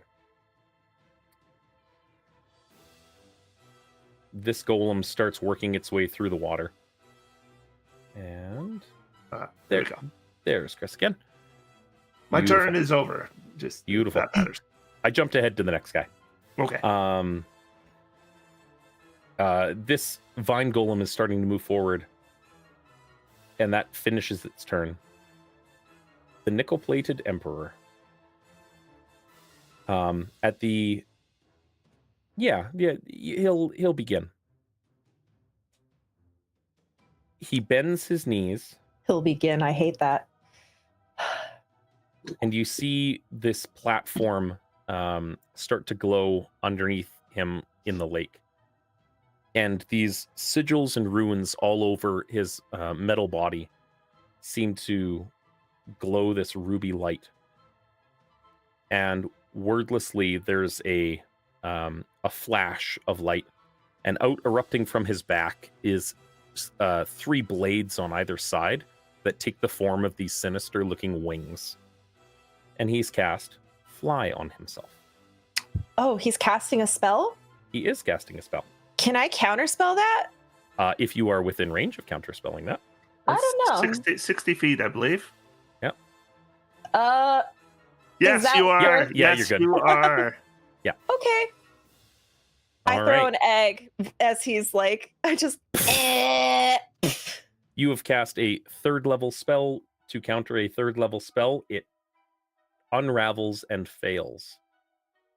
And it turns its head and it looks at the blue Yoshi. And it narrows its eyes. So that's its spell casting action.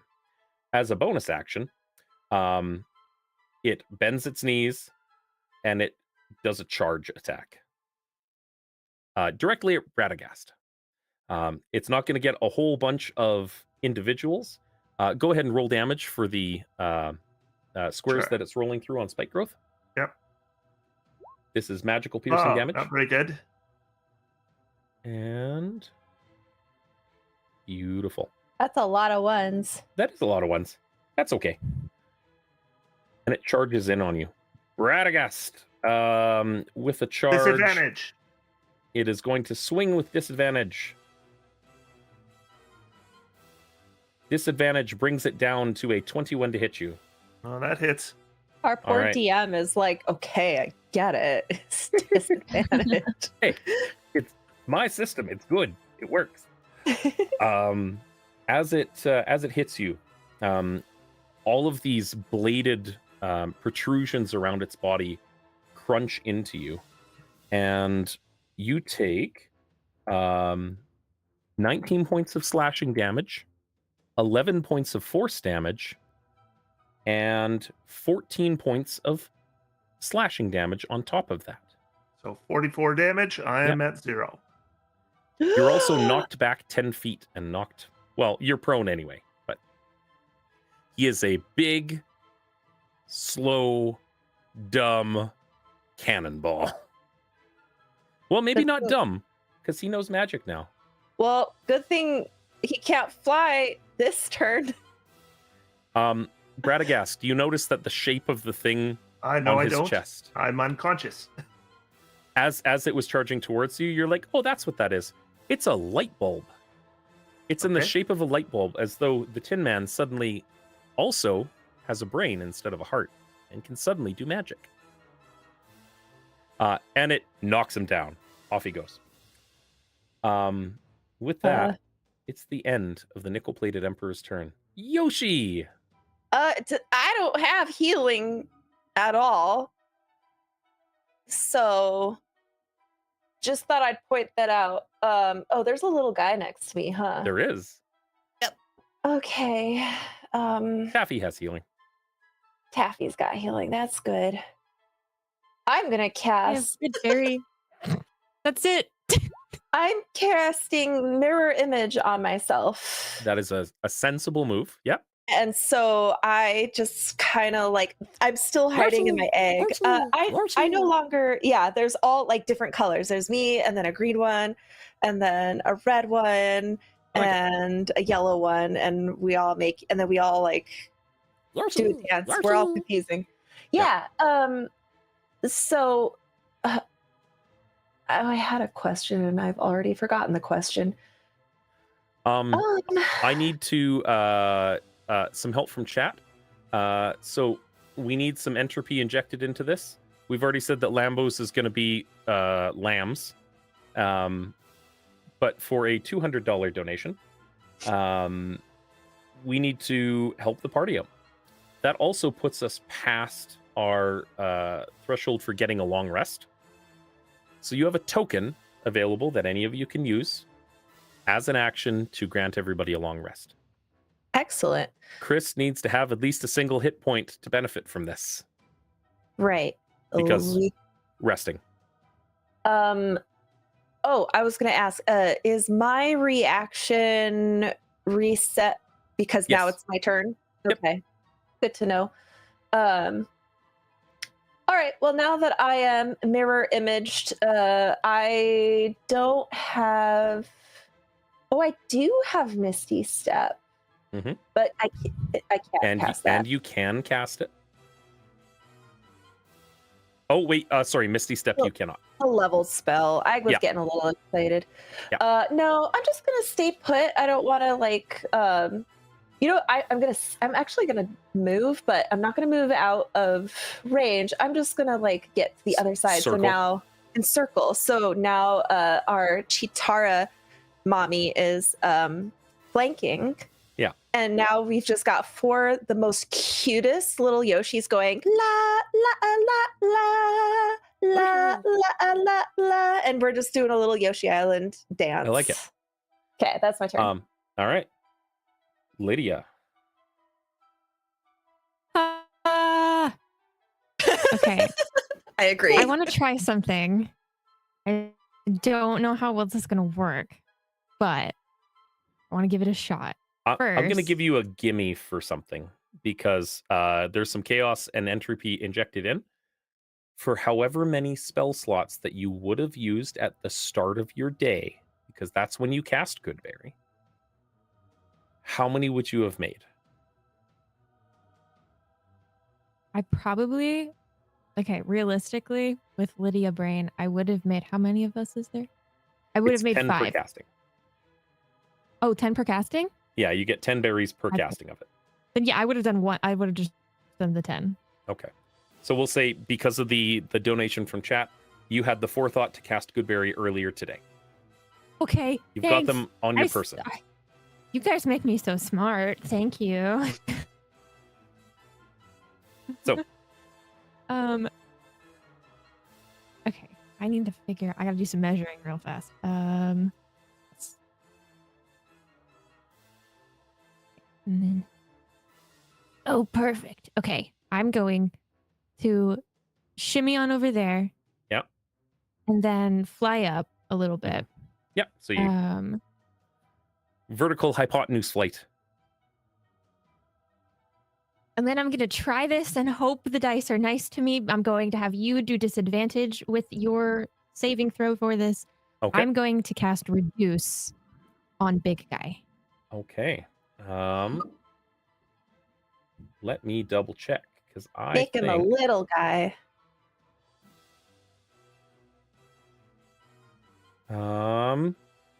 what kind of saving throw? That'll be a Constitution saving throw. All right. This is the At thing that disadvantage. so he has disadvantage, but also has I figured he's really good at it. I'm nervous, but so he has disadvantage, but he also has advantage. So this becomes just a straight roll for him Ooh. because I'm burning one of my dice as well. I don't have very many. I've only got one left. Oh, let's burn those. Let's do it. So unless chat wants to donate me some more dice to use, that would be really helpful. I'm Don't just do it, saying. chat. Don't do it. Don't do Just- Don't that. listen, just don't maybe do it. listen to him. Don't If do you would it. like to see some No. of your favorite D&D Uh-uh. players he's so cool. A tiny brutally little murdered pin guy. by giant robots, Please think about that. Yeah. Think how cool this tiny little guy would be. it Uh-huh. becomes, as a straight roll, a 22 on the con save. He Yeah, is he's he is just rocking a magnificent constitution, being the kind of creature and thing he is. And you feel the magic release, and he like creaks and groans and just like stands up and pops its neck a little bit as the spell seems to not take effect. Okay. Then I'll use my bonus action to mark him for Slayer's Prey. I like and then it. that'll be all I can do. He is marked for Slayer's Prey. Bump, bump, and yeah, we'll just put a little loop on him. Cool. And reminder, you are the only one with healing. I know. This golem is going to come up on Eris. And it's going to make an attack. Are we... All right, so we're at 9 in the pool. That'll be disadvantage, so a 14 to hit you. That meets. All right. That's going to be 5 points of piercing damage, and I need a strength save, please. Okay. 5 and Perfect. You just make it. You feel those vines, like, as they touch your skin, you feel more... You feel your hands moving on your own as it went to raise its hand, and you were turning to raise your hand to punch Yoshi. But you made your strength save. You don't have to do it. It's the thing. They can essentially burn one of their attacks to make you attack for them if you Oh. fail. I do believe you got a donation for a die as well. I did. Ew. Thank you, Dave. I appreciate that. Yeah. Yeah. Thanks, Dave. Thank you, Rude. Dave. Freaking dang it, Dave. Dun, dun, dun. Dave's a friend of mine. He's doing it because it's funny. Ah. I love it. All right. That said, that was this one's turn. These guys are little. They do a thing. 5. Go. Bradagast. You are laying on the ground, floating unconscious in the water. Mhm. and you feel in your stupor something touch your skin. Ugh. And you stand up from prone and you start walking. Doot, doot, doot, doot, doot. I assume I'm unaware of this. You are 100% unaware. You are being puppeted. As this thing has wrapped itself, I'm putting its token beside you, but completely wrapped itself around your body, and it's just like, Okay. and you feel your hand raised in this like primal awareness. I'm gonna grab your character sheet for a sec. Oh no. This is worse than corpse kicking. This is we're going with really limited sorts of interactions because it's not been on you terribly long. I think the strong move here for what fits best is going to be Thorn Whip, because the longer that they interface with you, the more familiar they are with your bodies. So you're gonna you see Radagast's hand raise and whips out towards Taffy, and Thorn Whip to Taffy. You know what? I'm comfortable with that. I'm not gonna spend your resources as a bad guy or anything. 20 to hit Taffy. Yeah, and I'll expend all our d6s on the damage roll. No. Look, you can do as you know what? I'm gonna say this is its turn. You don't get to do it. None of that. It was a joke. 6 points of piercing damage. Radovid is tired of this and wants to go home. He's taking And- his ball and he's going home. Taffy, you are pulled 10 feet closer to Radagast. And 6 points of piercing Bradavid? damage. Radagast.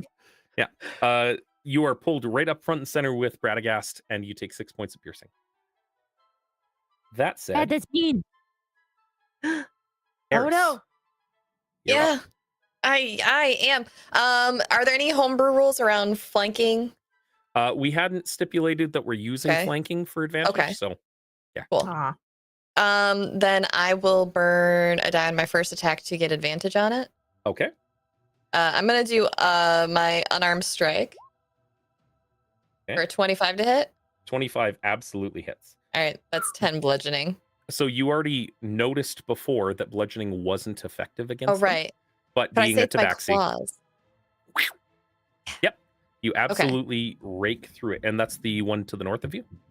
Yes. Do you want me to re-roll the damage? Because No. the damage is different on my claws than on the No, unarmed strike. your damage Okay. will be the same It's because the same? your Okay. claws are considered an unarmed strike. Yeah. So I'm so they- glad that they're experts at the table. they go up with Yeah. with your other stuff. Okay. Yeah, tabaxi monks That's get better. that. I'm choosing to punch or claw, and I'll choose Okay. each and every time. So.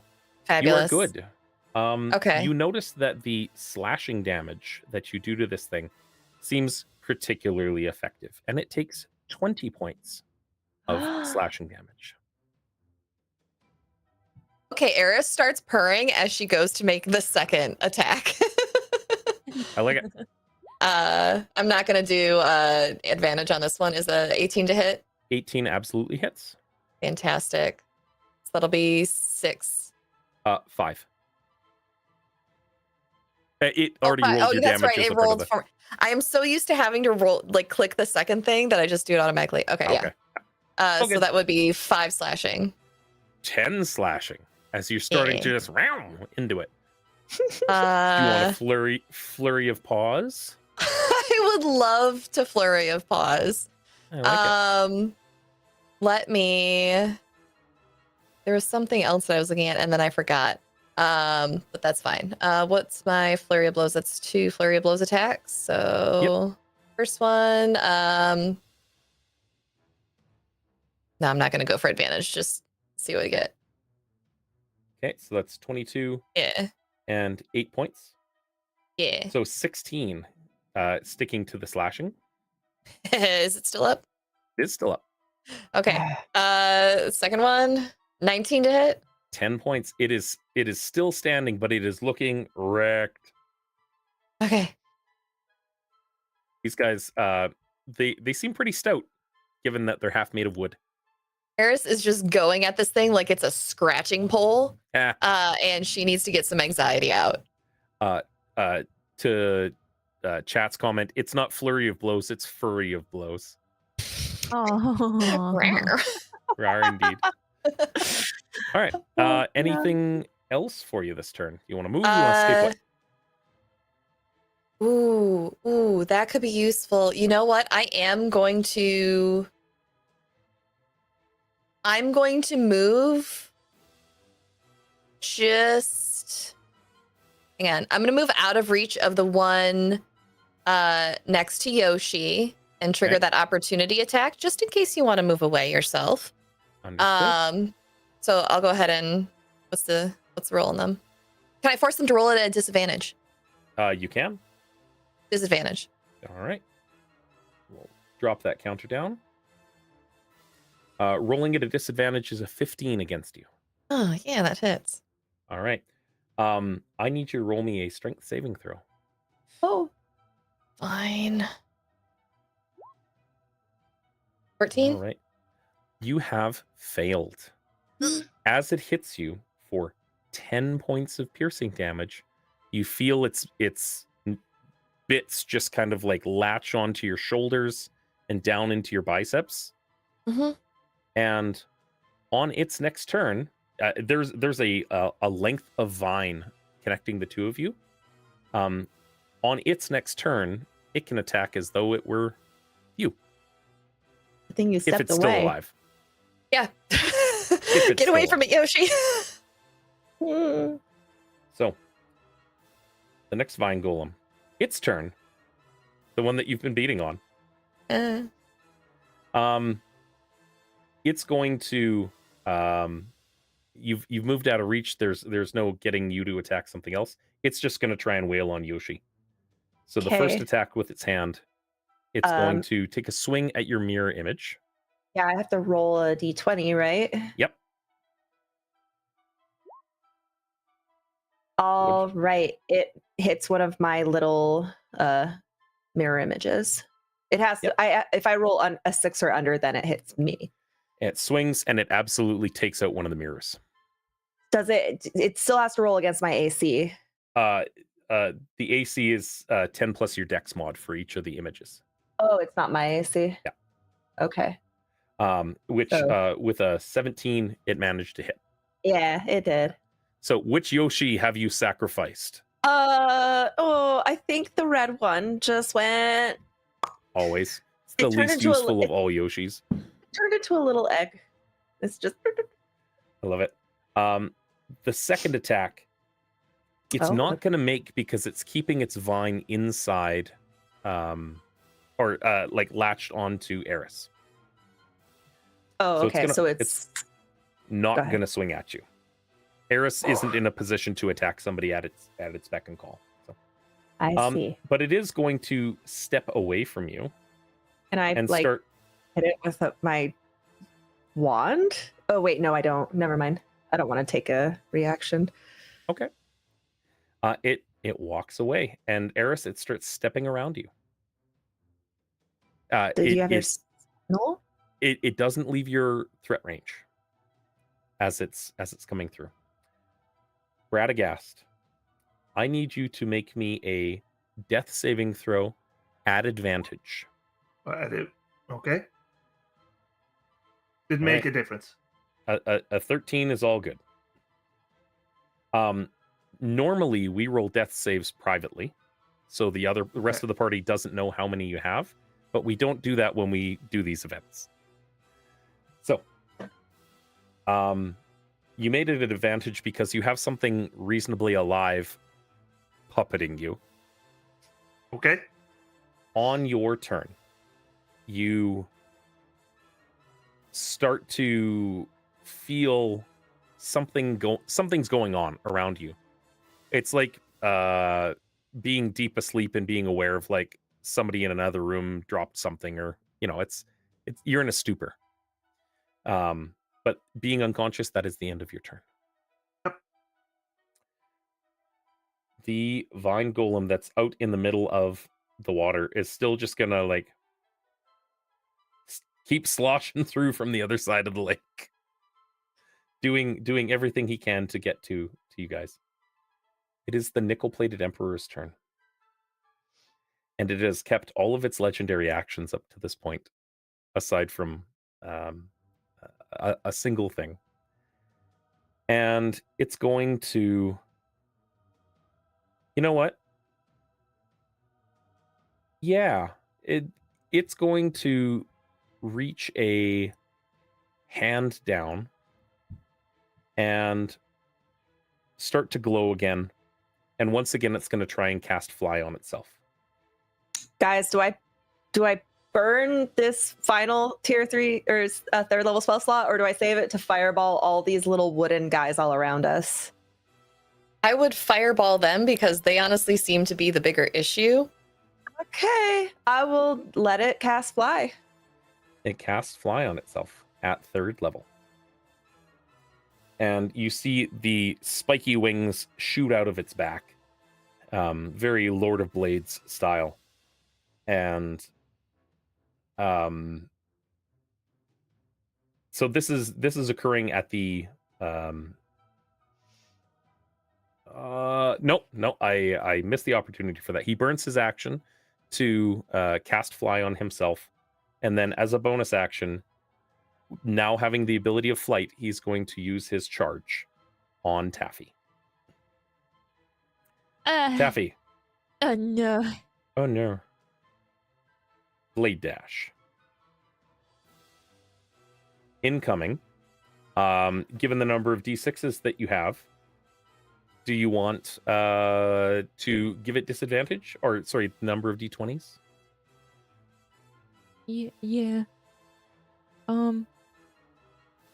If it doesn't work, I'll still silvery barbs it, so it'll be like a triple disadvantage. All right. Okay. All right, so it swings. That brings it down to a 21. I guess that probably, yeah, I'm gonna silvery barbs All right. to save my friend the fairy. Silvery Barbs brings it down to a 19. Did that help? It helped, but it still hurts. All right. Don't worry, it doesn't do much damage. That's fine. Yeah, I'm sure. Yeah. That will be Yeah, we're good. I'm not worried. 24 points of slashing damage to Taffy, and only 3 points of force damage because it rolled garbage. Okay, so how much? Sorry, what was the first number? So 27 total. 27 total. And it whams, drives into you, and we're gonna see charge. I need you to make a strength saving throw or be pushed 10 feet away and knocked to the ground. Okay. I went for my dice. And then I was like, could have wait, no, sworn gotta when it do hit me, roll were it. there not 3 sources of damage? There were 2 sources of damage for you. Just 2. Yeah, But it was. it was slashing force Must and have slashing. been. Oh, okay. But I Okay. just added her slashing together. It was really low numbers this time around. With a 13, it knocks you from the 5 feet up in the air that you're rolling on, and it sends you skidding into the ground, dragging your wings against pine Ugh. needles and stuff. Blah. Ow. Fairy Sparkle Taffy, Slayer of Monsters, no! I'm feeling a little less up to the title right now. Yoshi. Oh no. Okay. Everyone's grouped up. I am going to exempt all my friends from this fireball. You are able to do so. I cast fireball on everything. Do I need to make it? I think Let's it covers go, Yoshi. everybody. Yeah, Mhm. yeah, you'd be Yeah. fine. Go ahead and roll. Okay. There you go. All right. How much? Let me see what I. 20. He That's rolls. not that great. And gets a 4. Hey. Plant dudes. You're gonna be hitting 1, 2, 3. Yeah, you can get everything. Hey. Let's go, Yoshi. I took that egg and I threw it as high as I could, and it went.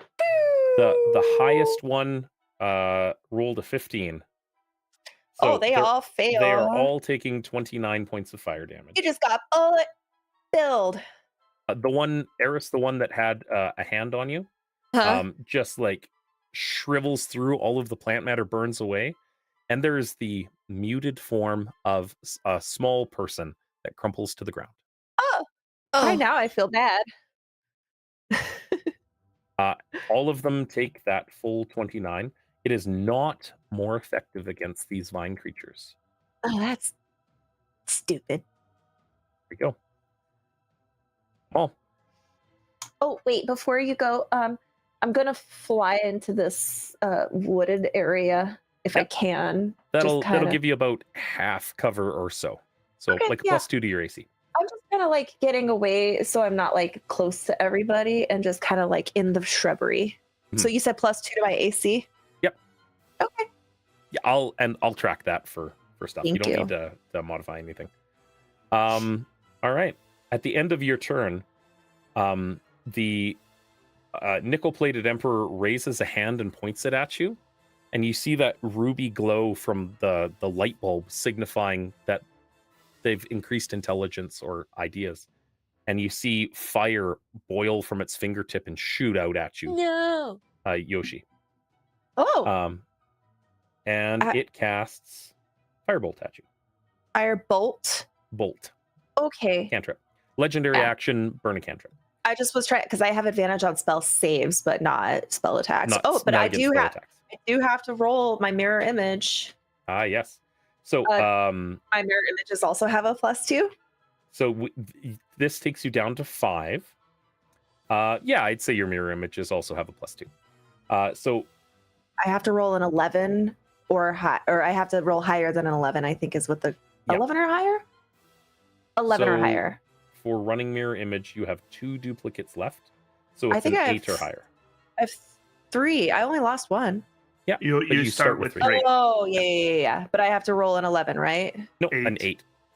Oh, I'm like, hey, Perfect. That works. And it scorches through and it takes out the yellow Yoshi, no! yellow All Yoshi's the- gone. All that's left is green in me. That's the way it always works. So that's at the end of Yoshi's turn. Taffy, you are laying on the ground a little bit. Bradagast is in front of you at 0 hit points. Yeah, I'm gonna help him chew a good berry. Okay. I'm gonna borrow from some Critical Role rules here and say that because it feels bad to make you use your whole action to administer a good berry, I'll let you use it as your bonus action. Okay. Bradagast, you are at 1 hit point. Okay. It's a little weird because like something keeps trying to not move his mouth as you're like, "Meow, meow, meow, meow." Like, no, you got a 2. And as you come up and you're like, oh, I don't like this. Oh, this doesn't feel. It's like stepping into a pond and stepping into a bunch of like duckweed and duck poop on the bottom, and it touches your feet, and you're like, ah. And that's all over you. You still have an action. And I'll remind you, that you do Okay. have 2 short rest tokens and a long rest token to burn. Oh, now that everyone's up, you could bring us all back Mhm. up. And And- recover I'm everybody's spell thinking, slots. and I could if you have do the fireball long rest, again. you'd get your spell slots back. Yeah. Or at least have the ability to burn hit dice. Oh yeah, question: if we do a short rest, can I use my Mhm. arcane recovery as part of that? Yeah, I'll give it to you. Then I could have Sweet. how many do I get with that? 3 levels. So a fireball back. You get a Basically. fireball. Yeah. Maybe Yep. burn a short rest token would be, and we can hang on to the long rest for more dire. So, as you're Okay. deciding on that, I'm just going to be rolling on the wild magic table, thanks to a $25 donation from Rolling Warlock, asking to have a wild magic surge take place on the Nickelback Emperor. Look, why you got to do me so dirty, man? Don't bring that voodoo into my game. Rolling a D100 on the Wild Magic Surge table, with a 41. Oh no! So it Did you turns just into a summon potted plant, and just like floats there in a potted plant, or as a potted plant floating on the ground, Till And the it's start just of its next turn, I think. bobbing. Right? Oh, That's a thing. Yeah, I think you just bought us some time. got some time. Okay, yeah. We'll do the short rest. So you turn into a potted plant until the start of it. Yeah, it's next turn. So, it's not going to be taking any attacks of opportunity or anything like that. You get some time. Short rest. Sweet. Short rest. Hmm. All right. Feel free to roll any recover anything that recovers on a short rest. Burn your arcane recovery. Does your bomb or the summer court come back on a short or a long No, rest? well, I on a long rest, but I haven't used it. So Oh, okay. Perfect. the only thing I'll do is spend hit dice. Yes. I like it. Same. Perfect. And while they're doing that, thank you everybody for donating and giving your time and your effort and your hard-earned dollars into a cause that we really appreciate. We're Woohoo. currently at $1,690 raised so far. Wow. Y'all are awesome. Thank you, everybody. Everybody's having a good time. Yeah. Look, I get to wear a top hat and play D&D with my friends. What could be better for a Saturday? Right? It's always a good time. How does one short rest in the Roll20? Oh, in your character sheet, I may not have turned on the thing. Bear with I me have a moment. short rest button on the right side of mine. You That should. didn't do anything for Underneath. me. Yeah, Yeah, and then it didn't if you're do rolling anything. hit dice where it says the word hit dice underneath you your just- temporary HP, that's what you hit. Oh. Yeah. Or you can just subtract it manually and Yeah. roll them all at once. Ooh, sweet. It is an actuated paper character sheet with Mm-hmm. erasing and everything. Beautiful. That said, after burning your action and burning your bonus action for the berry, Taffy, was there anything else that you wanted to do? You're currently, you have half your movement left after getting up and approaching Bradagast. Okay. I think I'm just gonna fly up. Just Just fly zoom. 15 feet. Yep. Okay. Bradagast, I need you to roll me a strength saving throw, please. If you fail, Mhm. no, you made it. You're fine. I was going to say, if you fail, you feel compelled to swing a stick. Fuck. You've got this thing on you. You feel like you could probably get it off of you, and but it would take some effort to do so. Okay. The vine golem that is to the west of Eris will start swinging in. I say vine golem because these are the original templates that I based all of these creatures off of for noodling their mechanics. It swings in on you. You are at 7 d20s left. Should we continue going down? I think once we hit 5, that's when we take a pause. Then we can Okay. be more specific about it. It swings at you twice, once with an 11 and the other with a 9. You are now at 5 d20s. Ooh. That's its turn. And next one is the vine golem that is enwrapping Bradagast. It's fine where it is. It's gonna Bradagast, I need you to roll me a strength saving throw again to resist it walking you over to Eris. Okay. All right. Boop, boop, boop, boop. You are puppeted. And it walks you over. And you feel your hands rise up as a part of this. And you feebly swing your stick at the monk. Go ahead and roll me a d20. Let's see what happens. I miss.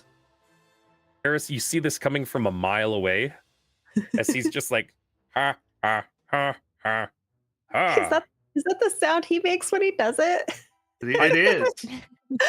That sounds about right, yeah. Ah, That's its turn. Eris, you're up. Okay. I'm going to just mention something that you might not be aware of. Yes? This thing is a potted plant until the start of its turn, which is very soon. And until then, any damage you do against it, it is vulnerable to. Yes. So it's double damage if you do anything to it. All right. Well, I'm gonna risk it for the biscuit. Give me those opportunity attacks as I move away from All these right. two creatures. You know what? Go I won't make you do that, Chris. This other one's gonna go, and yeah, it's just a 13 to hit you. Doesn't hit. All right. It swings. It tries. Okay. Was that other one next to me still up, or is that one down? No, it died in a fireball. Okay. Okay. Oh, It is no Um, longer linked to you in that's any way, right. shape, or form. Fantastic. I'm going to roll to hit potted plant. Okay. Was the Roll. 15 hit? roll Yeah. out the plant. Yeah. Yeah. Okay. So that'll be 10 claw damage. Uh-huh. Let me have a quick look here. Yep. Let me tear up that terracotta pot. Terracotta. I love it. Terracotta. I'm just gonna make the token a little bit bigger so I can actually So you can see it. interact. When you set something to be a drawing to make it smaller than a square in Mhm. Roll20, you can't modify its hit points from the token menu. Oh, 'Cause it gotcha. Turns it into a picture. So That's 20 damage on that one. That's really unfortunate. For my second attack, 24 to hit. Yep. Another 20 damage. Yeah. And then we will. Flurry of blows. Yeah. Then Flurry we're of gonna do. blows. Then we're gonna do the bat bap. 23 to hit. Yeah, 18 Or- damage. 18. Okay. And then the second bap is a 22 to hit. Jeez. All right. Yep. You just did 78 damage on your turn. I did. See, that's what you just need. That's what monks need, is the ability to turn things into potted plants reliably. Yeah. And it would fix the monk. It would be fine. The Yeah. monk could be awesome then. I am having so much fun playing the monk. This is my first monk, y'all. I'm having a good time. Okay. Let's see. That was action, bonus action, movement. That is my turn. All right. I Perfect. feel good about that. Radagast. You feel All right. icky. Yeah, I know, but I do want to know what the weather is like outside. It's a reasonably clear day. The sun Damn it. is shining All right. down. What? The most damage I can do to this guy in one go before his turn starts is call lightning. So that's what I'm Okay. casting. All right. All right. There is no interaction whatsoever with you being surrounded by this fella and your spell casting. Okay. Moving is challenging, and you would move at half speed because you've got All right. this thing wrapped around you. All right. Well, I'll just take care of that by not moving. Yep. And I'll just cast my spell. Right there.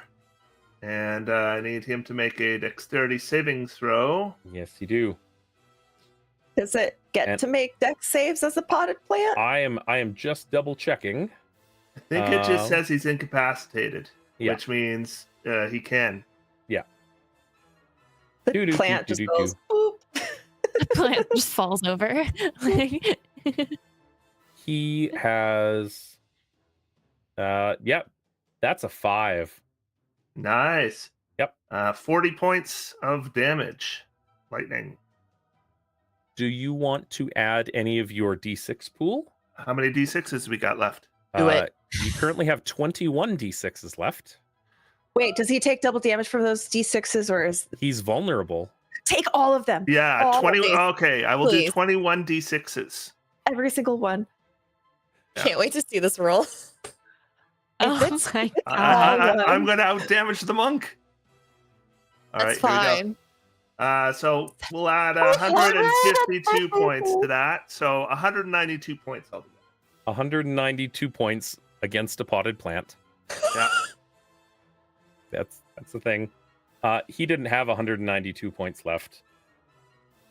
That wasn't the thing that happened. And as what does it look like when you end this giant metal That is to be the lamest nickel-plated thing ever. emperor? It just Yeah. That was a lot of extra damage. That was So lightning. so I'm like, watch me conjure lightning, and a little storm cloud appears, and a little lightning bolt comes down, and it hits him once, and then this gigantic one appears in the sky, and this huge lightning bolt comes down, and I'm very surprised.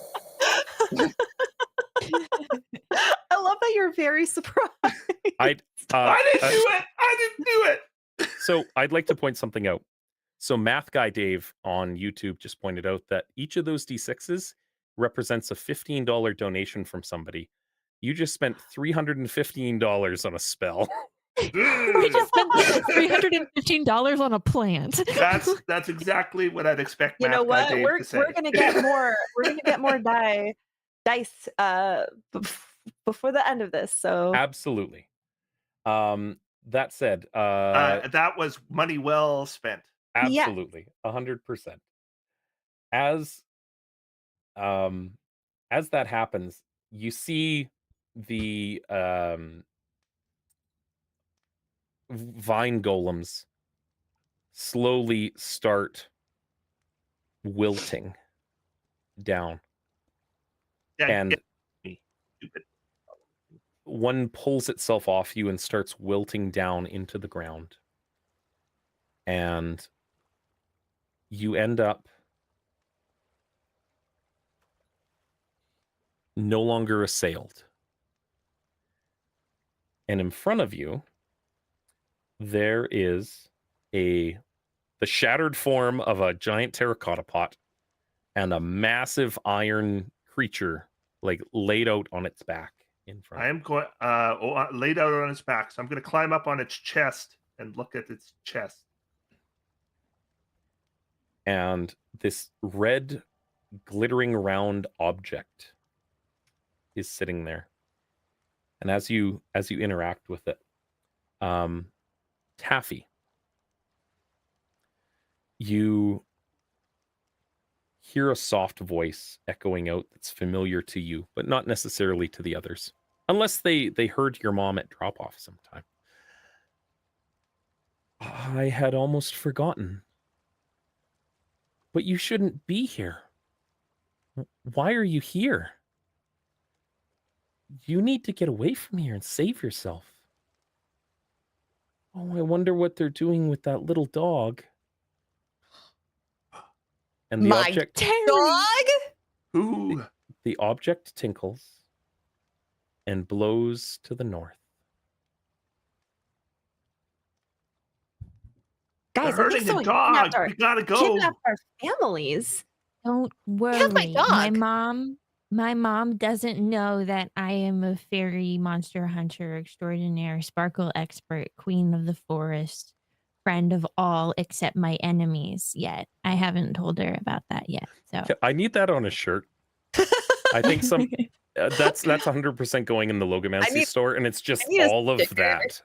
I can put it right here on my computer. Oh, also, I forgot to give these to you guys earlier. I kind of forgot I did it. But here, have some of these berries, and then if one of us goes down, feed it to them, and then they'll pop back up. Oh, that's smart.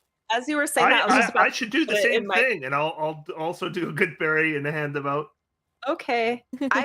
If I keep them in my cheek pouches, can I save them in there, or is that weird? Giving a reflavoring for everything, it's not like you're not using your hands.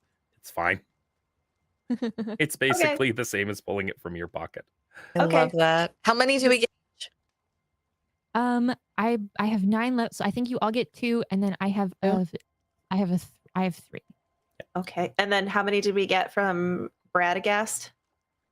I would say 2 each. Okay. So 4 total. 4 good berries. Cool. We can all like pick each other up, like the help in Baldur's Gate. You know, I downloaded and installed Baldur's Gate, and I've been waiting to get started on it till after we finished off all of the fundraising and stuff. That's a So- smart That's idea. smart because it Yeah. consumed my life for a full week. Yes. Yeah, I don't same. have a full week to give to it yet. I'm waiting till December. Yeah, yeah. That is very smart. Thank you to Ed for adding let's see.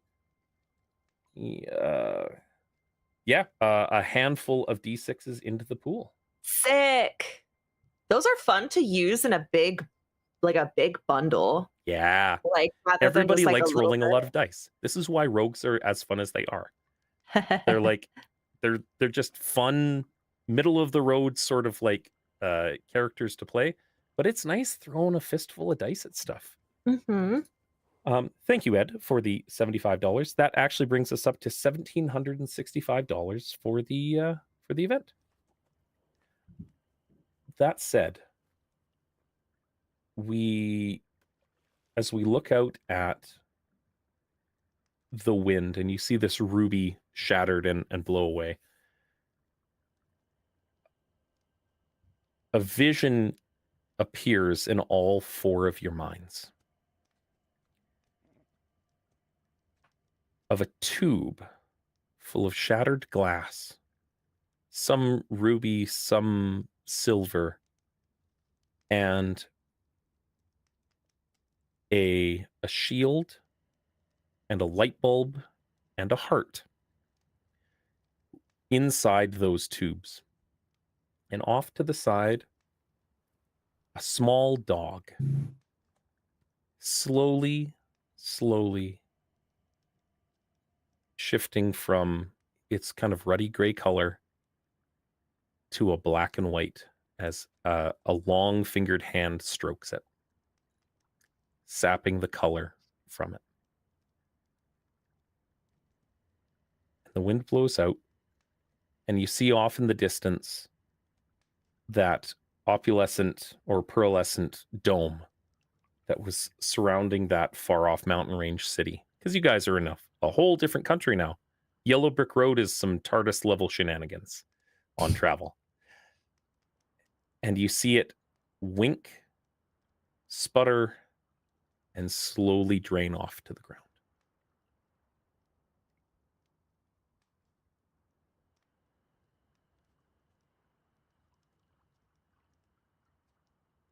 What do you do? Anybody know what that means? I don't know, but I know we need to go north. Is And the color I'm walking. was the color here drained or No. no? It wasn't. Okay. You hear a groan from your feet. Taffy, one of the vine-looking people, a little fresher than the others, is still moving. And upon inspection with your elite monster slaying capabilities, because say what you will about ranger subclasses, monster hunter knowing, like having insight into how things tick is just fun design. Upon inspection, he looks like half a gnome and half construct. There are bits and pieces that have been replaced with tin and wood and mechanical moving bits. And he gives a cough and leaves come out. And he says, I'm Patches. I was Patches. I'm complicated. And he just kind of like stares up at you. Hi, complicated. I'm Yoshi. Hi, Patches. Do you know what happened here? The Gale Queen, everything changed when the Gale Queen took over the Emerald City. that was the time that the Emperor started to change. He took the good witch, Gloma, and it wasn't enough. And then he had that brain, idea, smarts from the Gale Queen, and his magic grew. He was kind, but then he wasn't. He looked after us.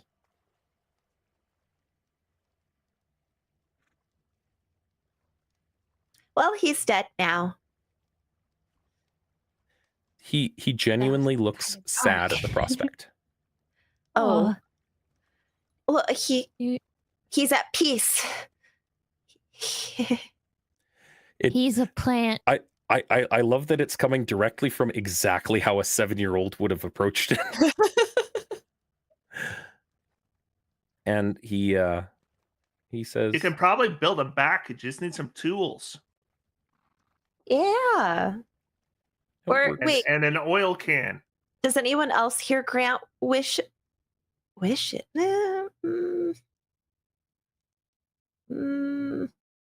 gonna wish for an oil can?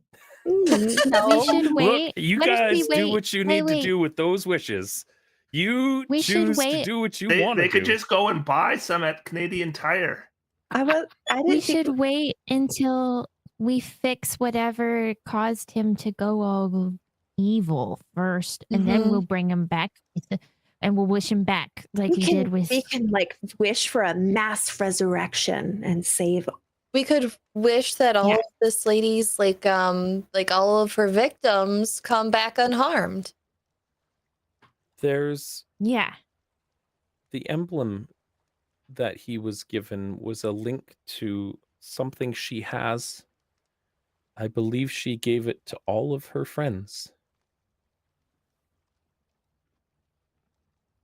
He was Mhm. smarter. And we heard rumors that and he struggles with his words, and he slows down and he takes a deep breath. The Emerald King received something similar. He was braver? No. He could feel deeper. He could, and he struggles with his words some more. He was given more traits than he ever asked for. Guys, this reminds me of the movie about the Wizard of Oz when they wished for like a heart and a brain and courage, except it's all like mixed up. Yeah. And do you know what else reminds me of the movie? Following the Road. And I start walking. Sorry, he's got ADHD. Never apologize. So, as We'll fix Patches your kind of kingdom. lays there against a stump, in their transmuted form, he says, the last guardian of the Gale Queen used to reside in the land of Oogaboo,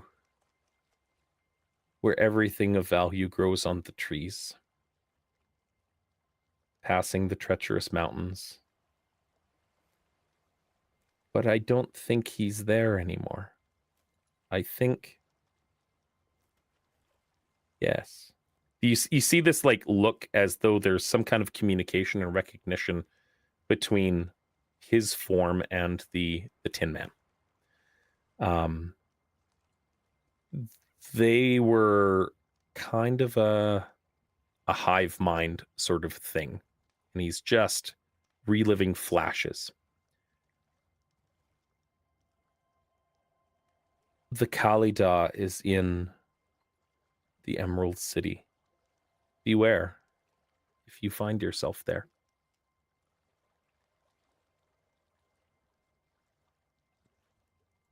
Okay. And he just kind of like slowly starts to stop and look off into the distance. And you hear whirling of clockwork slowly tick down, tick down. And he eventually just slows and stops. Did we just watch someone die? I think so. Oh, Patches. He wasn't alive. He was a robot. robots can be alive. I hug Yeah. Patches. And it's that kind of C-3PO gets morality blown language that lets us blown do into like this. 5 pieces, and they just put him back together, and he's fine. Is he fine? Is he fine, Brad? Is he? Probably. I Taffy is don't know. just hugging Patches. Just like, You see a small, "No." almost looks like a keyhole in between his shoulder blades. There you go. You just need the key. But he would kept talking, and if we turn him on, he's going to start talking again. Let's go. Ah, So much. What do you do? Can I've I learned go? his name. Emotionally attached. Can I go check the Tin Man out in the water for a key? He's actually like half laying on the shore at this point Okay. from how you guys brutally removed him from being a threat. That Um, was great. Yoshi's feel gonna find about- a tree to use a little Yoshi room behind while you Absolutely. guys figure stuff out. Go for it.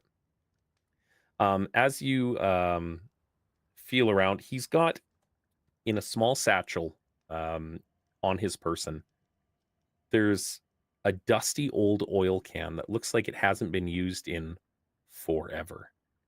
As well as a series of small, intricate looking keys. I'm gonna take both Oh, those no. things. You know, if you turn him on, you thought he was long and talked, and it was boring before. Patches. It's going to Why be don't you twice sit as down and eat a boring. good berry? Patches. Have Here. a Snickers. I am going to pry my companion off of Patches. Yep. And with my free hand, start turning one of the keys in I love it. the little keyhole. And I just lean back against one of the tree trunks, and I reach into my bag and I pull out some Star Wars action figures. I have no interest in what this guy has to say. Start playing. I love it. It's that scene from Spaceballs. Like the princess and Darth helmet. And you wind him up, and it and you slowly hear the sound of mechanisms and plumbobs going back and forth inside. And you see him slowly start to move. Doesn't say anything. He just is going again. Hi. The eyes kind of give you recognition, but it's not quite there. We should give Patches the keys so if he feels he's running down again, he can. Wind himself back up. Mm-hmm. Okay. Do I see anywhere on him that the oil can might assist? There are several spots where he looks moderately rusted over, and you Uh-huh. make liberal applications as you learned in a movie once. You know, Ding, ding, ding. ding, ding, ding, ding, ding, ding, and Yeah. you see like the joints ease up. He's had a day, Mhm. and got fireballed amongst other things. He is stabilized and alive Okay. at this point. Leave him with the oil can and the keys. Absolutely. This is what we call self-care. And we leave the stuff. I love it. And you straighten up, and the light bulb had shattered and blew to the north, kind of in the direction that you came from. We gotta go save our parents. And my dog, Yes. What's your dog's Yeah. name? Carrie. Carrie? That's so Terry cute. with a T. Oh, Terry. That's Yeah. cute. Named I after the actually- original terrier from The Wizard of Oz, Terry. Oh, Terry played Toto. I didn't know that, but I had a stuffed husky as a little girl named Terry. And I Cool. named her after another girl in my Girl Scout unit whose name was Terry, and I thought it was a pretty name. That's fair. Aw, that's adorable. So, any prep or choices that you want to make? Do we get to rest before we go? You could. You can always this- make choices. Does this count as a short rest as we sit here talking to? I would say so. Okay. You are I don't- you are not in combat. You're taking some time. Bradagast is certainly at ease. I'm gonna kill you, Darth Vader. Yes. I can't gain anything from a short rest, but I'm Mhm. happy to support you all. But I don't have a lot of spell slots left. All Yeah, I have nothing to gain from a short rest. I have no hit dice left, and I don't get it. I haven't used any wild shapes, so All right. Do we need to do a long rest then? I'm okay for a Okay. while. I mean- didn't use that much. I guess it depends if we get into another fight this complicated. I'm betting we will. Yeah, Maybe we I should think go maybe a camping. long rest is a good idea while we know we're not in the new. I All mean, right, we good have, choice. we have Do we- like 2 long rest tokens. Is that right? You have one long rest token and one short rest token. We should left. save Oh. those tokens for the middle of combat, you know? Mhm. If Yeah, I we think if we we're can get a going long rest in. if we're going back I the way think we we just go. came, do we think that we're going by the Munchkins again? You would have to go Well- past the Emerald City that you passed Okay, to get to gotcha. back to the village. hall. I'm heading north. I Here's the heard some deal. about a dog. Yeah, Yeah, but I'm- Yoshi is like really, really good and at what Yoshi does. Yoshi's High really point. good at the magic. Eggs. It's all in the eggs, and I Yeah, have to lay and so more. we might want to make sure Yoshi has enough eggs because I have a feeling it's gonna get harder. It as is we worth go. noting that all of you have the basics of camping gear that you had packed to be prepped for camp. Oh, Some more prepared than others based on how prepared your parents were for what camping is. oh, I feel My like mom my was my parents. Girl Scout leader, so I'm doing great. I feel like my parents definitely had me prepared because it took so Mhm. much convincing for them to even let me come.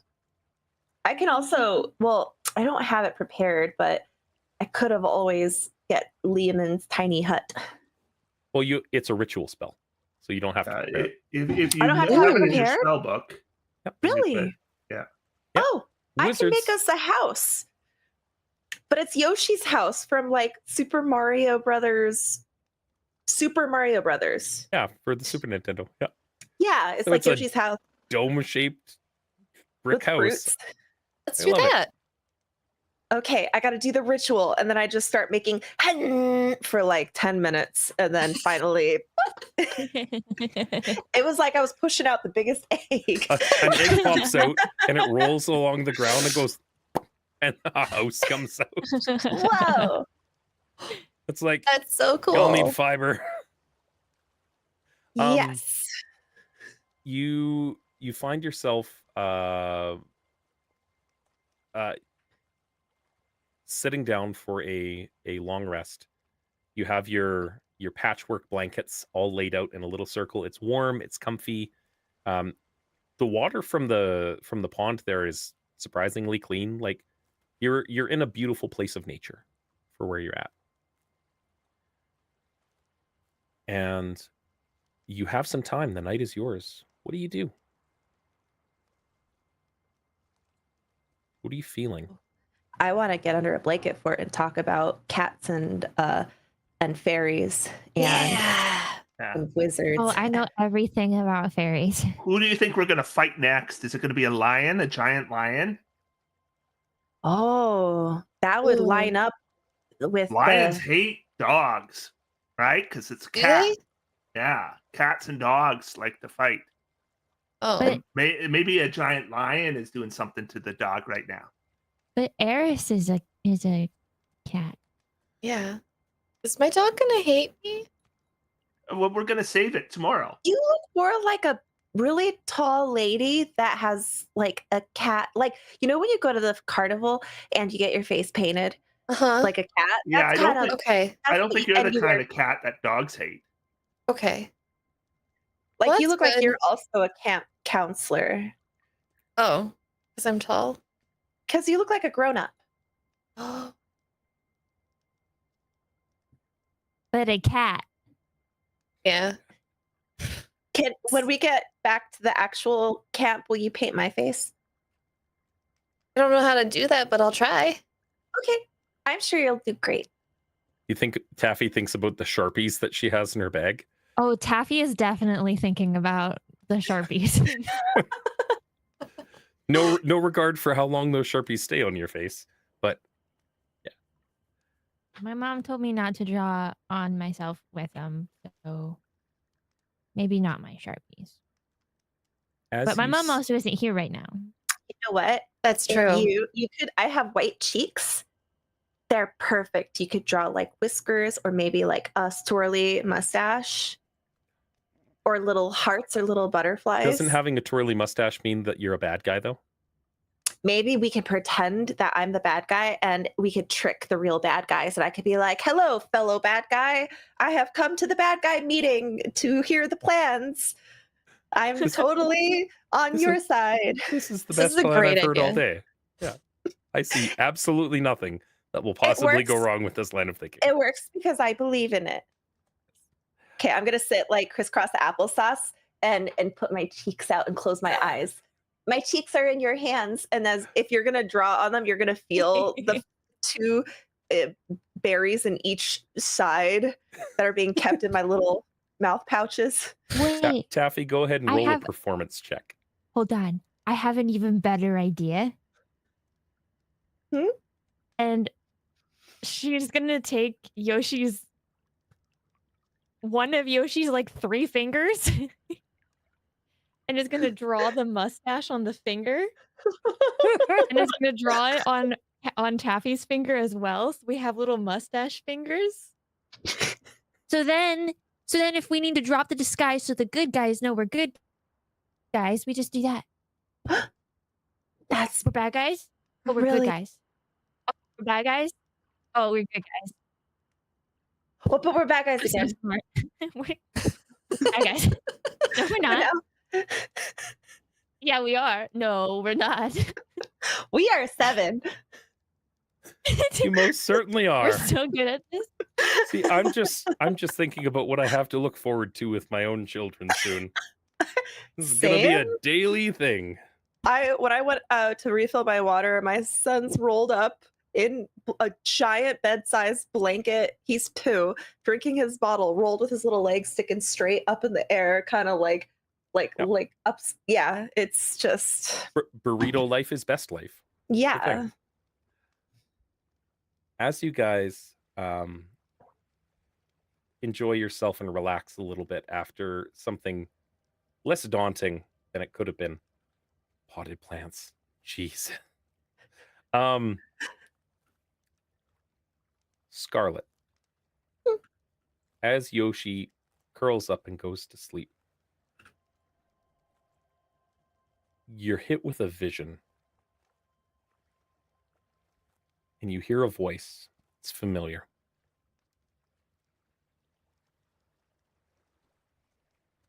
And it says, "This is the best. I've never felt so confident. I can't believe I was afraid before. This place is nothing to be scared of. We should never leave."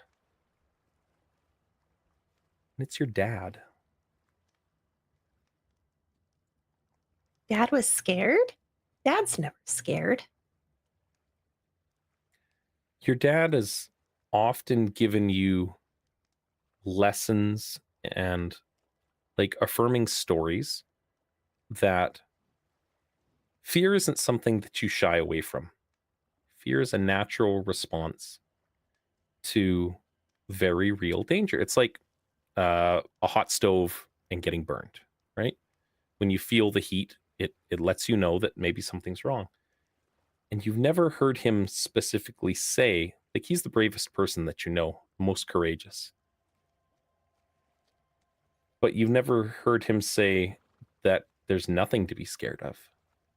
Seems off. Well, I know that our parents were kidnapped, so they must be tricking him right now, and we gotta go shake some sense into him. I love the clips that you guys have thrown in too. That is amazing.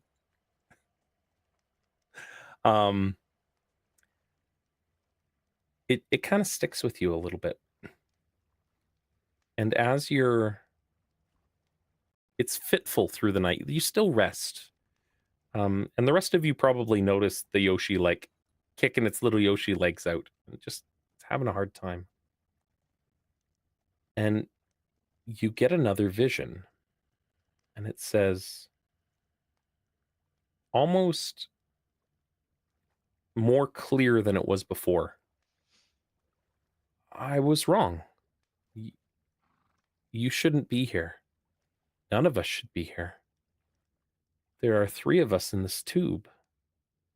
I can only imagine what they're doing to the dog. I think she knows these vessels are breaking. The barrier seems down. You need to hide. She knows. She'll... And nothing, and you jerk yourself awake. Oh, they kidnapped our parents and they're sticking them in a tube. What? Huh? Oh, I'm sorry. I dreamt about Dad and all of your parents, all your moms, and your dog, and they're stuck in tubes. And the lady that runs this place, who's doing a bad job, is keeping them there, and she knows we're here, and she's probably going to come kill us. She's Heavy. not killing nobody because we're going to kill them because they're the monsters. I agree. Uh-huh. And Taffy hears this out loud that there are monsters to be slain. Yeah. Monster. I love it. I think we should go north and meet them on the road. That's where we were supposed to go, right? We were, gotta supposed, go- we were supposed to go yesterday Well, we had to rest in my house first. and listen to the robot talk on and on. See, and that's how you What know if we're in a we- Fantasyland fairy tale. It's because the 7-year-old is has affordable accommodations. Mm-hmm. Tiny house living. What can I say? It looks like the coolest treehouse you've ever imagined, I like with it. with a slide, a swirly slide to get back out of it, and That's a a good time. little rope bridge to go up. Yeah, so I'm ready to go. I also ended up sleeping in my shoes because I was too scared to see what happens if I take them off.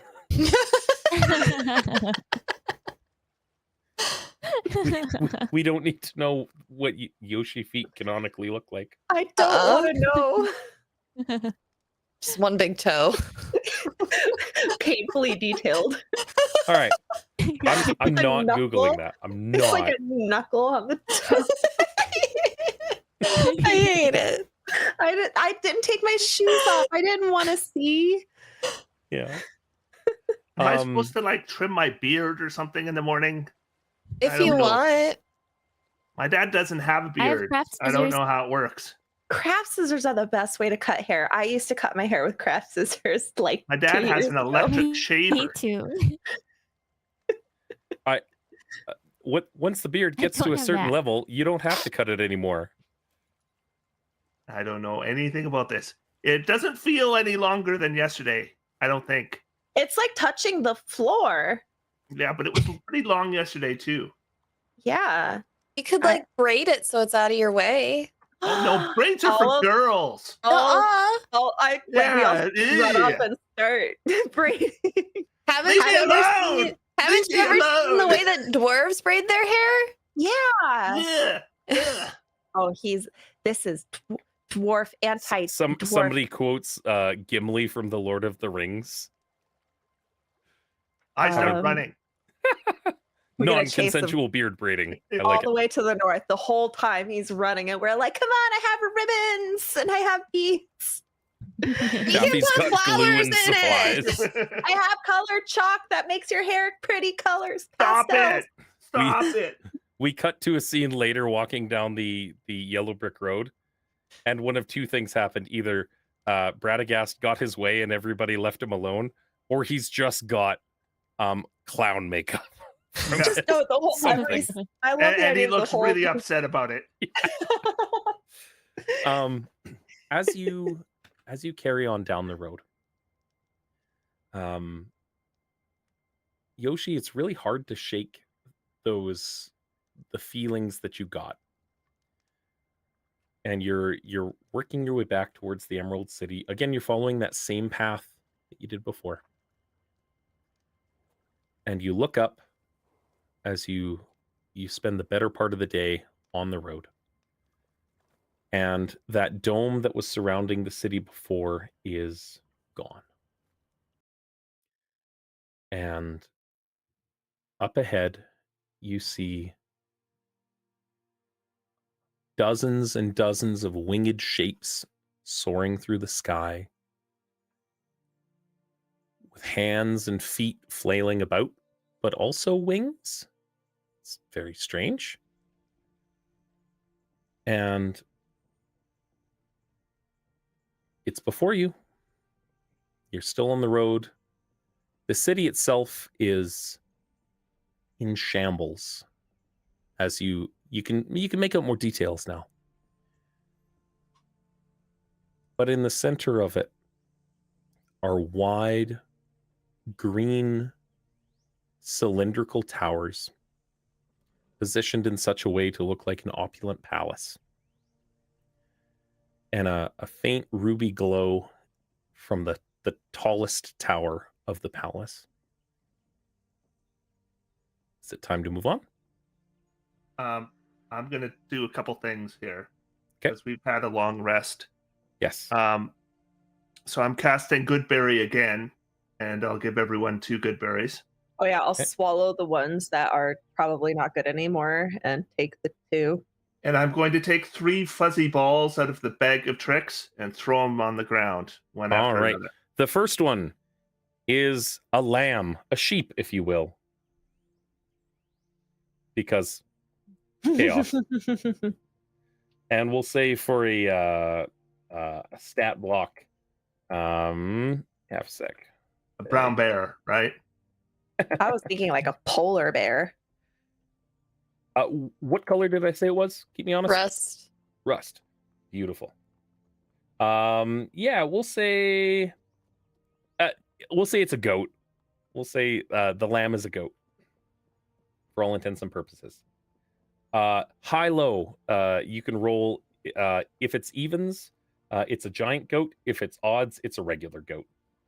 Go ahead. Odd. We'll call odd. So regular goat it is. Okay. And then go ahead and roll the other two. Okay. So you get a lion and a brown A bear. Hey! A lion, a Woo! lamb, and a bear. Oh my. Yeah, I feed the Um. lamb to the lion and the brown bear. Jeez. That's horrifying. It's like that scene in Jurassic must- Park. They must be hungry. They come out of the bag. It's like Lambs. I'm just picturing Bradagast there with like this decorated beard, just being like, "Here, eat this lamb," and it's just like some midsummer like. Well, I know I have that. I have the line that's friendly to me, like lick Yeah. my face and get all that Oh, I like it. I like stuff off.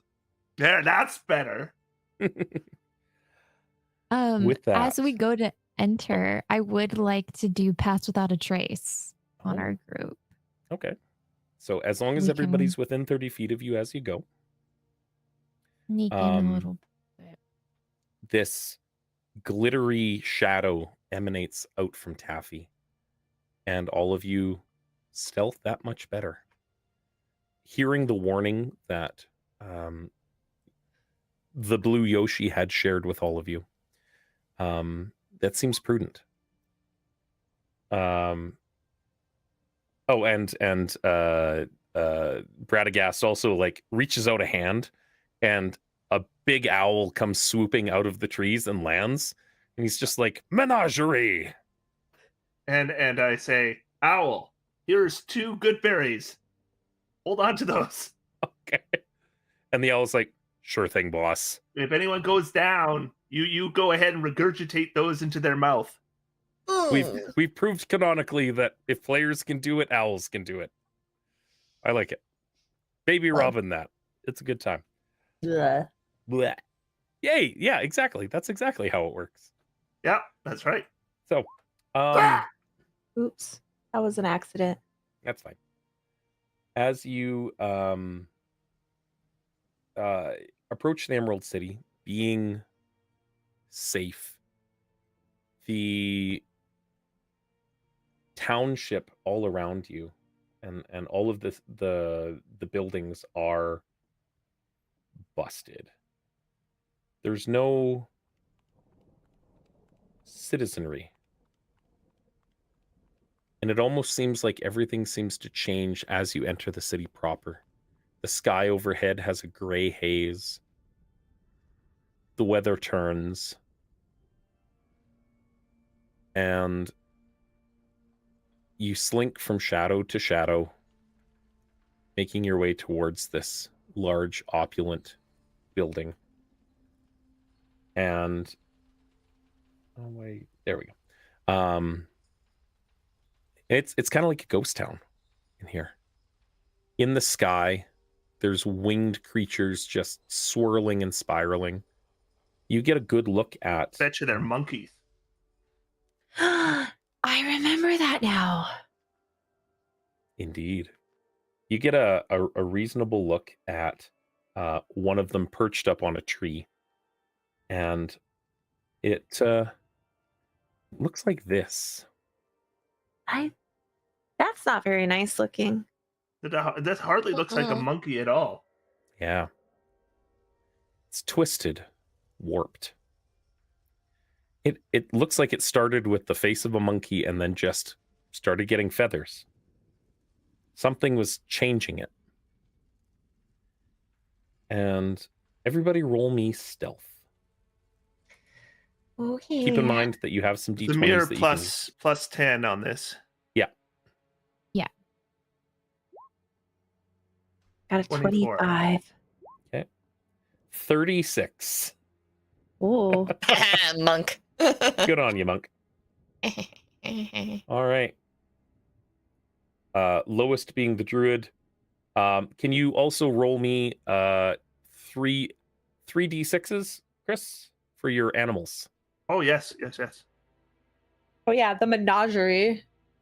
See how quiet they can be. Yeah. Why don't I just roll stealth rolls for them? Yeah. Okay, And so they'd be under the pass without a trace. Yeah, they would. so for the owl and for the lion. Lions, tigers, and bears. Oh my. And for the bear.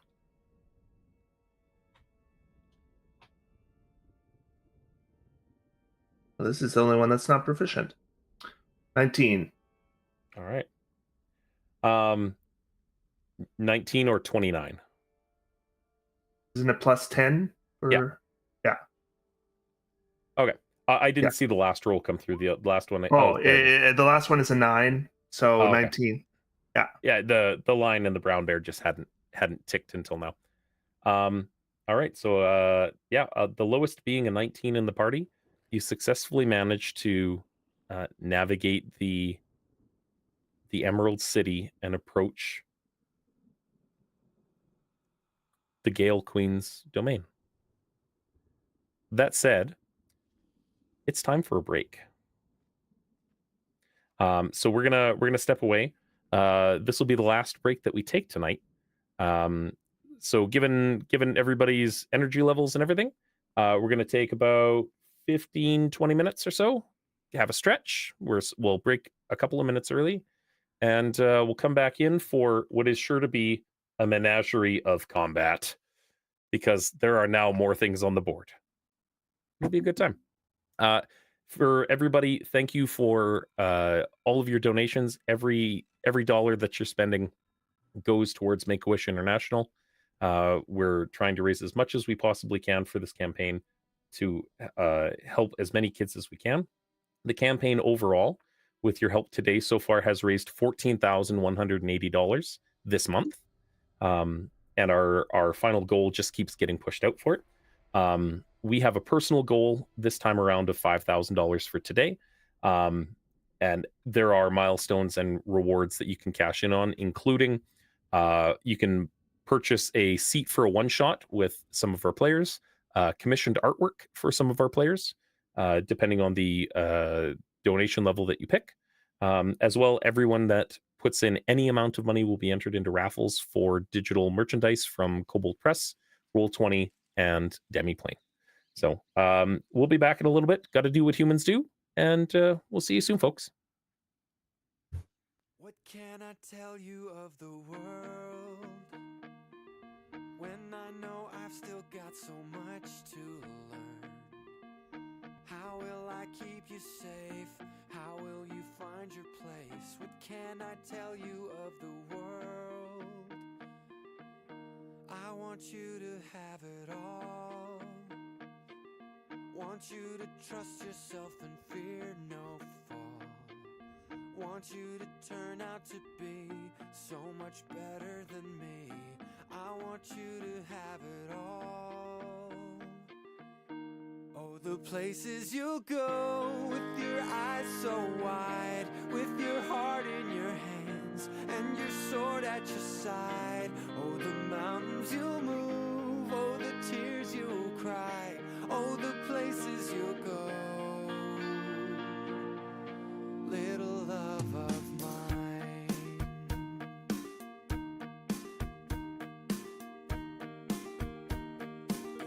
No, I can't promise you'll be safe. I can't promise you won't lose your way. But I promise you now, you'll get through it somehow, and you'll laugh about today.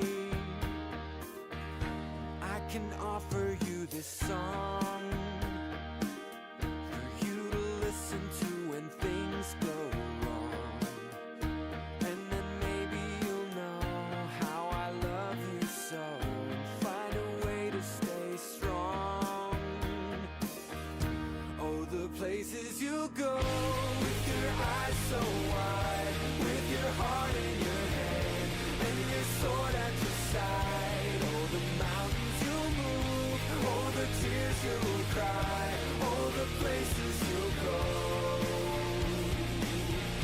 Little love of mine. Oh, the places you'll go. Little love of mine.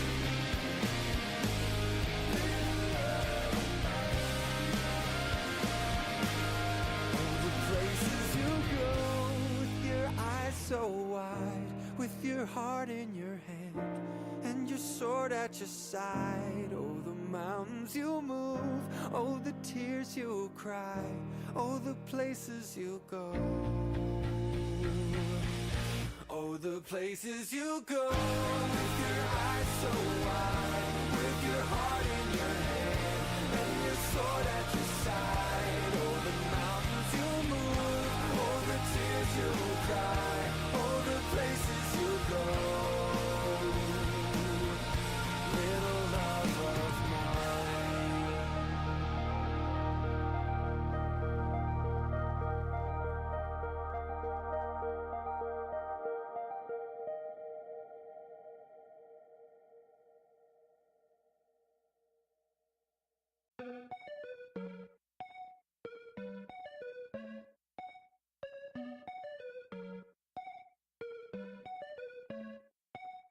After the windstorm, after the dream, stuck back in Kansas, she wants to scream.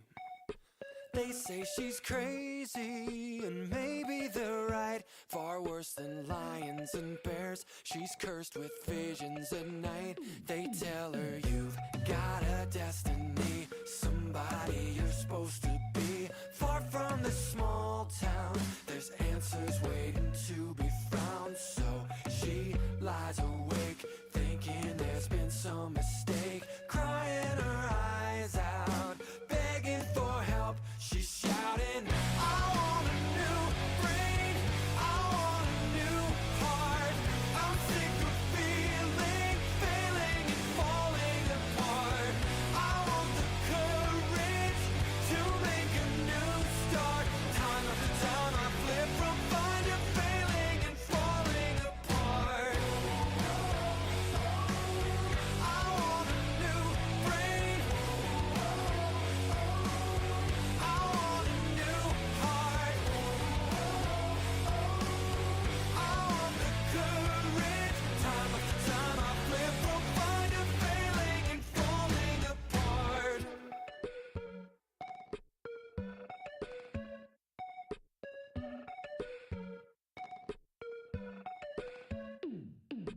Time marches onward, cruel as can be. Stuck in the real world, nothing comes free. Sick of the questions, sick of the fight. She tries to smile and pretend, denies the voices at night. They tell her you've got a destiny, somebody you're supposed to be. Far from this small town, there's answers waiting to be found. So she lies awake, thinking there's been some mistake, crying her eyes out, begging for help. She's shouting, I want a new brain, I want a new heart. I'm sick of feeling, failing and falling apart. I want the courage to make a new start.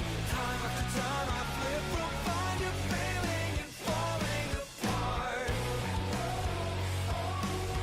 I want a new brain, I want a new heart. I want the courage. Time after time I flip from fine to failing and falling apart. Oh no, she's never sure. Is it Kansas forevermore? Oh no, she's never sure. Is it Kansas forevermore? Trapped in a metaphor. Is it Kansas forevermore? Oh no, she's never sure. Is it Kansas forevermore? I want a new brain, I want a new heart. I'm sick of feeling, failing and falling apart. I want the courage to make a new start. Time after time I flip from fine to failing and falling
Your blood is pumping through, no self-defeating theme repeating in your head now.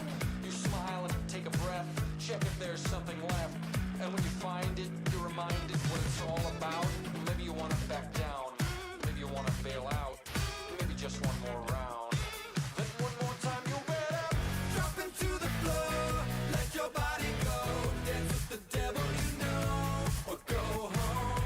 They're all watching now, better show 'em how. Dance with the devil you know, and get loud.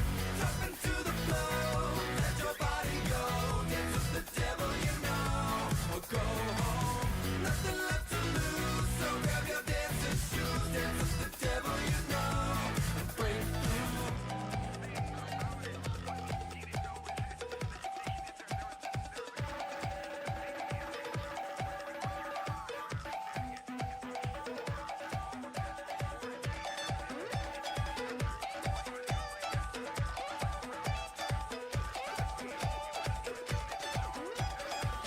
Nobody knows you better than your demons, so whatever you believe, it's now or never. Time to take 'em dancing. Nobody knows you better than your demons, so whatever you believe, it's now or never. Time to take 'em dancing. Nobody knows you better than your demons, so whatever you believe, it's now or never. Time to take 'em dancing. Drop into the floor, let your body go, dance with the devil you know, or go home. They're all watching now, better show 'em how. Dance with the devil you know, and get loud. Drop into the floor, let your body go, dance with the devil you know, or go home. Nothing left to lose, so grab your dancing shoes. Dance with the devil you know, break through.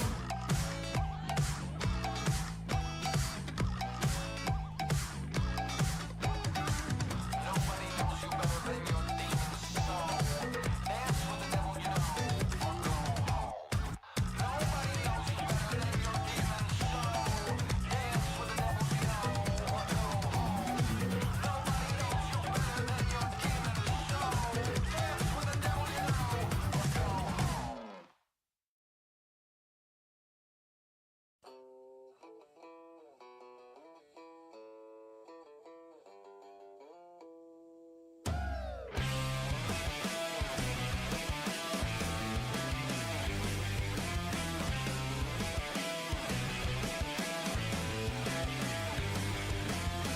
Grab your lighters, go grab your souvenirs. Grab your friends and your posters from the good years. Grab your albums, go get your videos. Pack 'em up, cause we're headed to the big show downtown, down at the stadium. We're gonna burn everything that we once loved. It had a time, it had a place, but then the whole world's spitting their face. So break up the guitars and burn 'em. Rock is dead, they held a funeral once upon a time.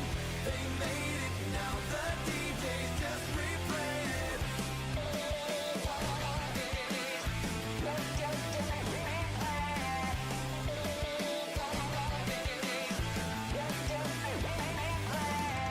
I'm not saying that it's all bad, disco died, but then they dug it up again. Maybe one day all the kids will go guitar, bass, and drums so retro. Let's start a band, let's start a movement, let's go rock some faces in the basement. Till then, it's a sea of wasted faces waiting for the bass drop. Bring on the guitars and burn 'em. Rock is dead, they held a funeral once upon a time. They made it, now the DJs just replay it.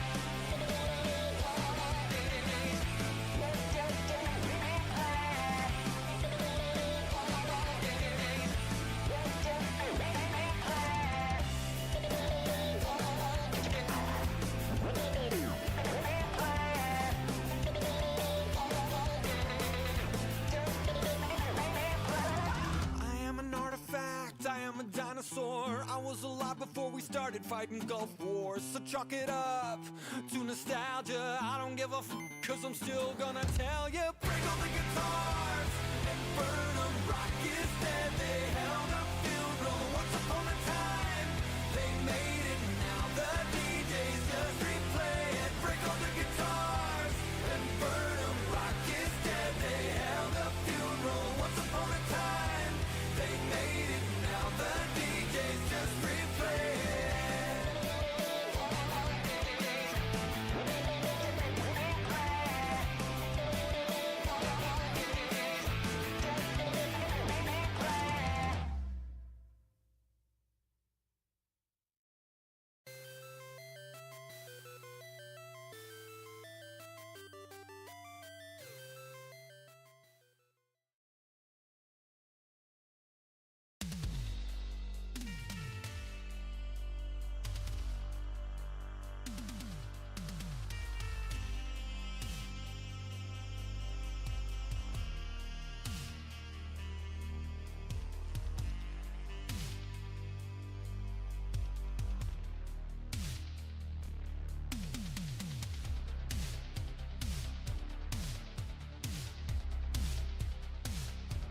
Bum, bum, bum, bum.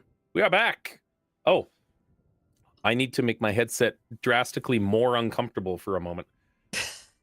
These PreSonus mixing headphones I've had for a decade. They are the single most comfortable audiophile piece of equipment that I own. But they're only comfortable when you wear them like normal headphones, not when you try and wear a top hat with them. It's a thing. So, that said, the hat is back. Math guy Dave. You found yourself navigating the Emerald City, a stark ghost town of a place. Rental property here is still probably really inflated, despite the fact that it's a desolate landscape, being what it is.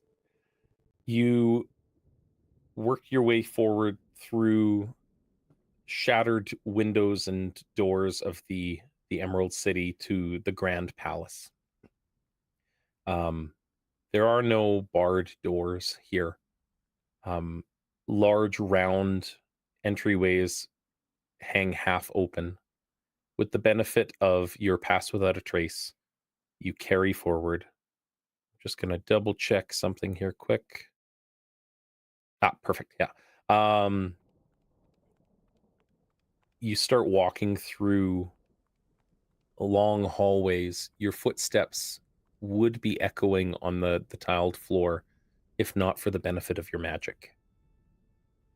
And the most quiet lion, bear, and lamb.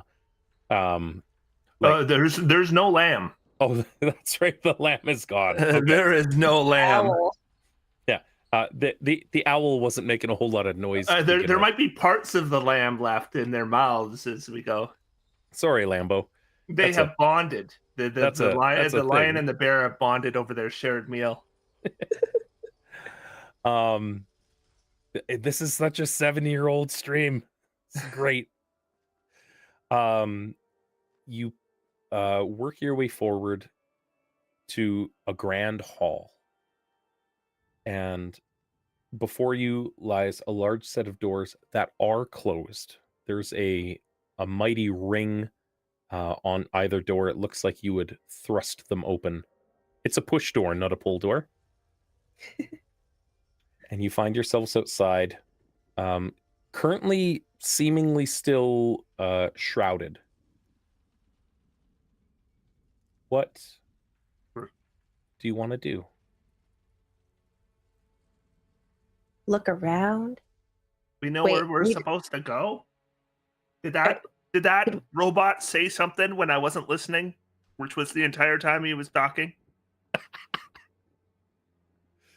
I think we gotta find my dad. Okay, where is he? Somewhere in a tube. I don't know. Does it look like a tube? Looks like you're approaching a throne room. Oh, You he's were got to be in told the throne room. Come Oh, on. The Gotta be. Queen. Queen Gale. Yeah, we're gonna sneak in, but we're gonna sneak in and throw open the doors with big surprise, and then they'll beat all the monsters and save That's your right. dad Oh, and the and make dog sure too. if you really want to beat this evil queen, we have to bully her and call her Snail instead of Gale. Okay. Snail. Snail, snail, queen of the snail. I should have done it too. Now, that said, as the 7-year-olds plot the most diabolical, sinister plan that they can come up with, which is changing somebody's name to something that slightly rhymes with it, but is not a cool stupid thing. animal. Like a bear or a lion. Children are vicious. Mhm. Children are vicious. All right. Any things that you'd want to mechanically as players do before throwing these doors open? I could cast mirror image on myself now, but it only lasts a minute, so we'd have to just burst in there. Hopefully her guns blazing. monologue it only counts for a couple seconds. Monologue doesn't eat any time. mechanically in D&D. It I think you specifically should says cast so. it. It specifically says in the Dungeon Master's Guide that monologuing takes up no mechanical time in I'll Dungeon. go. I'll go bookmark that paragraph later. Okay. Yeah. That's the thing. If they're gonna monologue, I'm gonna monologue because I'm a bad guy. Oh, that's right. Me too. You got the mustache. Yeah. We'll like tag team monologue. You know, I'll look wait. intimidating behind you too. Look, I'm just gonna throw this out there to chat. If we hit $1,800 in the next 5 minutes, the two of them will actually monologue. I want to hear a villain monologue calling things down. Oh. 100%. Just improv it. Just roll with it. It can be as good or as bad as you want. It's gonna be as 7-year-old as it can be. As 7-year-old as it can be. I love it. Yeah. That said, so mirror image, you said? Oh, I don't want to waste a spell slot if it takes longer if we're not gonna fight. So I think I'm just gonna wait Okay. until we're in the thick of it. Into the thick of it. Into the thick of it. Bradagast, any buffs ahead of time that you would have picked or prepared? You've had a long rest. Feel free to adjust your spell slots. Oh, actually, Um, I have an idea. That's a good. Yeah, that's a good question. If I got time to buff, then I might want to buff. I'm actually gonna cast invisibility on myself. Ooh. Now, what? Because you guys didn't take the Ring of Invisibility last time. You took the wish spells. Mhm. Oh, somebody just did a donation. A $33.50 donation from Treant Monk. Monologues. Thank you, Chris. You're welcome. My invisibility spell is literally just me holding my hand up like this and showing the mustache, and now I blend in. For all intents and purposes, the invisibility spell that you cast Or it's just me doing this. will continue to take effect after you've finished your big bad villain monologue. Okay. All right. So I have. I've figured that I don't have enough creatures, so I have memorized Summon Fae. Okay. So I thought we talked about whether or not we are going to be using conjure animals. I'm this not time using around or not. not using conjure. I Okay. refuse. Thank you. So yeah, I have done. So I will pre-cast Summon Fae with a Trixie Fae. Ooh. Let me see if I can grab you the stat block for it here. I can roll off of the template. It's Okay. It's all right. It'd be. We'll have to do a little bit of math. Well, Roll20 makes it reasonably easy. You can't see me. Bear with me half a sec. You'll see Fae Spirit in your journal now. Okay. Controlled and edited by you as well. I'll just have to place it on the map when we get there, but you should be good to go. Okay. So, having cast Fae Spirit, what does this tricky Fae Spirit look like? Let's see. What would little kid Chris do for a Fae Spirit? He doesn't really know what a lot of things look like, so it's a leprechaun. He's mad because his Lucky It's Charms got literally stolen. the Lucky Charms, dude. Yeah. It's lucky. Get after Oh. my Lucky Charms. I love it. So the Trixie Fae. So I've never actually used Summon Fae before in any of our games. I Oh, like it. Cool.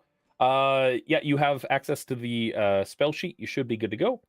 Okay. You fill. It's the magical darkness one, right? That's the one. Yeah. Beautiful. I love it.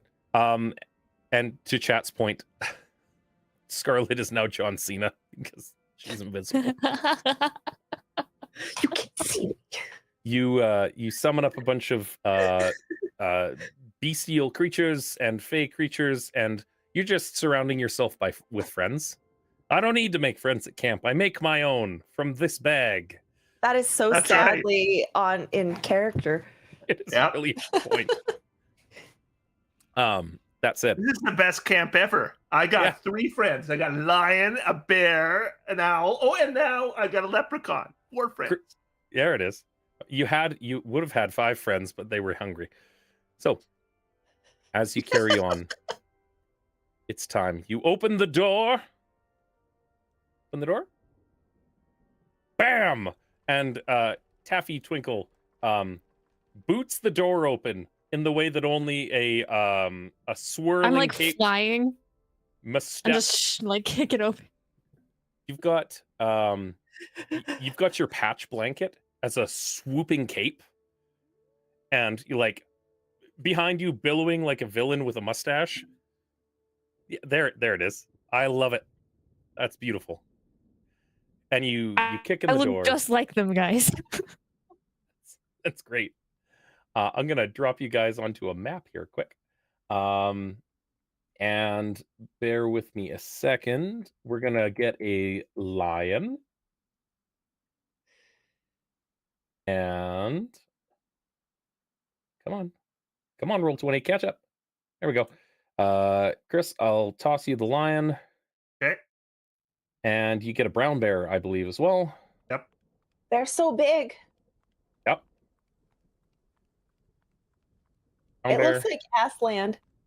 Yeah, I was just thinking the exact same thing. Brown bear and tree ant monk. There you go. Oh no, I don't like the look of this alright. person up here on the throne. Are we fighting Dorothy? Who is that? Dorothy Gale, the Gale Queen. Is that her last name? Gale? Yes. How dare you? How dare you make me fight Judy Garland? No, this isn't Judy's- Judy Garland. This is the one from the Japanese remake in the 80s. Okay. I'll stick with that till I die. There we go. So you got a bear, you got a lion. You should have a Fey spirit as well. Let me just drag that on. Come on. Oh, mouse battery, don't be dying on me now. I got it. Beautiful. There you go. You've come in. So in front, we're gonna say because we have a villain monologue that's been bought and paid for. Yes. We have a Yoshi and a Taffy. Oh, but you can't see me. Temporarily for the monologue. You're like a hype man. You're like this. Oh, so you need yeah. to drop lines. Before you, sitting on a throne. The Gale Queen sits upon a glowing red throne. 2 tubes beside her, full of broken glass slippers, and all the color just drains away from these shards of glass. Inside, there seem to be emblems of some kind, reflections of shapes. Around the room, there are 4 cages situated. One appears to be open, sitting in the bottom right-hand corner of the map. Sitting in her lap is Terry. Eris, that's your dog. And he looks like the saddest doggo. The saddest a doggo can ever look. And I'm just going to make sure. Oh, yeah. Chris is having a little connection issue. He'll be right back. There we go. Looking the saddest that a dog has ever looked. And she's got long fingers that she's dragging along. And it kind of like, it pushes his hair down like when you're petting a dog, like dogs have excess skin on their head, but yeah. And he's just like, Is his little eye, the upper eyelids being dragged? yeah, he's got the like, As she... Yeah. Oh no. He's looking the saddest that a doggo has ever looked. And as she drags her fingers back, you see the color, like he's kind of a gray terrier, just literally being drained out of him and put into one of those tubes. All around you, there are faint glitters in each of those other cages that are closed. And she's flanked by two hulking looking winged abominations with bellhop hats or like hammer mauls or something strapped to their heads with fierce faces. It looks like if you tried to put a flying circus monkey through Chat GPT or through like an AI generator. Like And Midjourney. Yeah, and it gave you what it thought a flying monkey in a bellhop hat should look like. And Why does it have a extra eyeball on its cheek? right, and like, are why there is its extra hands all weird? fingers? Yeah. Yeah. Its mouth are melting into each other. That said, she goes to begin, and with a quick like swoop of the cape, not Taffy Twinkle says, "I'm gonna stop you right there." And what do you say? Time for the monologue. Time for the monologue. Villainous monologue. Stop it. Yeah, you're no villain. I'm a villain. Look at my mustache and cape. Don't fight us, because we'll win. And when we win, you're gonna be really sad and possibly not living. We turned someone into a plant, destroyed them with unnecessary amounts of lightning. And then before that, we defeated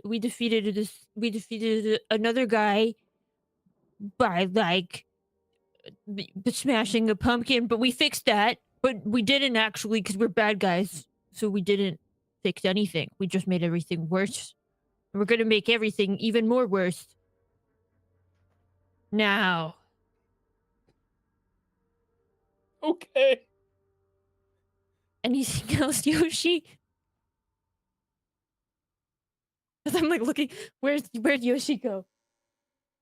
You can't see me, but I'm here, and everything she says is the truth, and we're gonna kidnap your dog, because it's not your dog, it's our friend's dog, and you stole it, and we're gonna get it back, and then we're gonna make you dogless, and that's the meanest thing you could ever do to somebody. All right, I'm going invisible again. Boop. Bye. And Yoshi puts their hands in front of their face. That was worth it. I feel like I got enough value out of Chris's $33. I'm good with that. I can keep going And 50 cents. if that means And you 50 won't fight us because you'll lose. Oh, Unnecessary Amounts of Lightning is the name of my new cover band. I like it. She's like, she puts a hand up and she's like,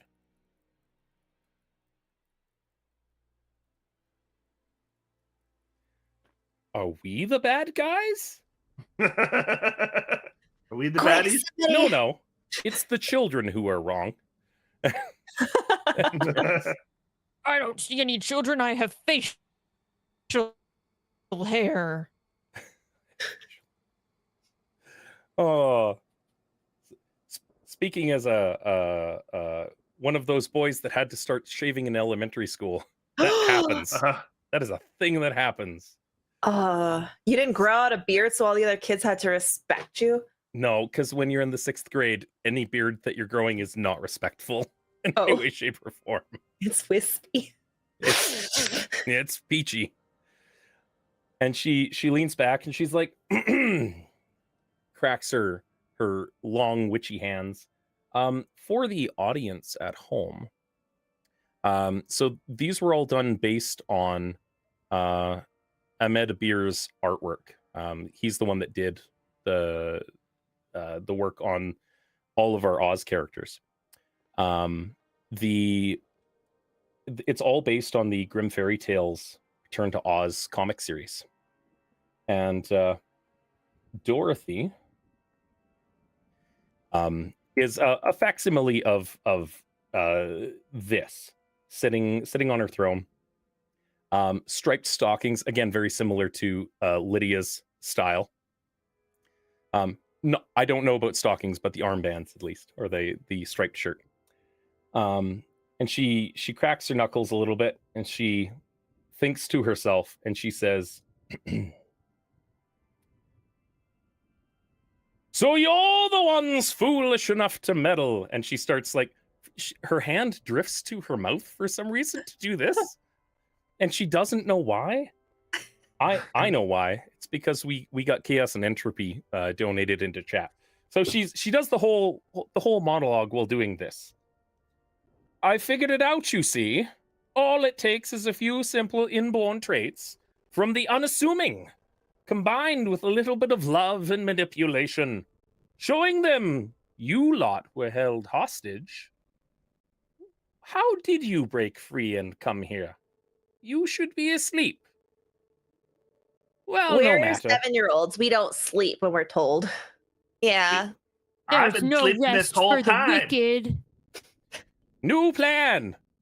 Get them, my pretties, and I'll keep the dog." And with Give back that, my dog. no, New 'cause plan. She's Kill the the villain. monsters. She's a bad guy. Why Dun, does she dun, dun. talk like the Wicked Witch of the West? Is she like pretending to be Dorothy to trick us? I wonder about that. I know that my dad has a thing for Dorothy, so maybe that's how she kidnapped him. I don't know. There's one way to find My out. mom once went as hot Dorothy for Halloween. So We're getting all the deep cuts now. I'm learning too much about your parents. All the TMI that a 7-year-old will give. uh-huh. Bear, lion, kill Dorothy. All right. As we jump in, she says, "Oh, you've brought a lion. Well, you see, I've brought my own." Uh-oh. And she claps, and behind one of the pillars steps her bodyguard. Canonically, in all of the Oz books after the first, is the Clockwork Khalida himself, the bravest cowardly lion that you ever did see. Being a massive, large-sized creature standing bipedal, holding what amounts to a great big murderous-looking great axe. And in true fashion, because you can't have the lion in Oz without his companion, the Hungry Tiger. It's this warped, formed metal automaton, bits and pieces of TikTok used to shape his form. TikTok, again, being another prominent Oz character from that 1985 holy crap scary Return to Oz movie. And we're going to roll initiative. I remember that. What was up with that? She was trying to find Scarecrow, right? Yeah. I'm just going to bear with me half a sec. Bear. So we just finished a Pathfinder 2e game, and I played a bear in a top hat who was a lawyer. He was a barrister bear who was a barbarian. And the whole Did he thing also for be a barista on his off day? he made a fine honey latte. All right, I'm just gonna kill some stuff because I didn't clear it from the last time. There we go. And so Yoshi got a 6, Lydia got a 12. You got a natural 1 on your initiative. Did you want to blow a d20 to re-roll it? I do not. I want to save that D20 for smacking Dorothy. All right. Want to How smack dare you Dorothy take my around? dog? You know, that's a fair statement. Hey, chat, we need more dice. They most Do certainly it. do. Do it for Terry, chat. Do it for Terry. We need to get him And back. then, Chris, would you mind rolling initiative for your pets, please? Okay.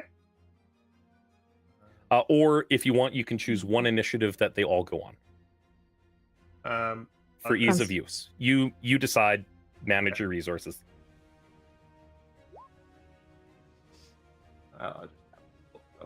I can do turns pretty quick. There we go. Okay. All How do There we they go. decimal initiatives? Oh, it adds the dexterity modifier or the dexterity score. For to ties. break ties. There we go. And our Clockwork Kalida. Whoop. There we go. Beautiful. I love it. And you see as she like claps her hands, this all around the throne where that ruby light is shining for you. This wall kind of comes up in a dome surrounding the throne. Everywhere around the dais that you see the little steps surrounding her. For the players, she's cast a wall of force around herself to allow her dudes to go at it. So that said, So we can't attack her. she is behind a wall of force. You have options, but maybe not necessarily resources that you want to expend to drop it. Oh. So You'd need a disintegrate spell. I mean, we could use wish. you could. We Whatever can you want to do. wish that she loses. Whatever you want to do. That said, Brown Bear. Rah, rah, rah, rah. Row. Yeah. Row. And he is gonna head to here, and he runs out of movement, and so then he is going to have to dash, and he will dash there, and he's like, and he kind of says at the time is, I was in front, but someone moved me back. We had to have some spectacular monologuing right off the hop. So, so we got 2 more dice coming into the pool for you guys to use. 2 more d20s, sorry. Woohoo! There we go. And Brown Bear, is there any movement left? He does have movement left, but he's not going to take any. Okay. He's where he Attacking? wants to be. He had to dash to get there. Ah, Because he Understood. was out of position. It's all good. That's the Brown Bear's turn. Radagast. All right. Well, I will start moving. 5, 10, 15, 20, 25, 30. And then I am going to... I need to just check one thing about distance here. Okay, I'm good. All right. I'm just going to cast a cantrip. And I don't know if I'm within 30 feet. I am of this guy. So this guy's getting thorn whipped. Mr. Metal Tiger. Ooh. 20 to hit. 5 damage. And I'm going to pull him 10 20 feet. does absolutely hit. Let me double check something here. All right, yep. 20 to hit and 5 piercing damage. And I like pull him 10 feet. half a sec. There we go. 5 piercing. Go. And you pull him closer to yourself. Yes. He is a large size creature. The tokens for him and the bear are kind of overlapping here. It's just from the map. So Okay. I pulled him a little closer than he was. Anything All else right. for your turn? Well, after my turn, the phase spirit goes. Yep. 5, 10, 15, 20, 25, 30. Then it'll do its phase step. Step over here. And then it's going to lay into this guy with his short sword, which gets 1 whole attack. Which is equal to my spell Action casting economy one. matters. That's all. It's a DC plus 6. So 18 to hit. Does the character sheet not give you rolling options? I give you access to it. Oh, hang on. Oh, it did. But it has a spell attack of +0, so Okay. I would have had to add this +6 anyway. Oh, okay, never mind. Cool. A 18. 18 to hit does hit the hungry tiger. Okay, so it is 8 points of piercing damage. Okay. And 3 points of force damage. All right. Got it. And it Nickel and dimes. Yep. And just to be fun, there is darkness right here. Whoa. I like it. Anything else? That happens Nope. at the end of your turn, correct? Yeah. Okay. And next is the Clockwork Khalida. And he rears back, and you see a small ruby shield emblem worked into the armor on his shoulder. Scarlet, that's similar to the trait that you had seen associated with your dad. And the already brave lion is now double brave. Fearless, reckless even. And lays into our brown bear with this heavy great axe. It's going to swing in. You guys currently have 7 in your D20 pool. Do you want to do anything attacking the brown bear? No, it's the brown bear. Okay. When it attacks a summoned creature, that's when I cheer. So that's a critical hit. Oh, that's a Oh. dead brown bear. So that does 36 damage on the first hit, It's dead. and the brown Oh. bear goes away. And it starts stepping forward.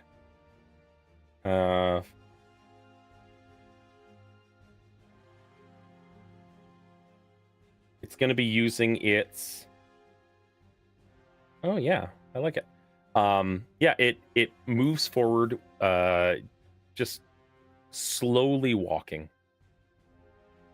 And it raises its great axe at Radagast. It swings it down. Disadvantage? Yeah. That's the All right. disadvantage. Brings it down to an 11. Okay. And it sinks deep into the floor, like probably deeper than it had any right to. The axe is almost as tall as you are as it swings it down. This thing is massive, even bigger than the Tin Man, but this is rippling muscle. The internet can come at me about all sorts of like artwork and whatnot, but this is a big ripped lion man. That said, is there anything else for his bonus? Oh, yes. He gives a deafening roar, and the tiger that's right here benefits and gains temporary hit points, bolstering his ally, because he is nothing if not magnanimous. The Clockwork Tiger turns in on the face spirit and will start laying into it. It takes a bite. Again, not burning dice on summon No. creatures. No. 24 to hit with the bite, so that'll be 14 points of piercing damage. Okay. And laying in with 2 claw attacks. That's a 16 and a 19. Hit and hit. Okay, 12 piercing on the claw attack, and then 11 piercing on the second claw attack. It's dead. Gotcha. That's its attacks, and it's You still just got saved lives with absorbing all that Yeah, that's damage. two PCs that would have been down. and you see it step up and saddle up next to the lion. Again, the lion and the tiger were inseparable in all of the Oz novels. They were the best of friends.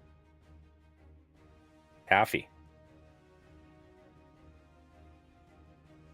Taffy is seems to be indisposed at the moment.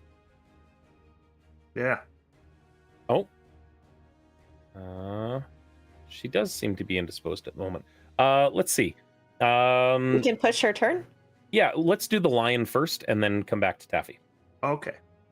Now, once I removed my face spirit, I lost sight of the middle of the room. It's all grayed out. Mhm. I think it has something to do with the dynamic lighting. Is the center of the room Oh, supposed yes. to be dark? Bear with me half a sec. Let me adjust the map for you. Half a sec is exactly how long the bear lasted. Is that better? Yes, it is. All right. So lion. Yeah, he's got enough move. So up he comes, and it's lion versus lion. Yep. And he is going to attack with a claw with advantage because pack tactics. Yep. Oh. A 13 with advantage is not enough to hit the Khalida. No. All right. That's its turn. All right.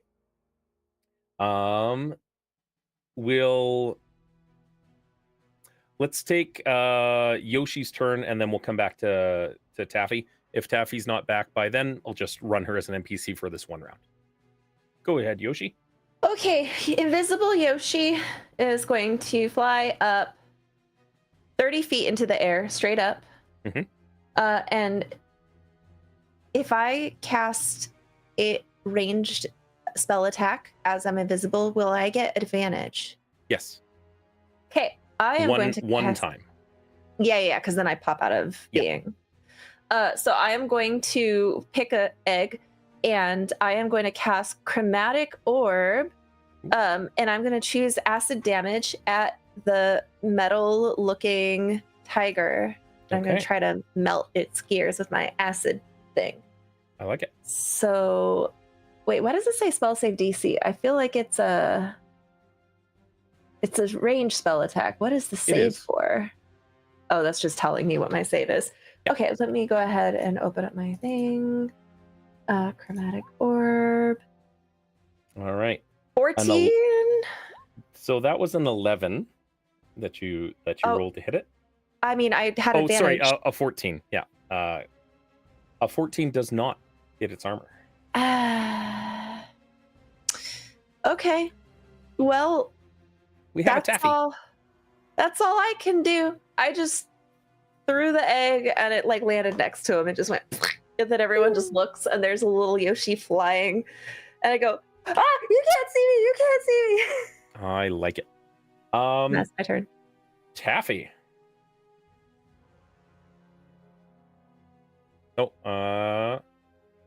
can't Oh, hear you there we if you're go. speaking. Oh, there we go. Can you hear me now? We can hear you now. Sorry, it took me a sec to hit my mute button. It is your turn. Okay. All right. They are significantly closer than when I stepped away. Okay. I'm They going ate to... their way through both the bear and the face spirit and are about to eat their way through Bradagast and his lion. That is not fun. Yeah. All right. Come on, I'm Monster gonna Slayer. scoot up, and then I'm gonna go up 15 feet. Make sure I'm out of reach. Okay. And then we are going to 15 feet up would not put you out of reach of either of these large creatures with their Okay, then I'm gonna- massive sized weapons. how about 20? We'll talk about it. It seems Okay. reasonable. Yeah. Okay. Well, because I can keep going because I mean I'm ranged, so So you but so Taffy, being the exquisite monster killer that you are, Mhm. saw this thing lay into Bradagast, missed, but swung pretty good. Mhm. And it had a 15-foot reach to do so, based on the length of its arms and the size Okay. of its weapon and all that jazz. Okay. Yep. Yeah. Okay, we'll go up 20 feet. You are up 20 feet. And then we are going to bonus action Slayer's Prey. We'll go for the lion. The lion, not the enemies. You want to help me out and kill Chris's lion? The other lion. No. The other lion. I jest. I jest. I like this lion. Okay. I'm a love little it. scared of what he Of did to the the big lamb, one. but Okay. yeah, so we'll do that, and then I'm going to just do my 2 attacks with my crossbow. Okay. Go for it. Pew pew pew. Pew, pew. So Okay. first attack, 21 for 9 points of damage, and that is wounding, if I recall. Yes, All right. it's wounding. Seems And to then take second attack. half from that. Oh no, I'm not effective. Okay, and then there's the second one. I don't- Another 9 12. again. Seems. Are you rolling advantage on that one? Yeah, I'll Okay. use up one of the advantages for that. All right. Okay. Burning down resources. I am here for it. Again, nearly at it. not as effective as you thought it was going to be. Right. We're adding 2d6 to the disadvantage and healing pool. Thank you, Anonymous, for your Yay. donations. That brings us to $1,875. That's your second attack, and you've already used your Yeah, I'm bonus not- action. All I can do.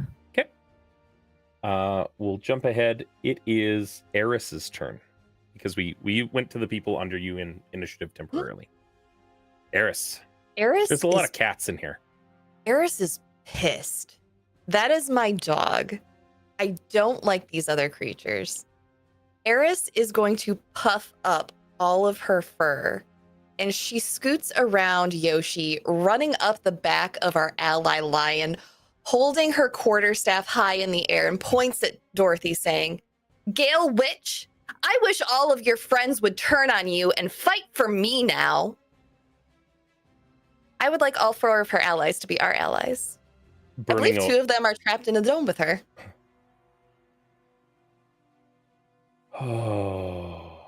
Oh, Wish. Welcome. See, this is why Wish is a problem. Let's think No, about it's this not for a second. problem. It's a great mean, spell. Yeah. The problem lion? is Wish The doesn't tell problem you would have whether been your me wish just- works or not. Yeah. Yeah. The Yeah, Let's problem see. would have been like disappearing all of the allies. Then, like, what do we do with the rest of like the time we have to take combat? But no. Now you get to fight for us. No, I The think problem I've got is this. it throws it on the DM to decide if it works or not. I am entirely Yeah. okay Please, DM. with the Make the more donations, Cowardly chat. Lion, and the Clockwork Tiger totally becoming your allies.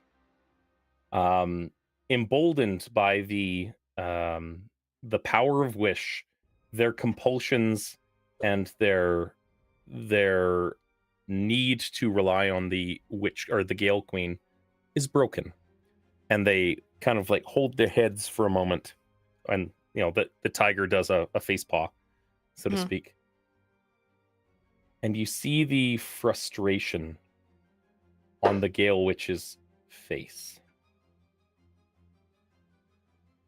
And she is mad that you've taken her things. Give me back my dog. Not her friends, her things. Yeah, they're not things, they're people, right? Mhm. And she says, I think they're robots. no, Robots no. can be people too. You nitwits don't understand how much better it is here. It's all just so easy to force people to admire and adore you. Oh yeah, we might stay after we finish killing you. That kind of magic never worked in Kansas. We could just do this again. Yes, yes, I'll get more parents to stabilize my rule on this land.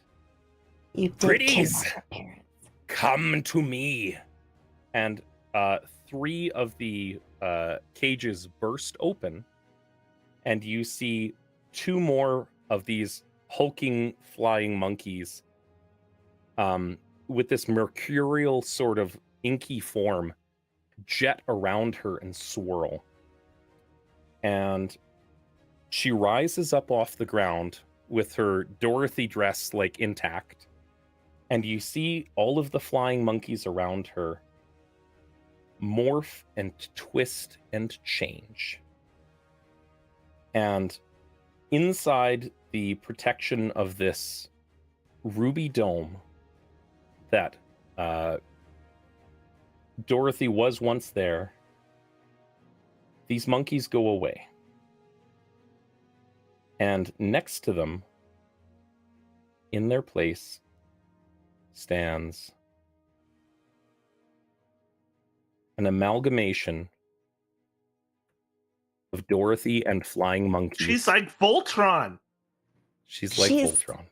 She wears the same outfit that my mom once wore for my dad.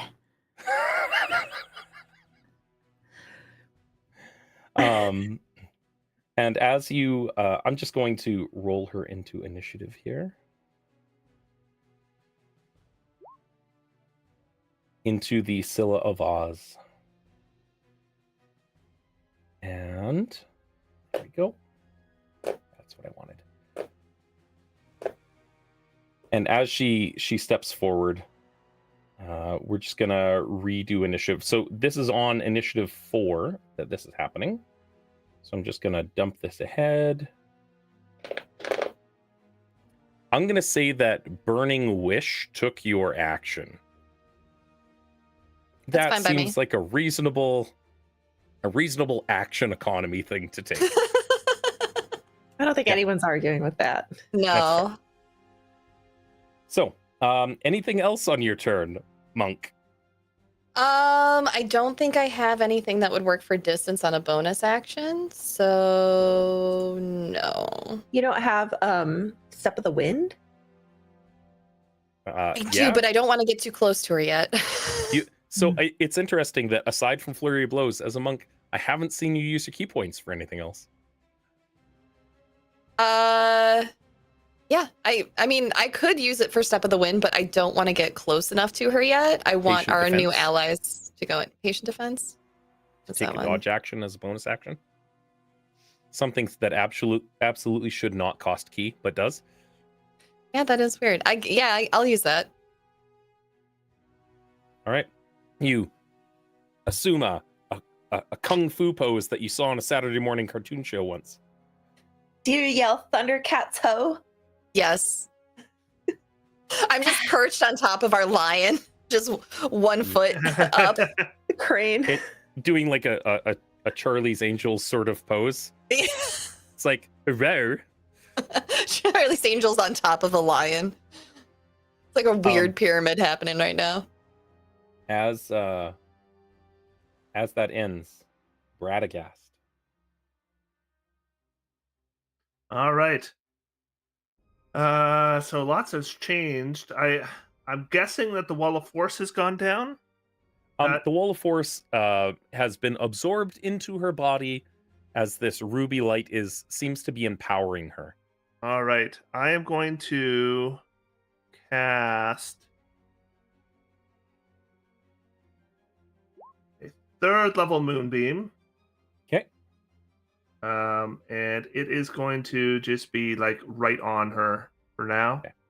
And then I am going to back up to here. All right. Bum bum bum. There we go. She's going to be enters At the start of her turn, she Yeah. makes a Constitution saving throw. Yep. Full damage on a fail, half on a success. Sounds good. If she's still there at the start of her turn, we shall see. And we Oh. shall see. That said, it is the Cowardly Lion's turn. and he's a little rock and rolled at this point. And he looks down at the emblem pinned on his chest, and he looks over at the blue Yoshi that is now visible, and all of a sudden you hear your dad's voice, and he's like, "We got it," and like swinging a fireman's hammer or a fireman's axe, he charges forward and swings into this horrific mass of monkeys and Oz witches. Taking a roll of and poop. I'm going to say, for the purpose of expediency, the NPCs do not have like D20 rolls or anything. We'll save those for the players. For pulling from your pool and stuff. That's a miss and a 20. So that'll hit for 19 points of damage. 19 damage. And that's his turn. There we go. That's what I want to see. At the start of the Scylla of Oz's turn, Chris had a connection issue. He just popped out for a sec. He's going to be, let's see, doing 2d10. What did he roll here? It'll be 5 points unless she makes a con save. There we go. There's Chris. Chris, con save against your moonbeam. Do you want to burn a d20? Yeah. Grit. All right. Sure, why not? Burning a d20 pool. Con save ends up being a 19. That is a success, so it's Yep. half damage. All right. I'll get you to re-roll the moonbeam damage. Okay. We'll keep different instances every time it kicks in. 6! Woohoo! Yeah, six radiant. There we go. And yep, has no defenses against radiant. Most things don't. Taffy, when it comes to your turn, would you like to use your Hunter's Lore thing on her? Yes, please. Technically them, because there's dozens of creatures all pushed into that. It's a good dress. It holds dozens. You can fit so much trauma in this baby right here. Slaps the roof of the car. So at the start of her turn, a couple of things are going to happen. One, she has something called extended action, which allows her to use an ability of something that's been amalgamated into her form, whether it's flying monkeys or whether I had to use the cowardly lion or anything like that. And you see from underneath that sensible Kansas dress, there's just writhing tentacles with monkeys on the end of it that comes sweeping down into the lion. And it does what's called a head slam on it from the flying monkey. That is a 17 to hit the lion coming through. And there we go. Why didn't you auto roll damage? You should have. There we go. Sometimes. Thanks, Roll20. There we go. Do that again. 23 points of bludgeoning damage against the lion. He is no longer raging at this point after you guys calmed him down and brought him to your side. With that, Scylla of Oz takes a step forward and kind of like very much Ursula like crawls along the ground, and like original Ursula, not Melissa McCarthy Ursula, like animation at its finest, never leaves the threatened square of the lion and starts in you start hearing a faint rattle as underneath that dress coming up is a shaking like monkey with a tambourine, like the clapping monkey. I need everybody within 60 feet of her to roll a wisdom saving throw against fear.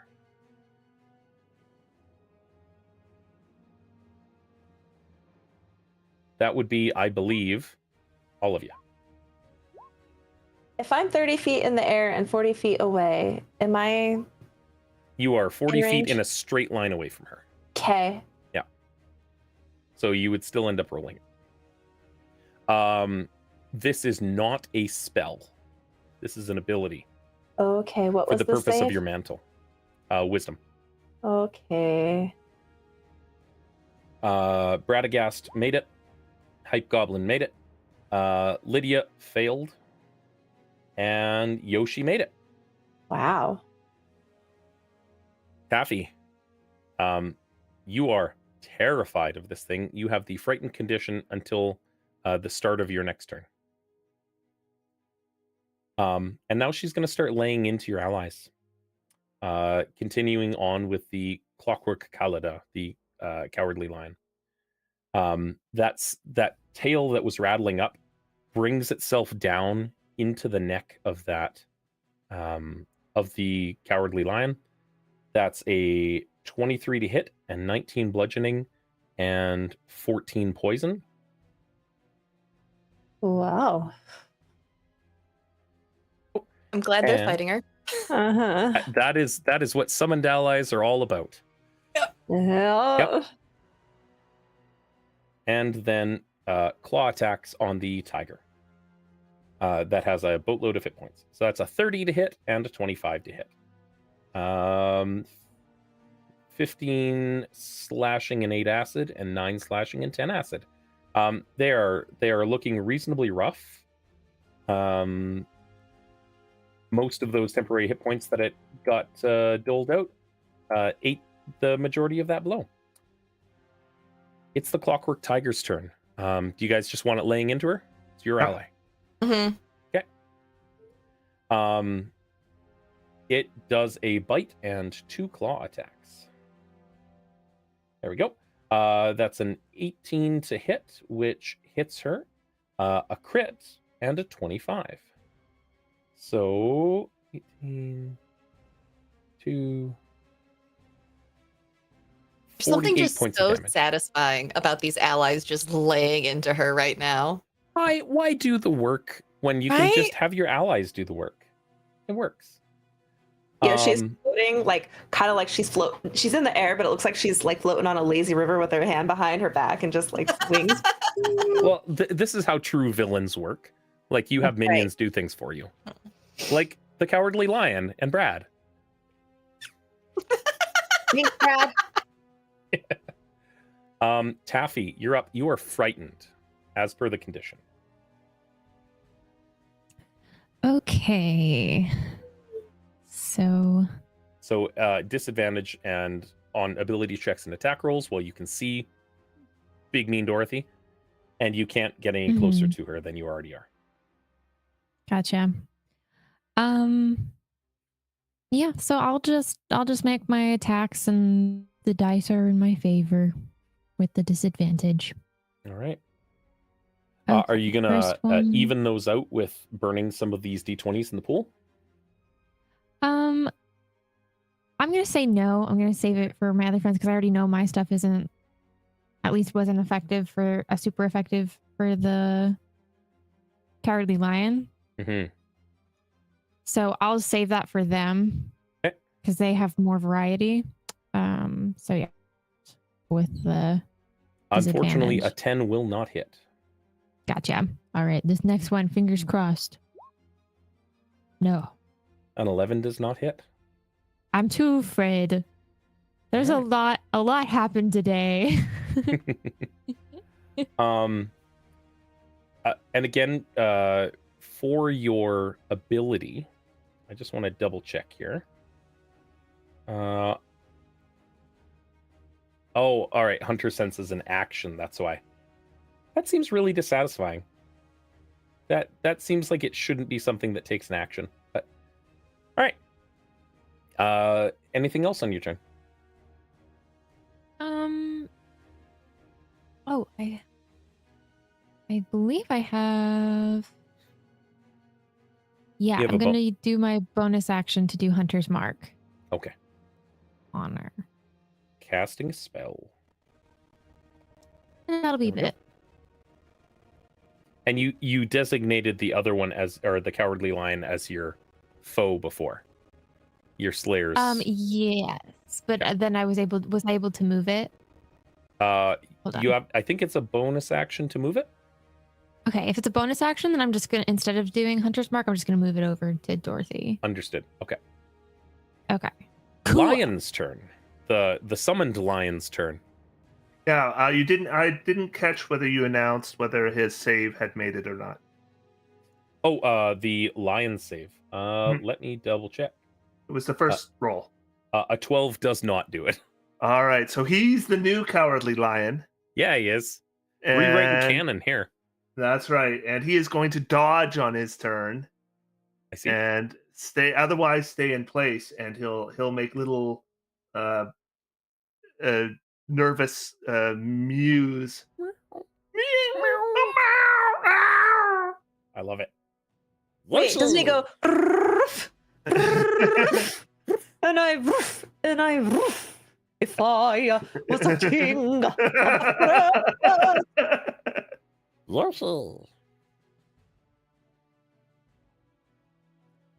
You're up, Scarlet. Oh, it's my turn. That's why Yeah. you were saying that. Sorry, I was just laughing at that. Okay. I am going to look at the situation and I am going to cast Bless on my 3 friends. Oh.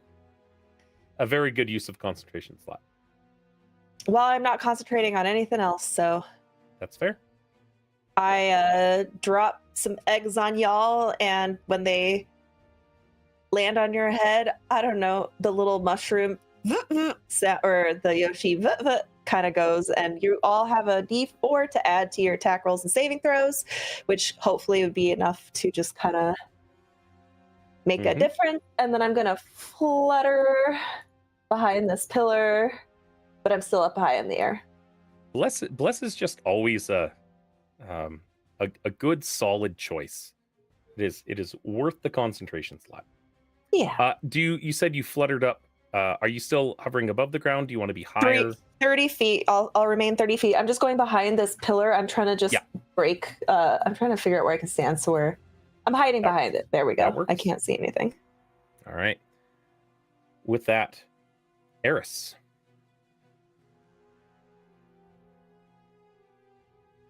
Let's see. Eris is going to. Oh gosh, everything I do is close up. And where's the measuring tool? Okay. Eris is going to move in. Oh, not that close. I was like right up in her business. Eris is going to move in and punch. / unarmed strike. All right. An 8's not gonna hit. Okay. Can I use a D20 and roll again? Do we still have enough? Yep. Okay, cool. 21 to hit? 21 makes it. Woohoo. Excellent. With 6 bludgeoning. Okay. You experience something here. Oh no. You ding into it, and you feel resistance from the bludgeoning. It seems to be completely immune to bludgeoning damage. On my second attack, I'm gonna use my claws and see what that does. Okay. 17 to hit. 17 does hit. Don't forget your D4. A D4? Yeah, Oh, you're, I'm you're blessed. blessed. Yeah. Okay. That goes on the attack roll, right? Yeah. Mhm. But Where's you the already dice? hit. You don't already have to. hit, You already yeah. hit. But It won't change Um, anything. So 8 slashing then. And 8 slashing. 8 slashing seems to do the trick. Okay. Bear with me here. Less 4. There you go. So, Taffy, there is a bless added to your character sheet. So anytime that you go to do a d20 roll, it'll give you a 1d4 added on to that. And Eris, I'll throw that on yours as well, quick.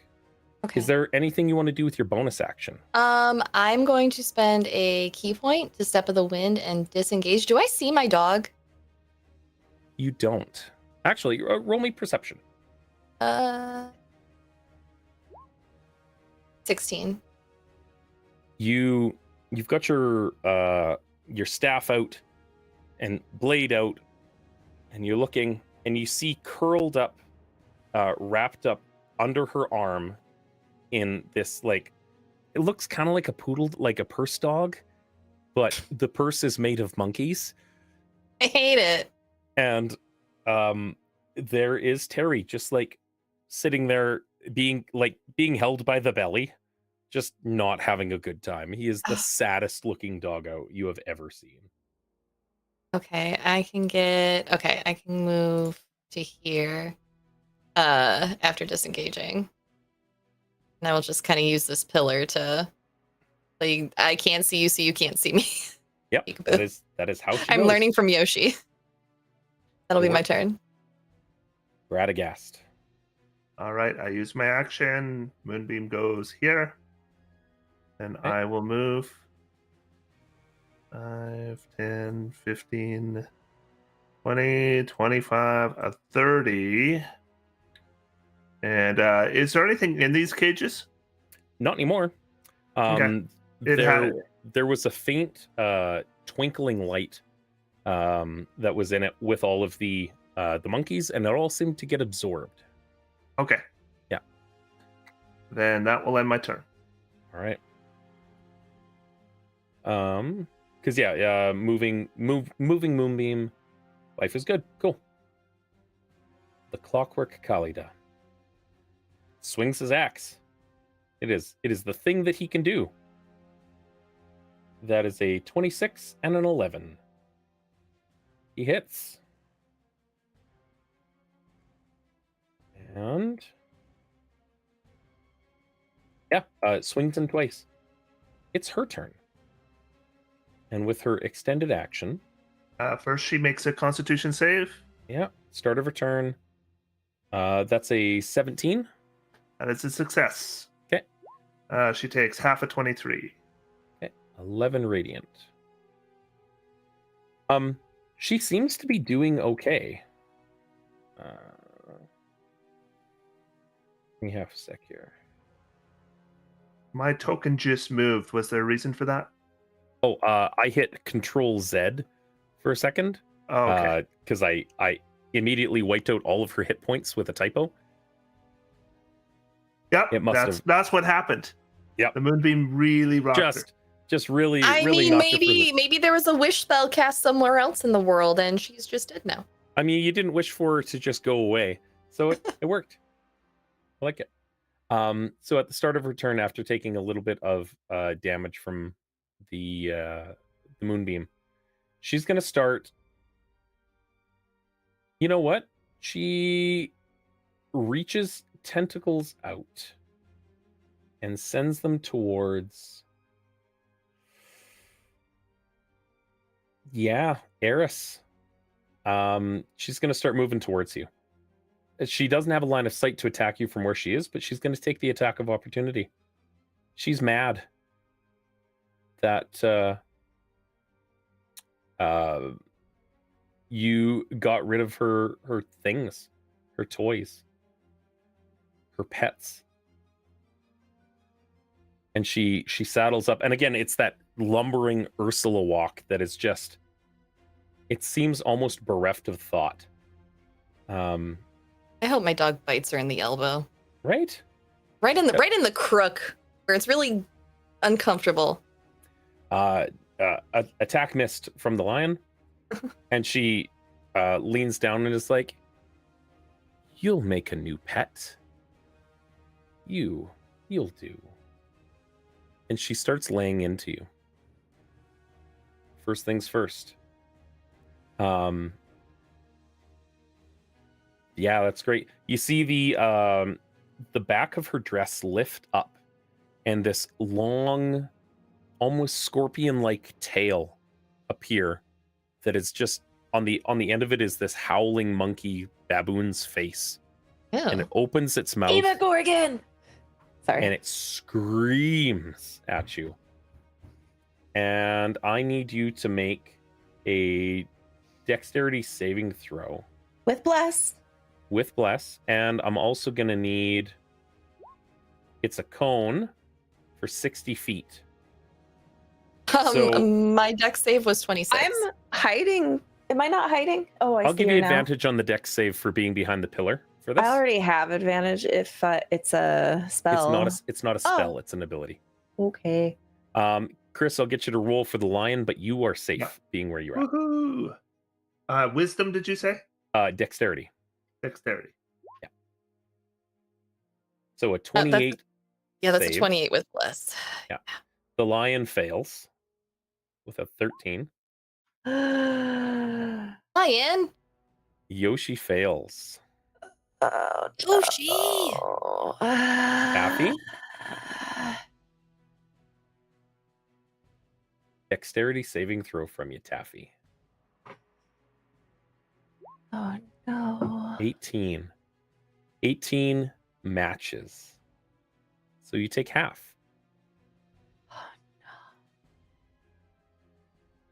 You take half from 54 points of acid damage as it Okay. sprays a 60-foot cone out. Well, that's a dead lion. So 27 to Taffy, 27 to Eris, Dead Lion, and 54 to Blue Yoshi. Acid. That almost killed me outright. Do you I have absorb elements? I don't remember. Let me see. Actually, that's a good call. I don't remember if I prepared that spell. Mm-mm-mm.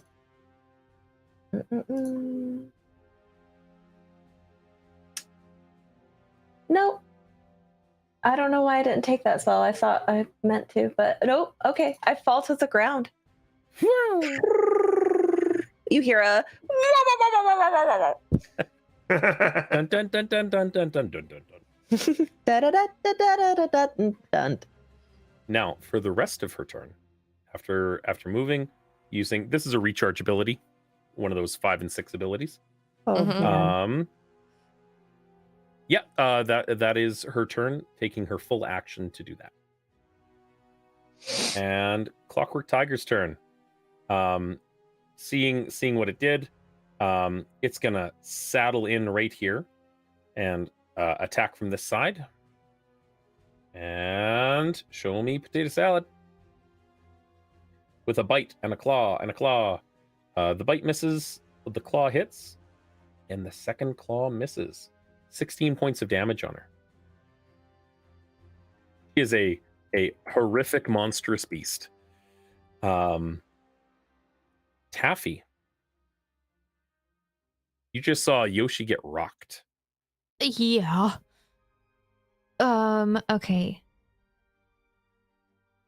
I am wanting to do the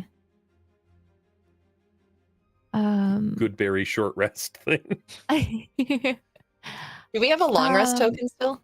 You do.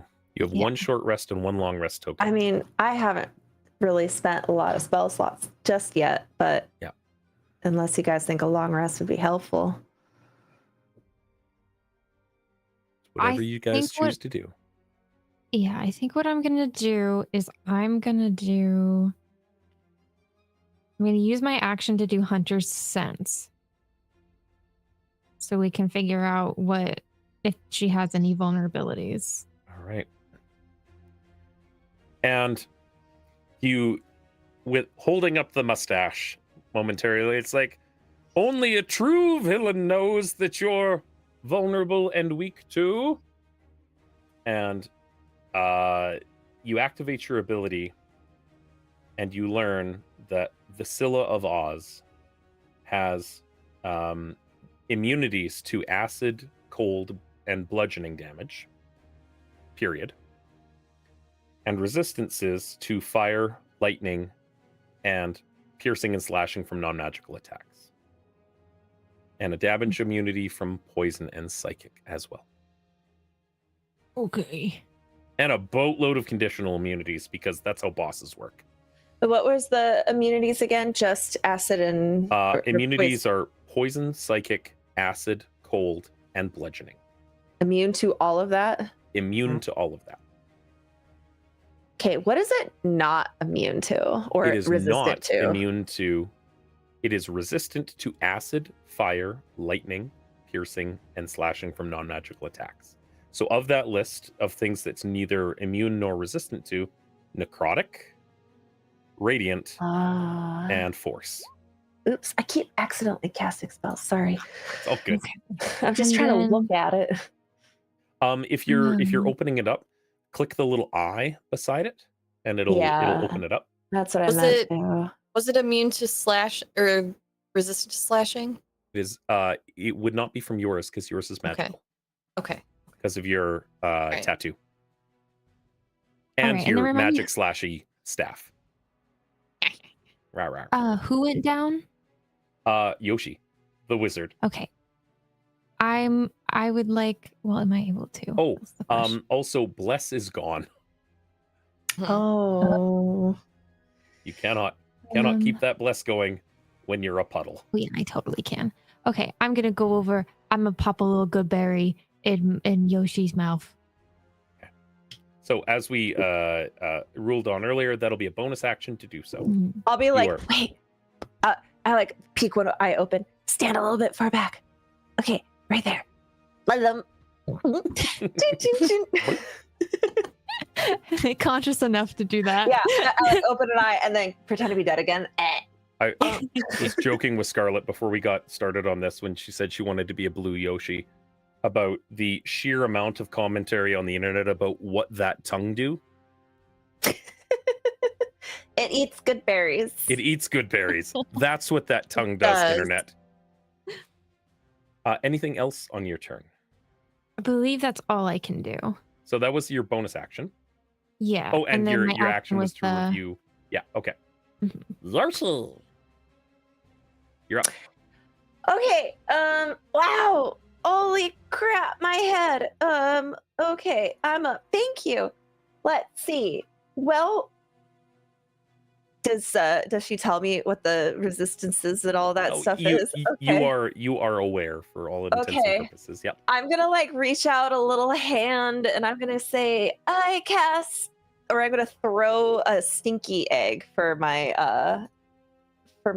it's a cantrip, but it should be necrotic damage. I just closed my sheet again by accident. Okay. Chill touch. Yeah, that's what I'm trying to We cast. can It use looks the one that's in chat if you want, because it's Oh, the yeah, last thing yeah. that you cast. Sure. Does a 18 hit? An 18 does hit. Okay. Where do I You can Oh, just you did click it for chill me. touch and it'll. got it. Okay.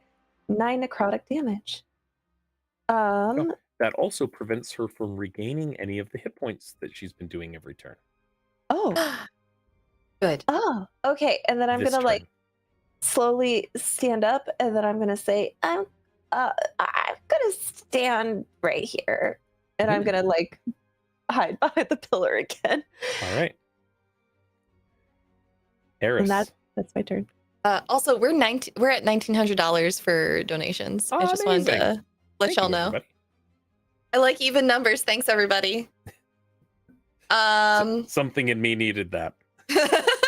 Right. Okay, let's just rinse and repeat with these claws here. hmm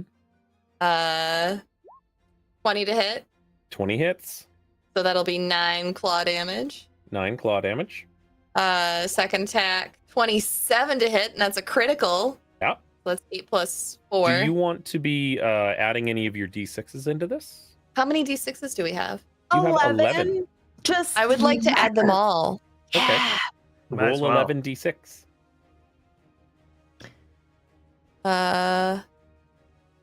1, Oh no, wait, no, that's Oh, you not can okay. slash R space 11d6 would do it. All right, slash R. I'll do Space. 9. It's already Okay, written. yeah. 9 D 6. Nice. 49 points of damage this round. Ah, S- of slashing damage.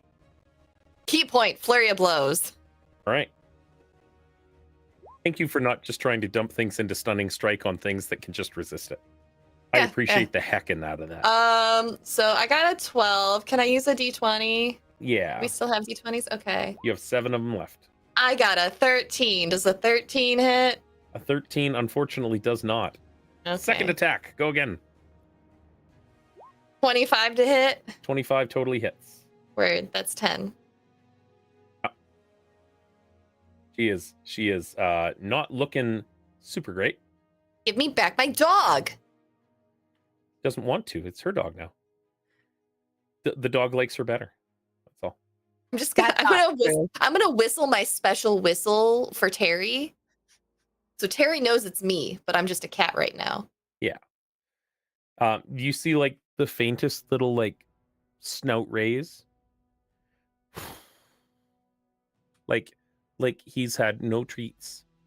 Like he's just not the a single saddest. not a single baby carrot. If Hey, that's that's what you were Terry's feeding favorite. your Terry dog. That's the Terry's thing. favorite. Cleans his teeth at the same time. He loves it. Oh. At the end of your turn, she's going to use the legendary action. Of course she is. It's a thing. This is how bosses go. I know. And you see this. She raises up one of her witchy hands, and you see the armbands of her wrist get stripy. It looks kind of like the Wicked Witch's stockings, and you see her hand kind of go this ruby color for a second, and brings it down into you. And I'm going to be burning one of my points in my pool for advantage on this. That's a 23 to hit you. That hits. All right. 18 points of slashing damage and 8 points of acid damage. Eris is down. There's She only had down. 11 points left. All right. We need to use Radagast. those quests. All right. So with my action, I move the moonbeam, and Okay. I tell her to stop moving. And then with my, well, I think what I'll have is my owl fly out from the back of my little backpack Mhm. and fly up to Eris and feed her a good berry. So the owl. Yep. Blech. Oh, the Blech. grossest way possible to be revived. And then it flies away. Surprisingly, the second grossest. Anyways, I don't want to know the first. right? And with my bonus action, let's give our wizard a few more hit points. So take 3 extra hit points and 1 temporary hit point. Oh, hooray! Yeah, I know. And that makes will end my turn. You Which have both a short rest and a long rest token left to your names. You'll be fine. I think the next I'm person not in too line concerned. should I figured I use might as well that. use these things up before we use those tokens. Yeah. Cowardly Lion comes up and swings that great axe. That is some double 13s. And at the end of his turn, she's going to use a legendary action. And there we go. You see from the back of her, under that Dorothy dress, shoots out that long tail with the baboon face at the end of it again. And Oh. it hits the Cowardly Lion with a 19. That is 16 points of damage. Oh, he is looking hurt. At the end of that was at the end of his turn. It is her turn. Let's see if she Con save. We're just going to see if she recovers. Oh, she does not regenerate her ability. Okay. She'll make a con save. And is she still under the effects of the chill touch? Yes. Okay. She hasn't done anything to absorb any. Well, technically, now that it's her turn, she's not under the effects of chill touch anymore. Oh, it's not till the beginning of my next turn. Or sorry, yeah, it's your turn, not her turn. So until Yeah. you get a kick at the can, she will be. Okay. That's a 13 on her con save. That's a fail. She takes full damage. Come on, right. big numbers. 6. Oh 6. no! I love it. She takes 6.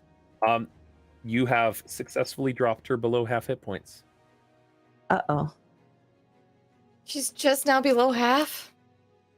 And in true Final Woof. Fantasy boss form, you hear a Kefka laugh. And she says, "This isn't even my final form," while holding her finger right. No. Oh boy. So she starts her turn. And she, let's see here. Yep. She starts into her multi-attacks.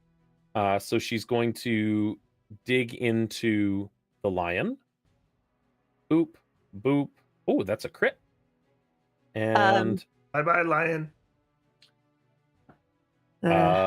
so that's 15, 28, 36, 40, 42 total points on the lion on one attack. Still up. He's looking hurt. And then the second attack is going to be more, which drops him. And as he drops, that ruby shield emblem that he had shatters on his body. And you see a wisp go up and then shoot back to the throne into those tubes where the connection is broken and joins these other floating ephemeral forms over there.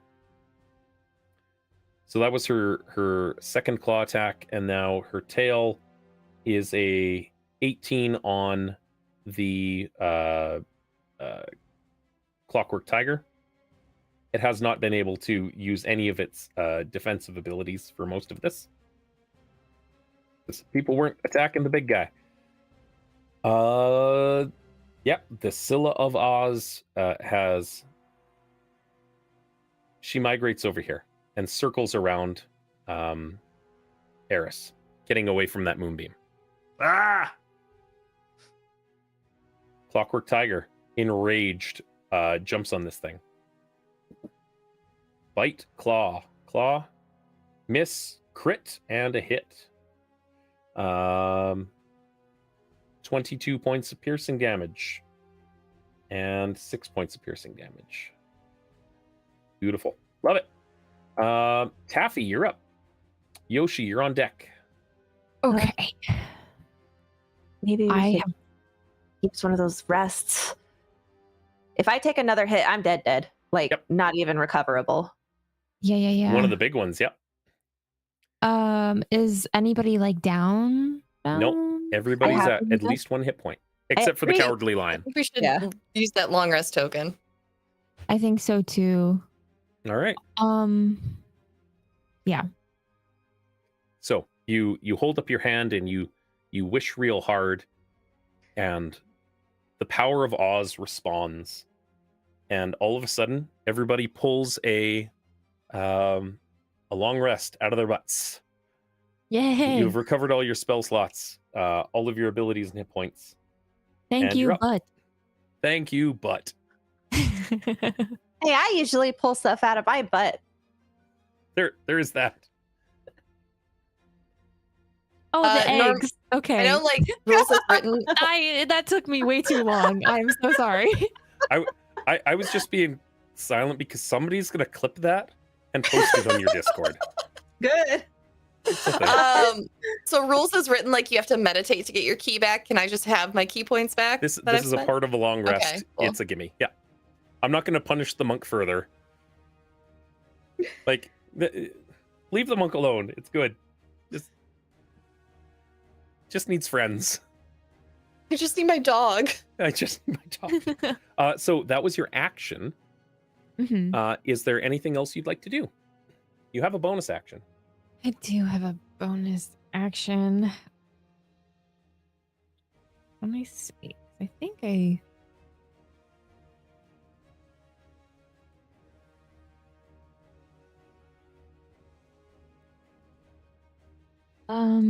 Yeah, no, I can't do anything other than. I mean, I technically could do Hunter's. We'll do Hunter's Mark just for funsies in case I decide that I want to try bonking her, but I don't think that's gonna be super effective. But we'll put it on her anyway, so I'll Hunter's Mark her for my bonus action, and then that'll be it. Alrighty. Give me half a sec here. And there we go.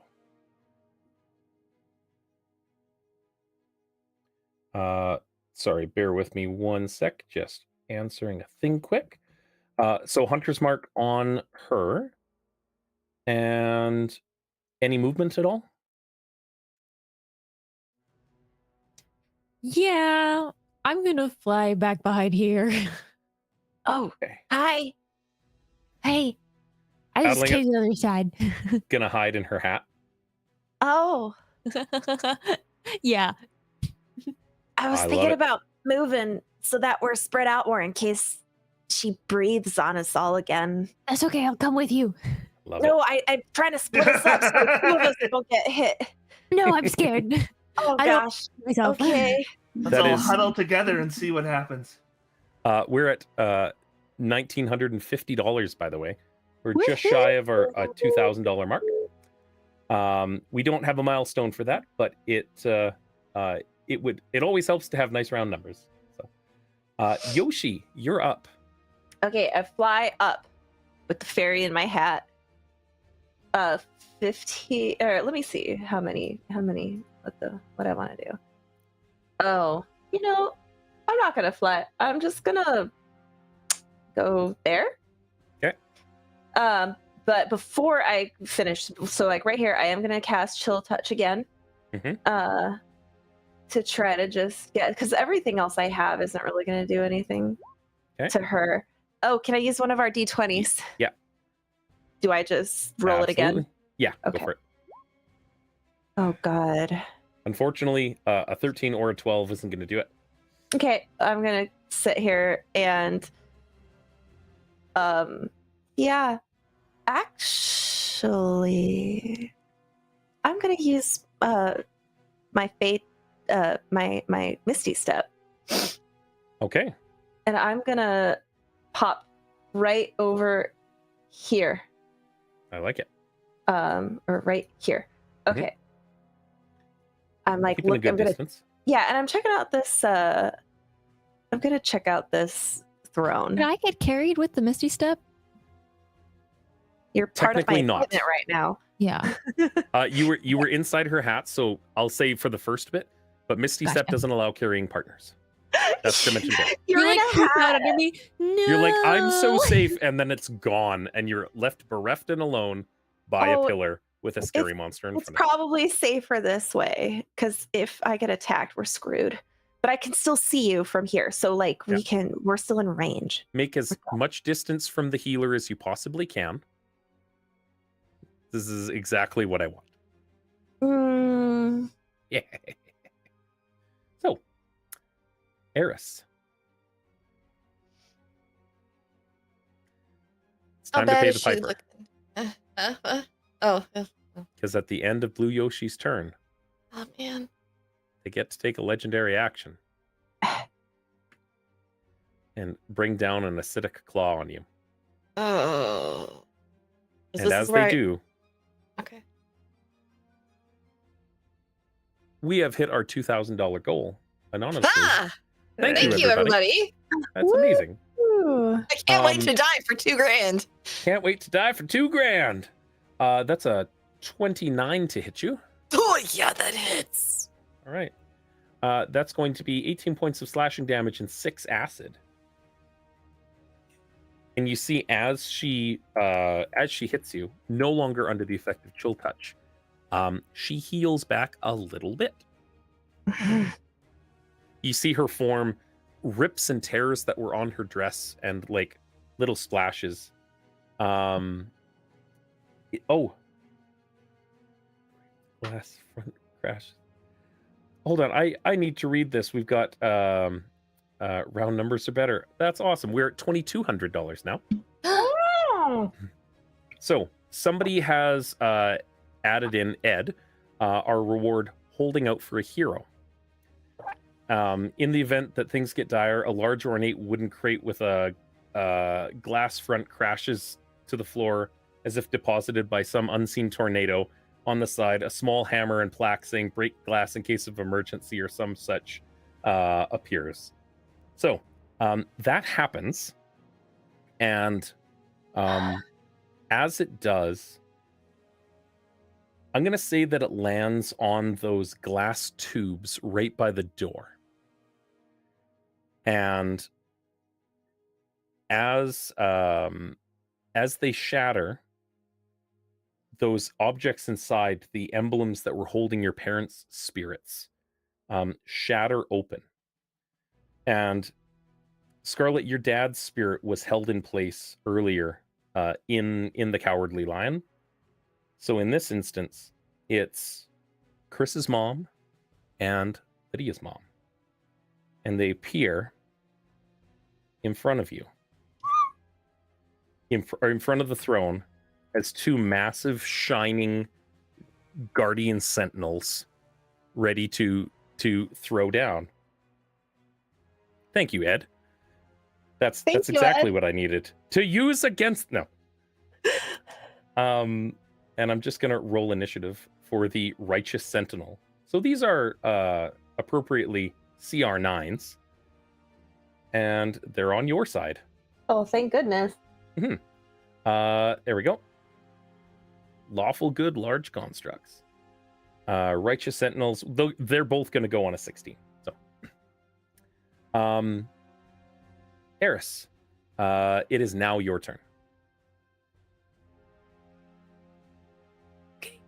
That is a large thing that just popped up. I'm glad it's on our side. Okay, you know what? Rinse and repeat. Let's claw her, trying to get my dog back. All right.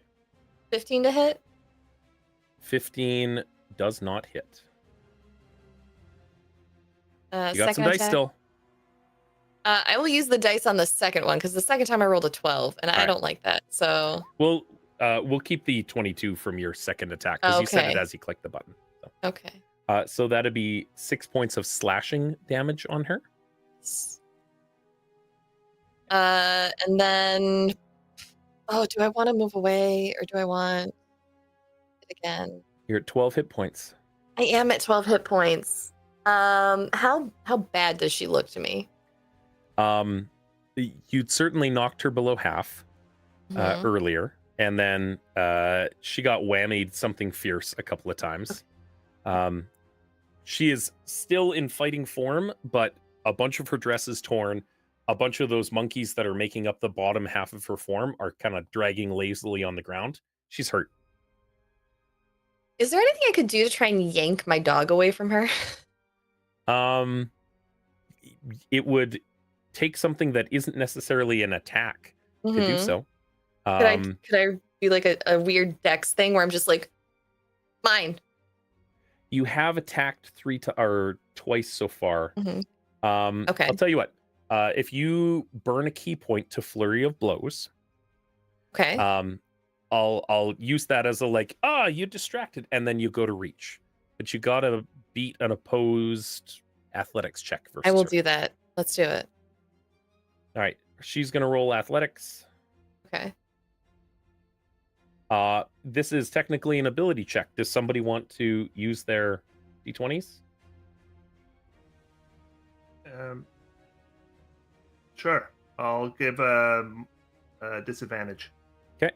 And Eris, do you want to use a d20 to grant yourself advantage on this? I will. I will do All right. that. All right. You said athletics? Athletics. Why do they make the print on this sheet so small? I am in my 30s, people. You can control and scroll to zoom in on your sheet Control and and change its scroll. size. I had the same issue when I was first holding. Oh, Yeah. amazing. Did you Okay. just have it super zoomed out? I get it. Well, now it's at 125%. Oh, Um, that was just like 2 zoom ins. Okay. Let's see. Athletics. Yep. That didn't go well. all right.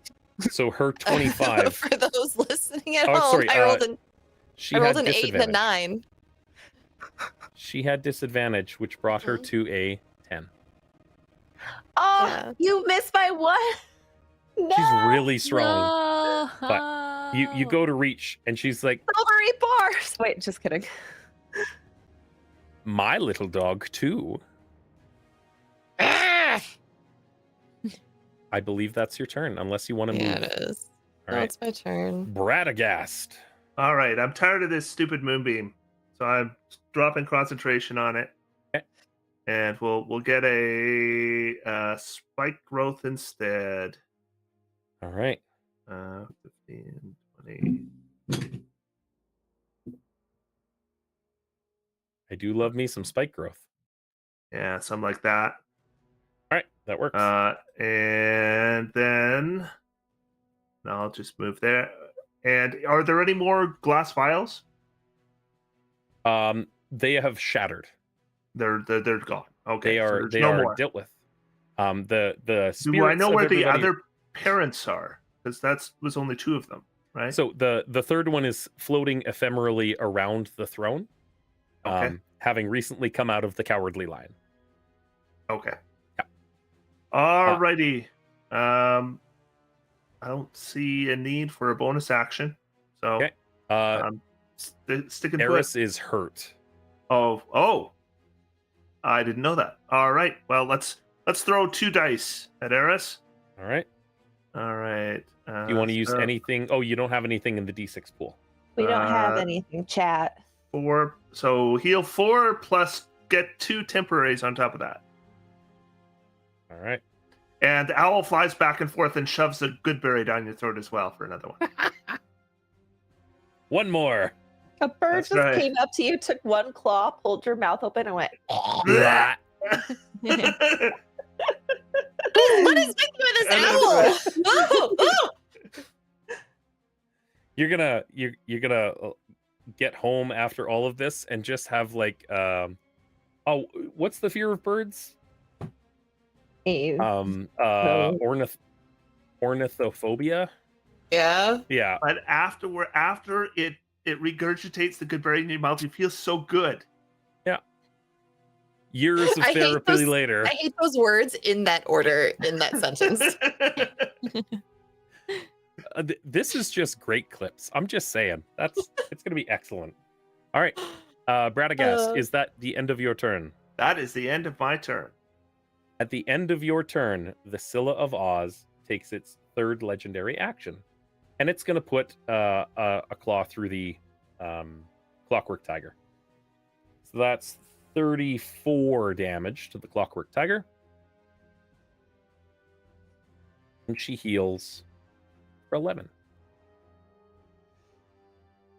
And Clockwork Tiger crumples to the ground, and you hear a slow whir slowly tamp out as Hungry Tiger in this new form is no more. Now it's the Scylla of Oz's turn, and all of her legendary actions restore. Start of her turn. And she's not moved yet, but she's going to... Oh, we got to see if she recovers her tail weapon. Great. And you know what? She's had just about enough of birds and stuff. And she looks at she looks at the Sentinels, she looks at the Yoshi, and she looks at Bradagast. Bradagast, I am going to need you to make me a dexterity saving throw, please, if you would. All right. She's doing the breath weapon at me. The toxic nectar spray. As One the way tail comes or out. the other will be absorbing. Yeah, that's fine. 17. A 17 does not make it. Fails by 1. You want to use your dice? To re-roll. Yeah. Yeah. I've got you know what? I've got lucky. I'll use lucky to re-roll. Okay. Fails. So, that's going to be 12d6 acid damage. So 47, but halved. 23. Okay. 23 points of acid damage on you. And yep, that's her full action to be able to do that. Taffy. Shoot her! Shoot her! Shoota! I'm nervous. Okay, I'm nervous to just shoot her because Why? it doesn't. For me, it doesn't do enough damage. It does some damage, but she's like resistant. I thought she wasn't resistant to magical. But she Magical was resistant to mine earlier. She was so- resistant to bludgeoning before. Mhm. Your attacks so far have done less than you expected. That's all. Mhm. So I could do that. I could shoot her. Mhm. Or I could try to make her smaller. Does she look That like she didn't work before. So if you Give me so- roll me an intelligence check. Just roll your intelligence. I'm assuming that I have to roll intelligence. It means I probably shouldn't do that. No. I'm gonna. There's something thematic with your class. Okay. I talked about this before, and Taffy is just completely all over the place. It's one of those things. I'm so sorry. I'm like the least helpful right now.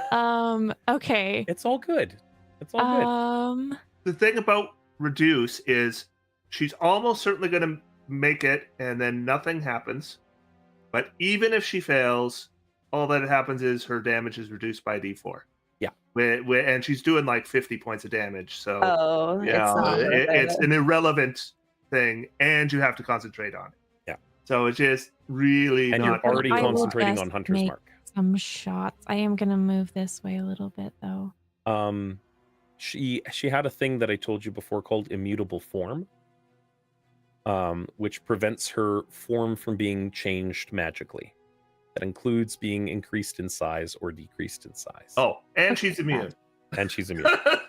What Sounds if? good. Wait. Shoota! Some shots. What if? So we have our defender buddies, right? Yeah. What if you enlarge one of them? That Would they be is- enlarged further? it's still a d4 damage. Uh-huh. She can do a d4 damage just by declaring Shooting it. favored foe when she shoots her. Yeah. You know?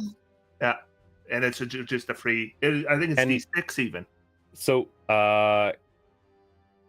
your hand crossbow, the first one, 27 absolutely hits.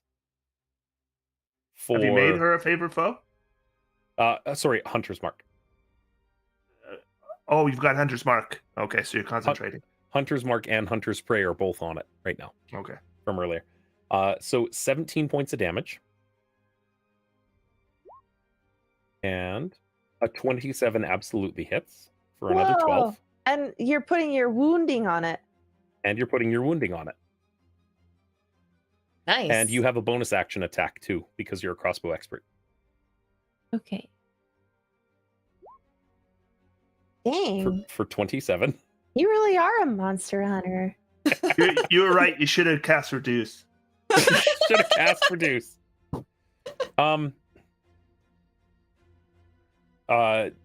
With a donation of $22.22 to finish us off at $2,222.22. You've done the last 16 points of damage that the Gale Queen had left. Miss Lydia Corinne, How do you want to do this? I don't feel right doing this. Go for it. Oh, I mean, it really is. It's kind of the most wholesome way to die in just glitter and rainbows. Mhm. It's yeah. It's almost like the Cinderella transformation, except when the transformation ends, you're not there anymore. So with a crack shot, what does Taffy say while doing this as the as several arrows, entirely too many crossbow bolts come out and like pin monkey bits to each of the pillars of her dress, and she is glamified and just like made to be of glitter. Just You totally killed Dorothy. Yeah, you just killed Dorothy. bippity boppity I- boo. Thank you for keeping the that last word censored for a Make-A-Wish stream. I like it. And with a bibbity bobbity boo, we're crossing the cannons here. You see, bear with me a second. Whomp. With the tubes smashed and those 3 ruby trinkets emerging, the heart, the shield, and the light bulb,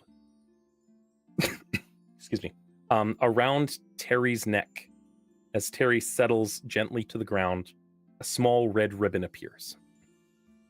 And the scrambling Gale Queen, pinned to these pillars, covered in craft stuff, claws and flails, and over next to the throne, where there's a Yoshi just like taking this in, a small small snow globe falls over and smashes, and a tiny farmhouse inside rolls to the ground. And as it shatters, the house swirls around in the air, sucking up the Gale Queen, hurtling its way out of a stained glass window, and flying off into the sky with a tumultuous twister of fate.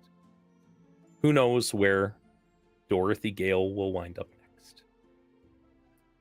All is quiet.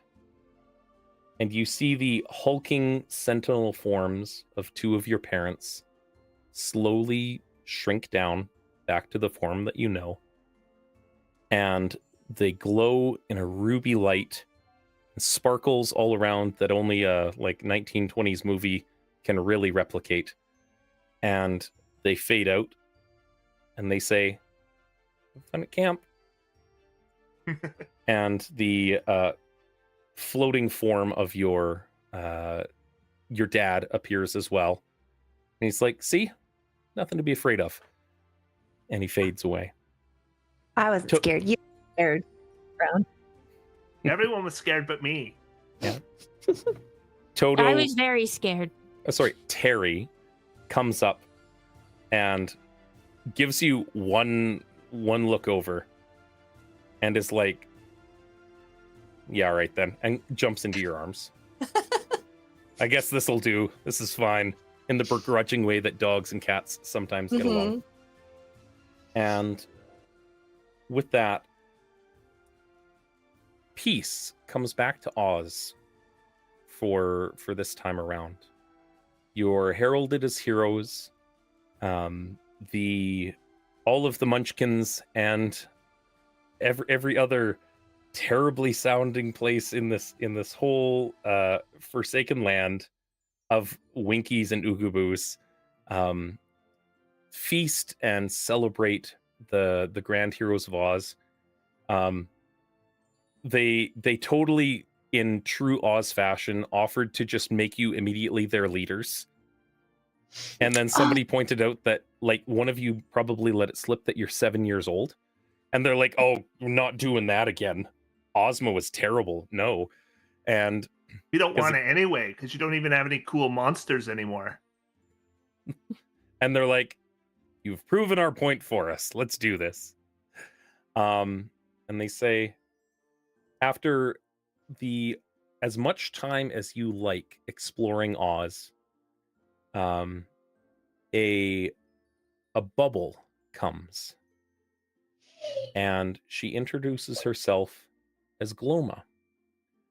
She was one of the witches in the country of Winky that was freed when you defeated the Emperor,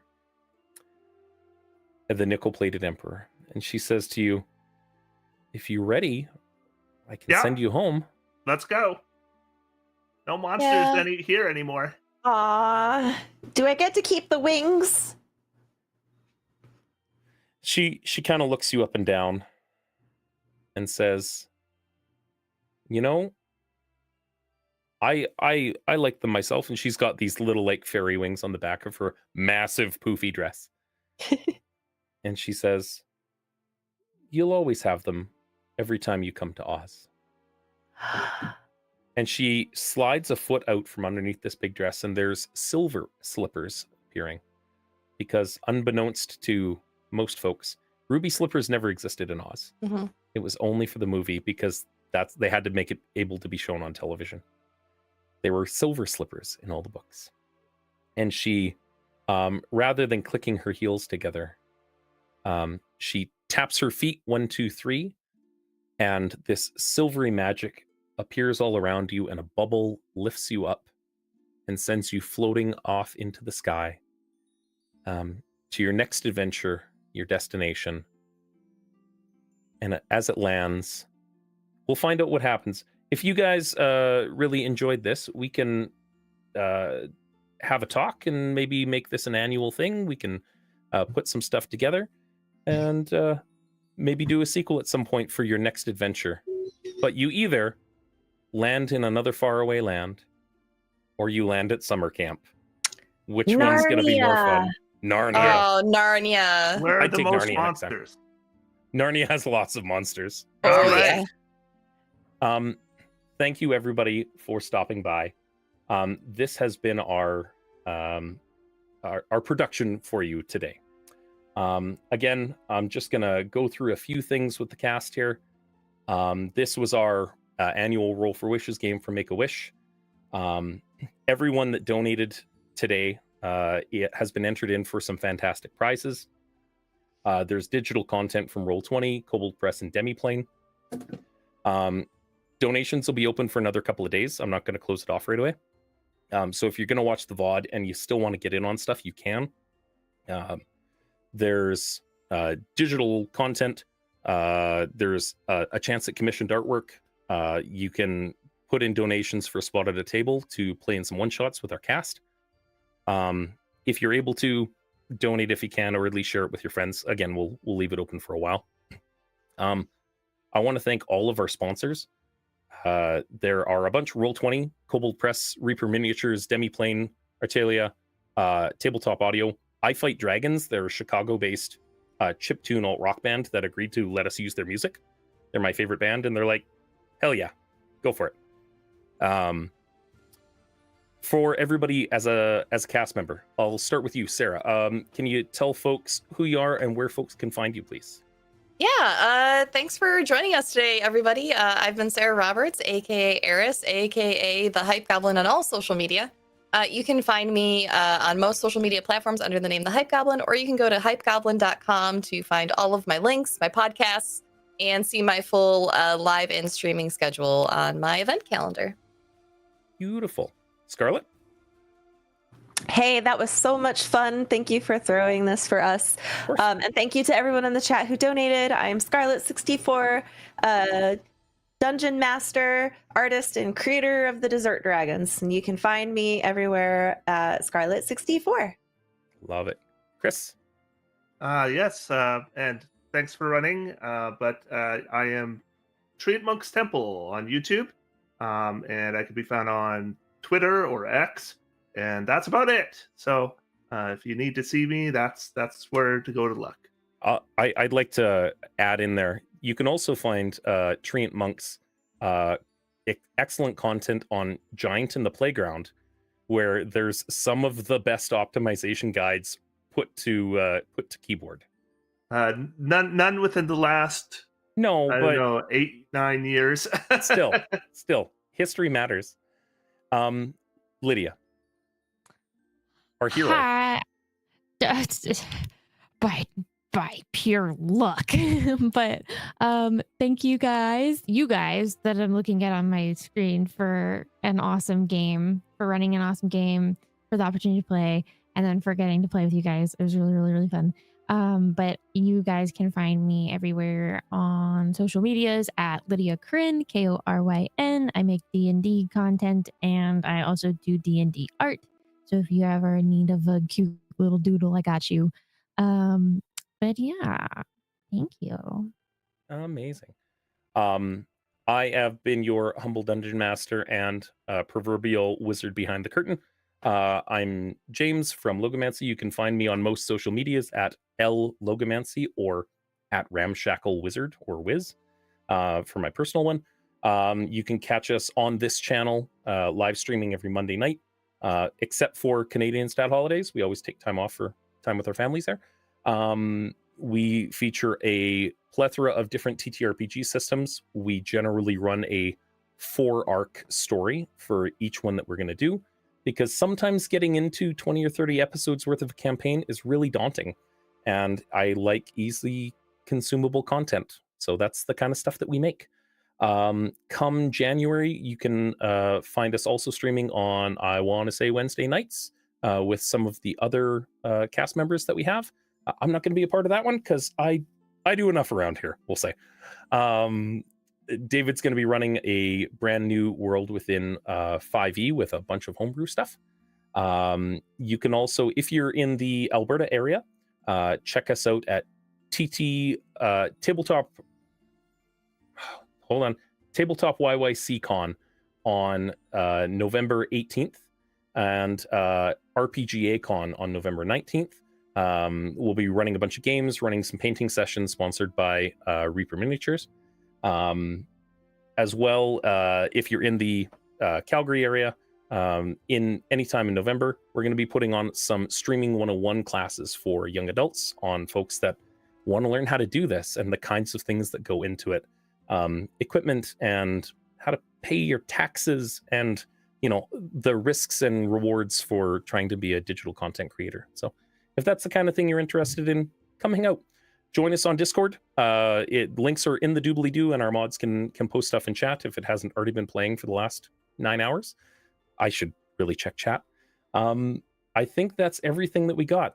Thank you for everybody that donated tonight. Thank you for everybody that chose to follow both on YouTube and on Twitch. We were really fortunate to be able to send it to both as of recently. Stick around for more content. We love making this kind of stuff, and we'll be back again working with Make-A-Wish International next year to try and raise as much as we can. Last thing before I shout out, in completion of this game, we've hit $15,200 for the campaign as a whole for the month of October. So we've come a long way from our humble beginnings of starting off with just a couple random Twitch streamers in an office a couple of years ago. So thank you, cast, for taking the time to sit down with us. It was amazing. I really enjoyed getting to know you guys, and I think you'll see more of all of us at some point here. Thank you, everybody, and have a good night. We bid you adieu. Bye.